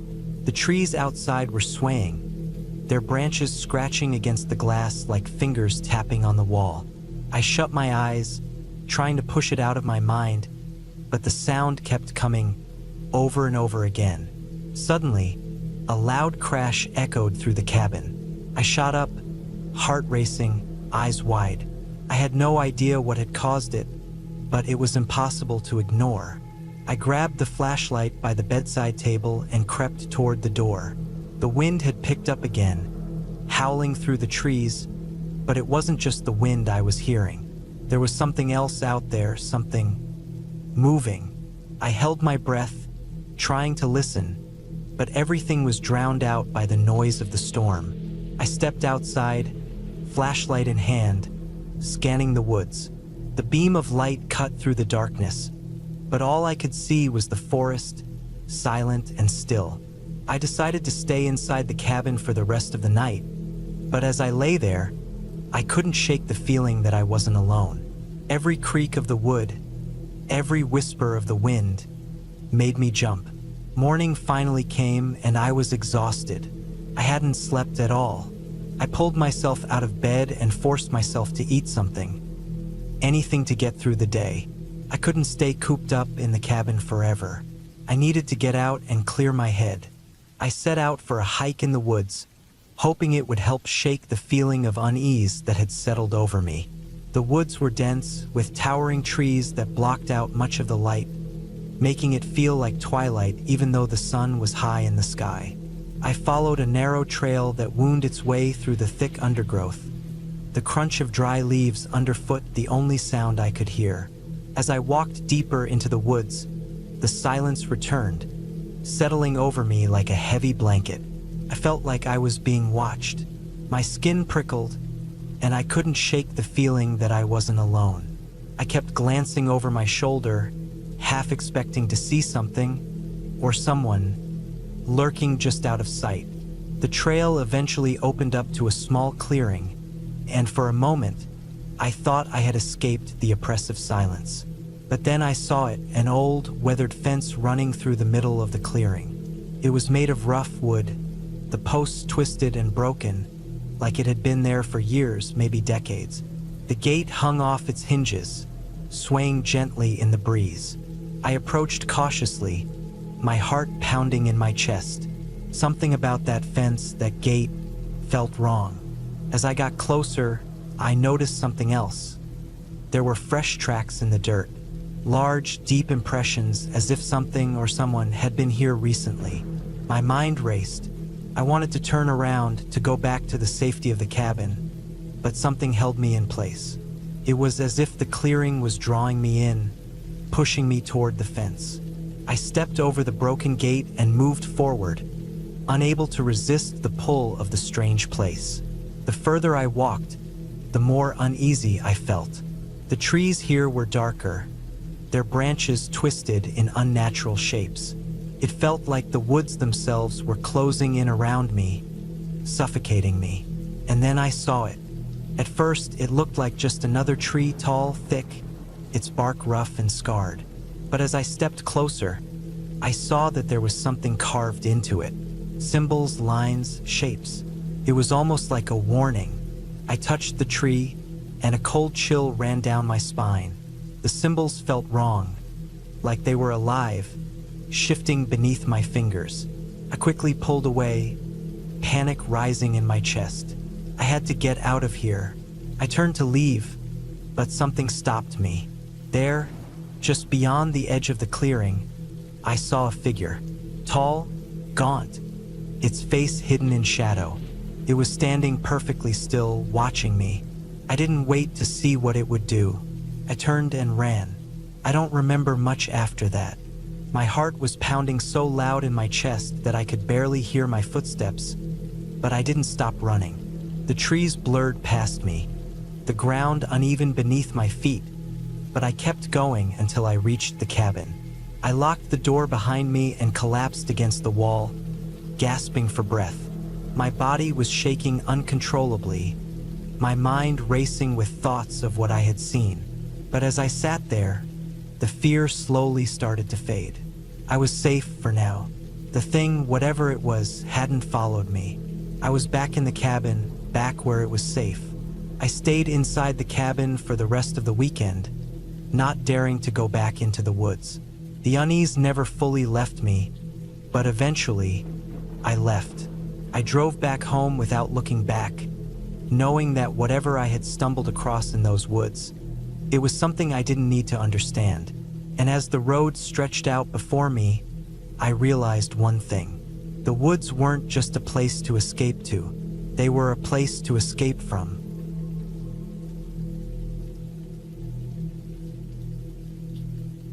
I had always wanted to go on a solo hiking trip, far away from the noise of the city and the distractions of everyday life. Just the idea of being surrounded by nothing but trees, rocks, and dirt had always sounded peaceful to me. So when I finally got the chance, I decided to pack my backpack, grab my hiking boots, and head to a remote trail in the mountains, far off the beaten path. The kind of place where the nearest person could be miles away. I set off early in the morning, the sun just beginning to peek over the horizon. The trail was narrow, winding through dense woods, the kind where the trees seemed to close in on you as you walked. It was a beautiful, crisp autumn day, the kind where the air is cool enough to be refreshing, but the sun still carries some warmth. The leaves were in full color, reds and yellows splashing against the green of the trees. I was in my element. For hours, I kept walking, the trail twisting and turning as the terrain got more rugged. The path grew steeper, and the sound of birds and insects faded as I moved deeper into the woods. Eventually, I reached a spot where the trees opened up, revealing a small, clear stream running through the rocks. I decided to take a break, sitting on a large boulder near the water, the soft gurgling of the stream relaxing my mind. I refilled my water bottle, ate a quick snack, and continued on. The farther I went, the more remote it became. The trail, which had been well marked earlier, slowly started to disappear, and I found myself following nothing more than faint animal tracks through the underbrush. It didn't bother me. In fact, it felt more like an adventure. A part of me was glad to be away from everything. I enjoyed the solitude. As the day wore on, I began to realize that I hadn't seen anyone else on the trail. At first, I figured it was just because I was so far out, but as time passed, I started to wonder if anyone else ever ventured this far out into the wilderness. Still, I wasn't worried. I had plenty of food, water, and a good map. I had been hiking long enough to know what I was doing. But as the sun began to dip lower in the sky, something started to feel off. The woods were growing eerily quiet. The birds had stopped singing, and there was no wind rustling through the trees. It was as if the entire forest was holding its breath. I tried to shake off the feeling, but it lingered, crawling under my skin like a chill I couldn't shake. The shadows were stretching long across the forest floor as the sun dipped lower. I had to make a decision. Either set up camp for the night, or push on and try to find my way back to the main trail.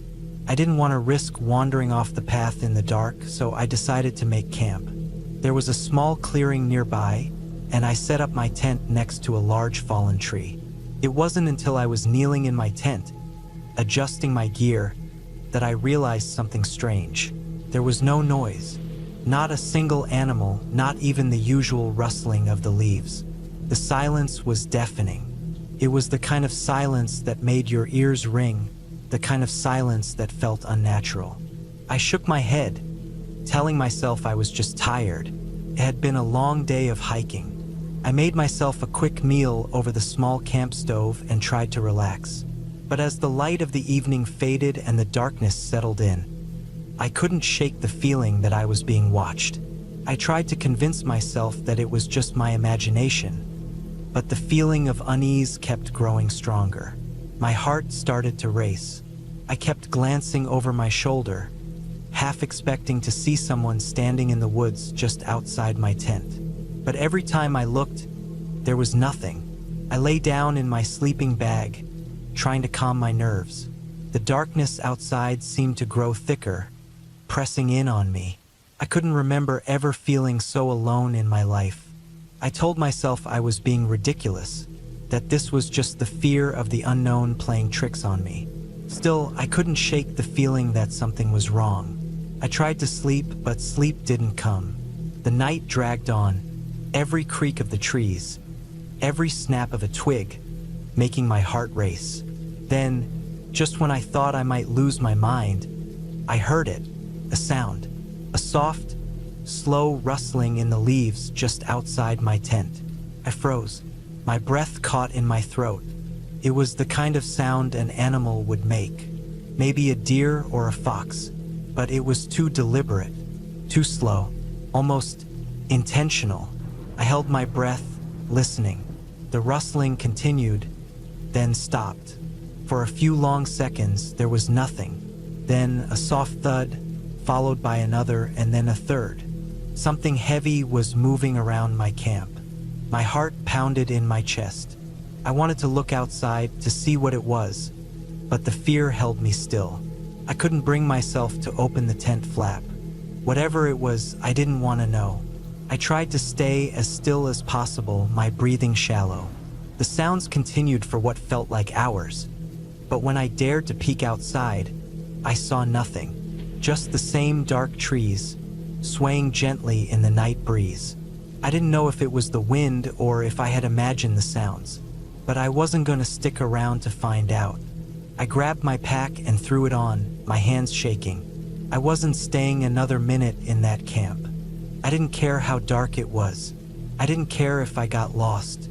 I just wanted to get out of there. I packed up as quickly as I could, my movements jerky and frantic.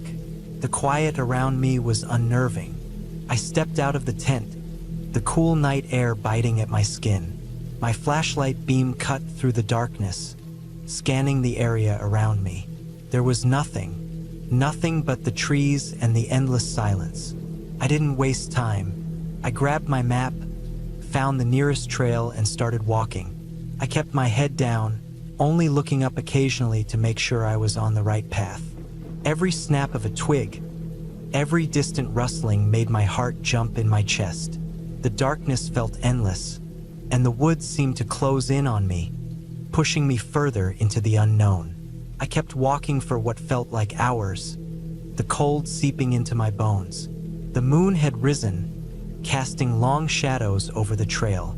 I felt like I was walking in a nightmare, unable to wake up. Eventually, I found the main trail. I wasn't sure how long I had been walking, but the familiar markers on the trees gave me a sense of relief. I wasn't alone anymore.